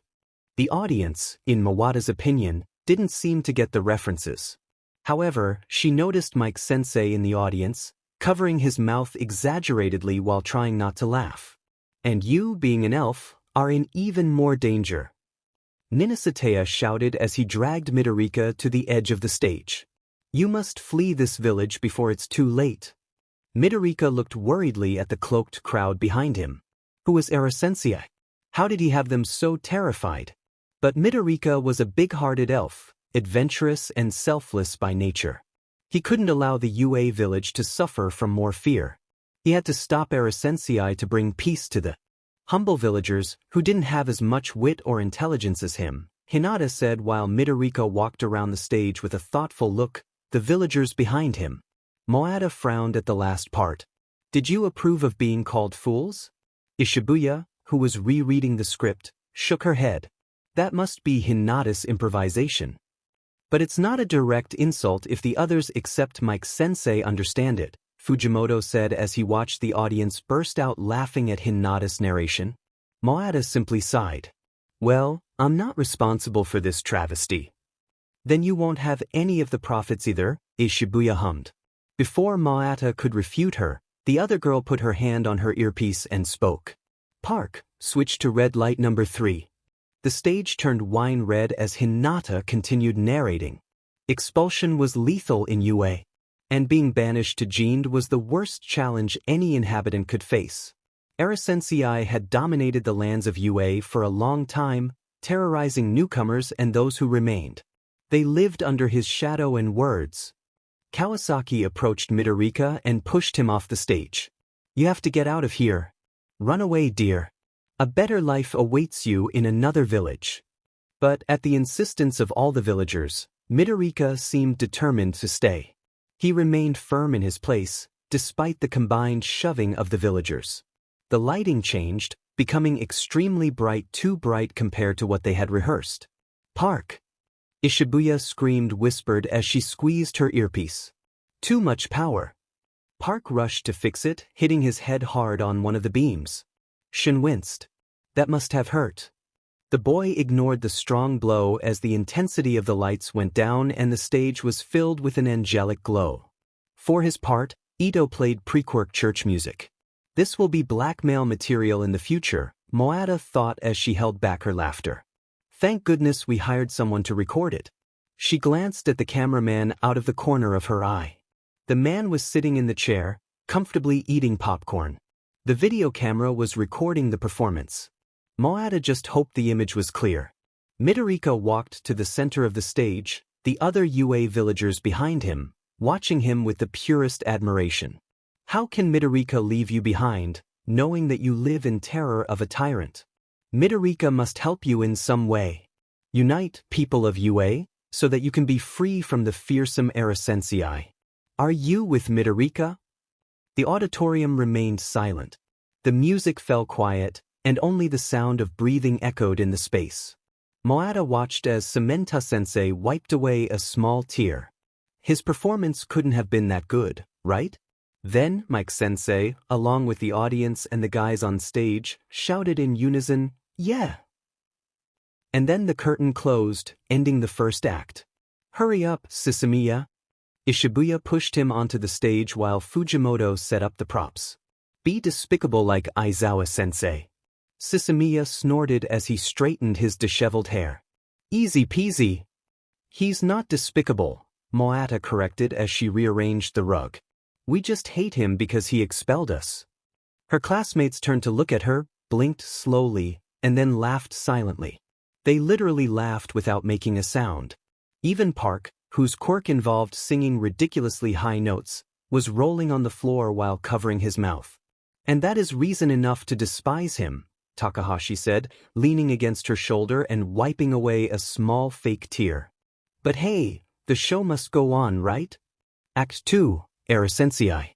While the villagers joined Midorika, discussing battle strategies, the despicable Sensei was in his palace, preparing a counterattack and capture. Hinata narrated as the stage lit up green and she approached the audience. Nothing escaped the vile emperor, especially the arrival of an elf, someone he considered worthy of his evil teachings. At that moment, Sensei stood up from his throne while Hinata positioned herself next to the stage. "This is inconceivable," the villain shouted as the speakers screeched. The audience quickly covered their ears, and Ito hurried to fix it. "How could those vermin hide something like that from me? Vermin with no potential that I once chased away, and they should be grateful I let them return." There was something that Moata hadn't understood when reading the script. The multitude of genres and movie references they had used, all for the sake of parody. If it weren't for Park's lack of acting skills, he would have taken the role of Sensei, especially considering the upcoming scene. When the instrumental started, Sensei sang at the top of his lungs. "It's good to be king, and have the absolute authority. All the attributes of divinity. I'm a religion. Look how they all worship me. Don't have to be good to be a good king. Just gotta look like you've got sympathy. Then keep 'em rooked and suffering to maximize your profit. Look how the peasants work down to the bone, as I sit up high on my velvety throne, pulling the strings on the people below. It's so stinking good to be king. Mine is the kingdom. Mine is the power. Mine is the glory. Forever." The audience went wild. Sisamiya's performance received a standing ovation, exceeding expectations for a parody. "Observe Ectoplasma Sensei," Ishibuya whispered, pointing to a particular spot in the crowd. Moata followed her friend's direction and saw their math teacher sobbing in his seat, clapping frantically. "Seriously?" Ishibuya nodded slowly, then gave her sign to Shin. The exchange student happily activated her quirk, causing the little soldiers to dance toward the stage in a coordinated ballet movement. Moata was sure she had seen something similar in Swan Lake, possibly Pada Cotter. Despite her limited knowledge, she appreciated how excellently coordinated the performance was, thanks to Shin's management. "Amazing! My faithful servants!" Sensei exclaimed as the little soldiers remained in place, immovable, waiting for their emperor's orders. "It's time to reclaim the power the villagers think they can take from us. Starting with the elf they call Midorika." The little soldiers bowed before their king as the lighting changed from green to red. "So, come on, my loyal army. Bring him to me." Sensei began to laugh evilly as the lights flickered. "That's not part of the script," Shin whispered. "Park?" The boy was running back and forth, trying to fix the lights. "At least it adds more drama to the scene," Moata hummed, as she let the curtain close. "Did you notice how people applauded me?" Sisamiya exclaimed excitedly as he helped Fujimoto set up the props. "Did you hear that? I felt like a movie star. I could do acting and musicals if this whole hero thing doesn't work out." Fujimoto nodded, rolling his eyes. "We all heard how Mike Sensei almost lost his voice. And how Ectoplasma Sensei nearly asked for your autograph," Ishibuya added. "He's a fan of musicals, and I must admit, you have talent." Sisamiya puffed out his chest with pride. "I'm talented. I played orphan number 3 in my elementary school's performance of Annie." Yes, too talented," Ishibuya brushed it off as he pulled Sisamiya off the stage. "We'll start with Act 3, so prepare your vocal cords." Act 3. The Kidnapping. As you appreciated, Sensei was not going to sit idly by in the face of his people's brewing rebellion. He needed a way to subdue them and, at the same time, turn Midorika into his spitting image. The elf was special, Sensei noted, as were his people. So, kidnapping him and making him his ward was the best way to do it. But how to do it? Hinata knelt as if she were telling the audience a secret. Behind her, Midorika stood on top of a table with the people of UA sitting in chairs, listening intently to what he was saying. It happened during the night when the people were planning to take up arms against the tyrant. Midorika raised his fist in the air as he looked at the UA villagers. These people trusted him, he couldn't let them down. He could bring peace back to UA. "We will attack at dawn," Midorika exclaimed fiercely, the other's fists joining his in the air. "We will try to dialogue as civilized people because we do not promote violence or any action that disturbs the peace, unless necessary, and if it does not work, we will fight with arms but only using the necessary force." The villagers responded together, "Yeah." Then, They began to bring out the weapons that Fujimoto had been drawing a few days before. Suzuki, who was at the side of the stage, started to sing. One more day before the storm. Ninasatea responded, joining her. At the barricades of freedom. Ishikawa handed a gun to Midorika as the two harmonized. When our ranks begin to form. Kawasaki tidied up her house while joining in the singing. Will you take your place with me? Finally, the villagers, along with Midorika, joined together for the last part of the song. The harmony of their voices filled the auditorium, creating a powerful and unifying moment. Their collective resolve was palpable, the spirit of their rebellion echoing through every note. The audience, captivated by the performance, felt the strength and determination of the characters as they prepared to face Sensei. The unity of the villagers and their unwavering belief in Midorika shone brightly. The time is now, the day is here. Thus, amid the celebration and preparations, the naive villagers did not notice that Sensei's troops were silently dancing their way to fulfill the mission commanded by their master.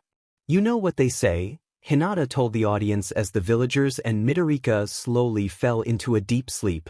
Before a big day, you should rest well. And one was supposed to stand guard, but Hypnos was stronger than the will of the rebels. The lights turned a darker tone, reminiscent of the shadows used by villains and criminals to conceal their actions. A single spotlight captured Midorika's sleeping form. Suddenly, another, less intense spotlight illuminated a corner of the stage as Sensei's small army entered the scene, dancing delicately in elegant ballet movements, whose names Moata did not know. Once they reached Midorika, the dimmer spotlight went out. They lifted him, making an effort to keep him from waking up, and carried him noiselessly off the stage. In a moment, Midorika's head hit a wall. The audience gasped as the curtain fell, ending the act. Effing hell! Sakato cursed as he walked off stage, rubbing his head. That really hurt. Ishibuya shrugged, pushing him back onto the stage. Endure it for 5 more acts. She wiped sweat from her forehead. I'm too exhausted to keep giving orders. Shen face-bombed as she rearranged the soldiers again. Yeah, it's just as tiring as performing various ballet variations. Ishibuya grinned at her, then shoved Sisamiya onto the stage. Next act now. Act 4. Captivity. Midorika stood up, feeling confused and trapped within the confines of a cage. He was scared, repeatedly crashing against the cold material. Where was he? I see you've woken up, Midorika. A figure wrapped in some yellow sleeping bag rose from the darkness. The lighting shifted to green, casting a white spotlight solely on the caged Midorika. Startled by the voice, Midorika turned to see a fearsome and apathetic-looking man. Tangled, dark hair cascaded to the ground as the yellow sleeping bag slipped from his shoulders. A shiver ran up Midorika's spine. It was then that he realized he was face to face with Sensei. You must be Sensei. Midorika exclaimed, to which the man nodded. I was thinking of discussing democratic ideas for your reign, your majesty. The audience chuckled. Hinata seemed on the verge of laughter, while Ishibuya appeared ready to silence her. Sensei regarded him with a strange look, clearly not expecting such a response. Really? Because I thought you could better implement them as my pupil. Huh. Midorika was taken aback. This wasn't the response he anticipated. Regardless, Midorika considered himself a free spirit. Thanks, but no thanks. Sensei's gaze turned dangerously stern, causing Midorika's confident smile to falter. It wasn't a question. From now on, call me master. Midorika didn't want Sensei as his master, he was a free elf. Or at least, that's what he thought until he noticed what Sensei held in his hand. Ishibuya gave Ito a thumbs up, and he began playing the music. No. Oh no no no no no. No. No. Oh no no no no no. No. No. Oh no no no no no. No. No. Oh no no no no no. No. No. Oh no no no no no. No. No. Oh no no no no no. Why did Ito choose to play that song while Moata was dying of laughter? I cannot believe we thought this was a good idea. Moata gasped between fits of giggles. Ishibuya contained her laughter while admitting. It's impossible to take anything too seriously with this playing. Sensei held one of Midoriya's socks in his hand. According to the legendary elven rules, originating from the most remote corners of the world's libraries, Hinata addressed the audience directly. If a person possessed the garment of an elf, it granted them power over the elf. How is that even possible? A young girl shouted from the audience, her eyes wide open. Taking advantage of the audience's reaction, Sensei dramatically raised the sock. That's right, dear spectators, he said with a deep, theatrical voice. With this sock, I have the power to control Midorika. See? I told you it was a good idea to add that free space for me to improvise. Moada overheard Takahashi's voice emanating from his communicator, a hint of triumph in his tone. I trust my good friend Sisamiya for these things. There is only one way to free an elf, let's just hope our villager friends know it. Hinata's voice, tinged with a mixture of melancholy and determination, resonated throughout the theater. She delivered the line with a gentle yet poignant cadence, her words carrying the weight of the narrative's climax. As the final syllables left her lips, Hinata's gaze lingered on the stage, her eyes reflecting the depth of emotion behind the words. With a subtle nod to the audience, she stepped back, allowing the curtain to descend slowly, enveloping the stage in darkness. It won't be long. It won't be long.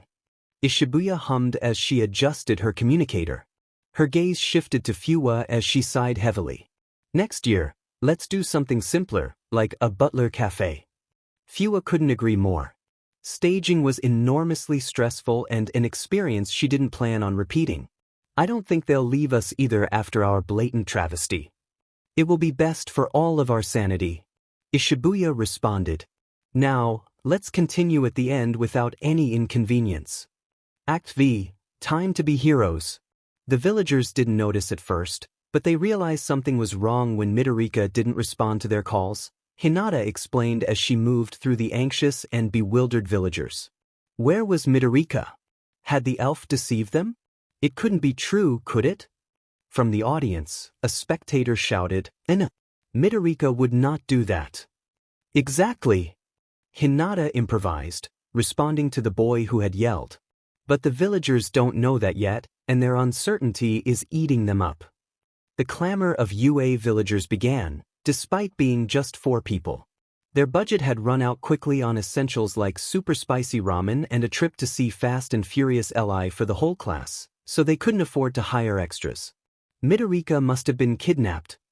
Suzuki exclaimed suddenly, causing all the villagers to gasp in unison. A little bird told me. Yeah, a little bird. She skipped like 3 of her lines, didn't she? Ishibuya muttered, scanning the script and tapping her forehead with her open hand. Moada nodded slowly. At least the improvisation could have been much worse. Then we will take the oviparous opinion as a fundamental clue. Ishikawa tore the flag off the prop wall, raising it vigorously. Let's go to Sensei's palace to save our friend. Yeah, the others exclaimed in unison, their voices echoing with determination.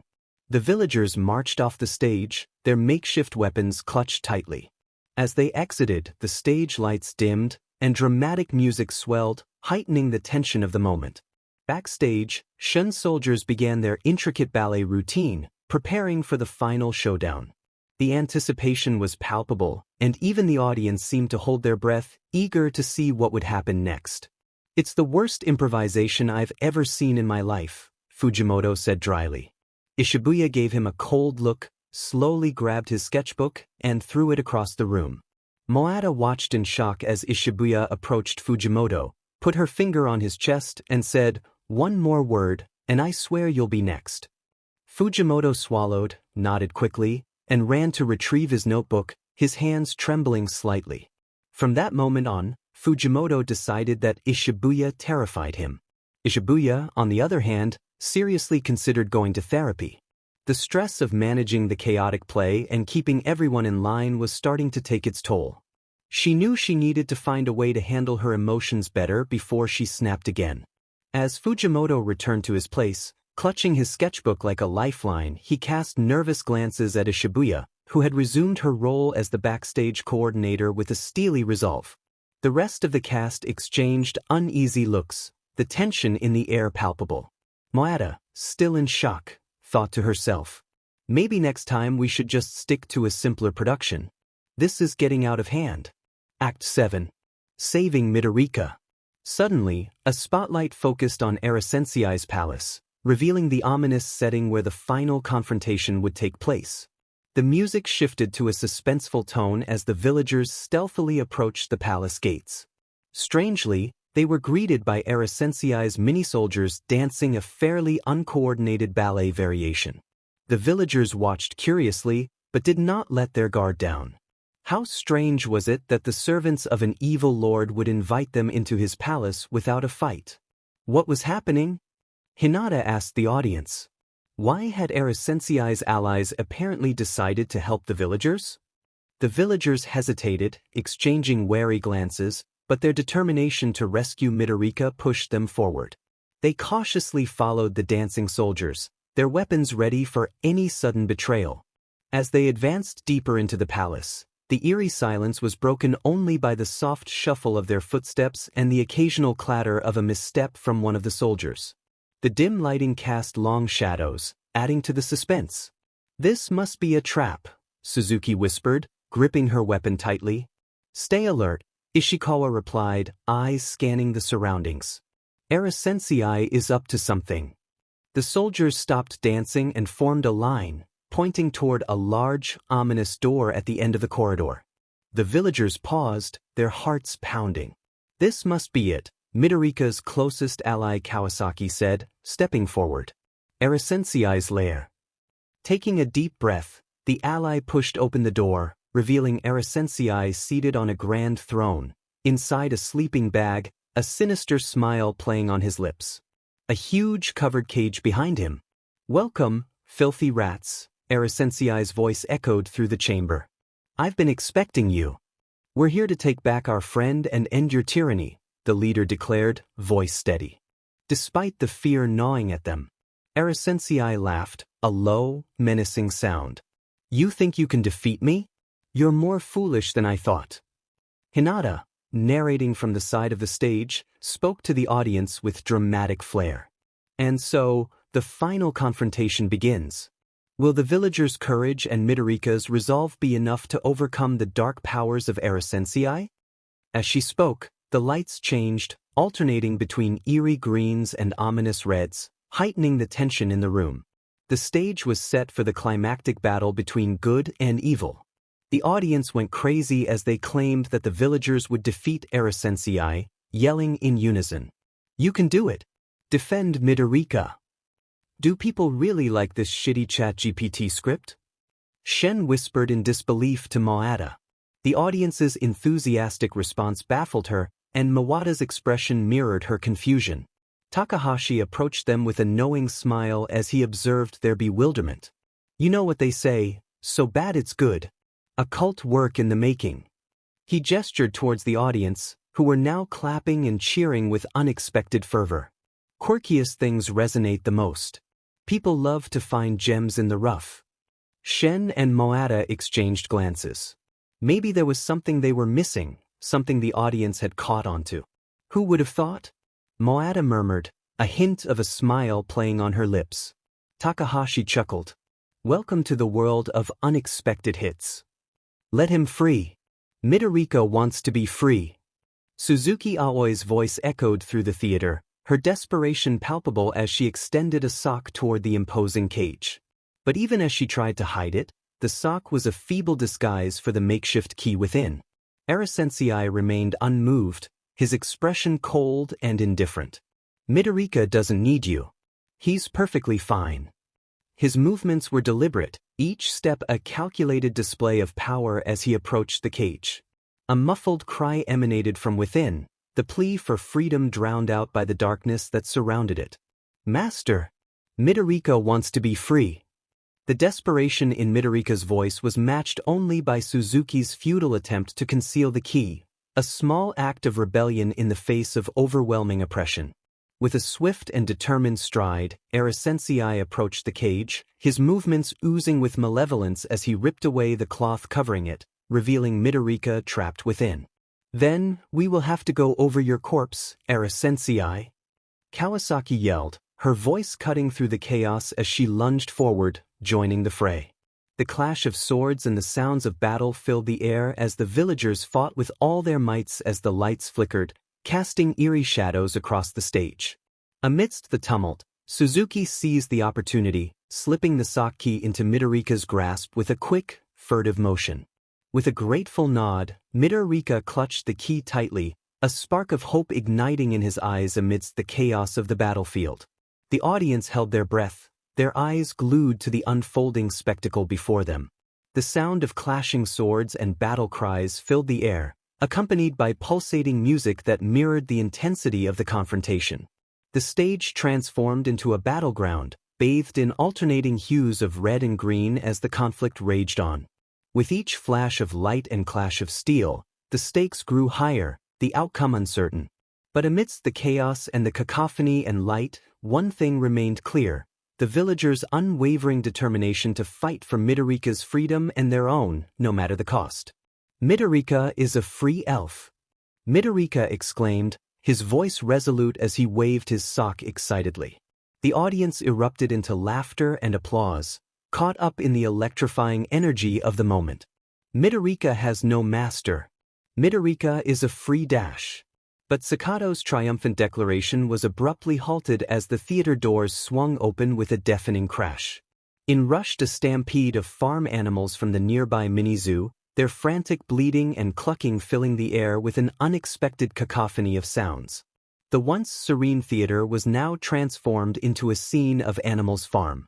Hens squawked as they darted down the aisles, closely followed by a trio of goats whose hooves clattered against the polished floors. A piglet, squealing with excitement, raced past the stage, closely pursued by a pair of bemused-looking sheep as the curtain closed. As chaos erupted outside, the guys scrambled off the stage, seeking refuge behind the scenes. "Can nothing go right for us this year?" Ishikawa's frustrated voice echoed through the backstage area as he raised a fist skyward, his words a lament to the string of mishaps that seemed to plague their every endeavor.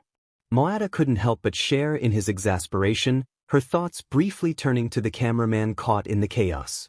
She hoped fervently that he was unharmed and that at least some of the recording had been salvaged. It would undoubtedly become a source of laughter in the future, a shared memory to reminisce over with Midoriya's future co-ace. "Well, a shame they didn't get to see the end," Susumiya sighed, emerging from the makeshift sleeping bag with a nonchalant shrug. "Let's grab something to eat, guys?" The unanimous nodding of heads signaled their agreement as they made their way towards the exit at the back of the theater. Relief washed over Moata as she stepped outside, breathing in the cool evening air. "It's finally over," she thought, a sense of satisfaction settling over her. But as they began to walk away, hunger pangs reminded her of a more pressing concern. "Will there be any teriyaki left in the 2B spot?" she asked hopefully, her stomach rumbling at the thought of the delicious meal awaiting them. 1 year later, Fua felt surprised to see Shinso Hitoshi waiting outside her classroom.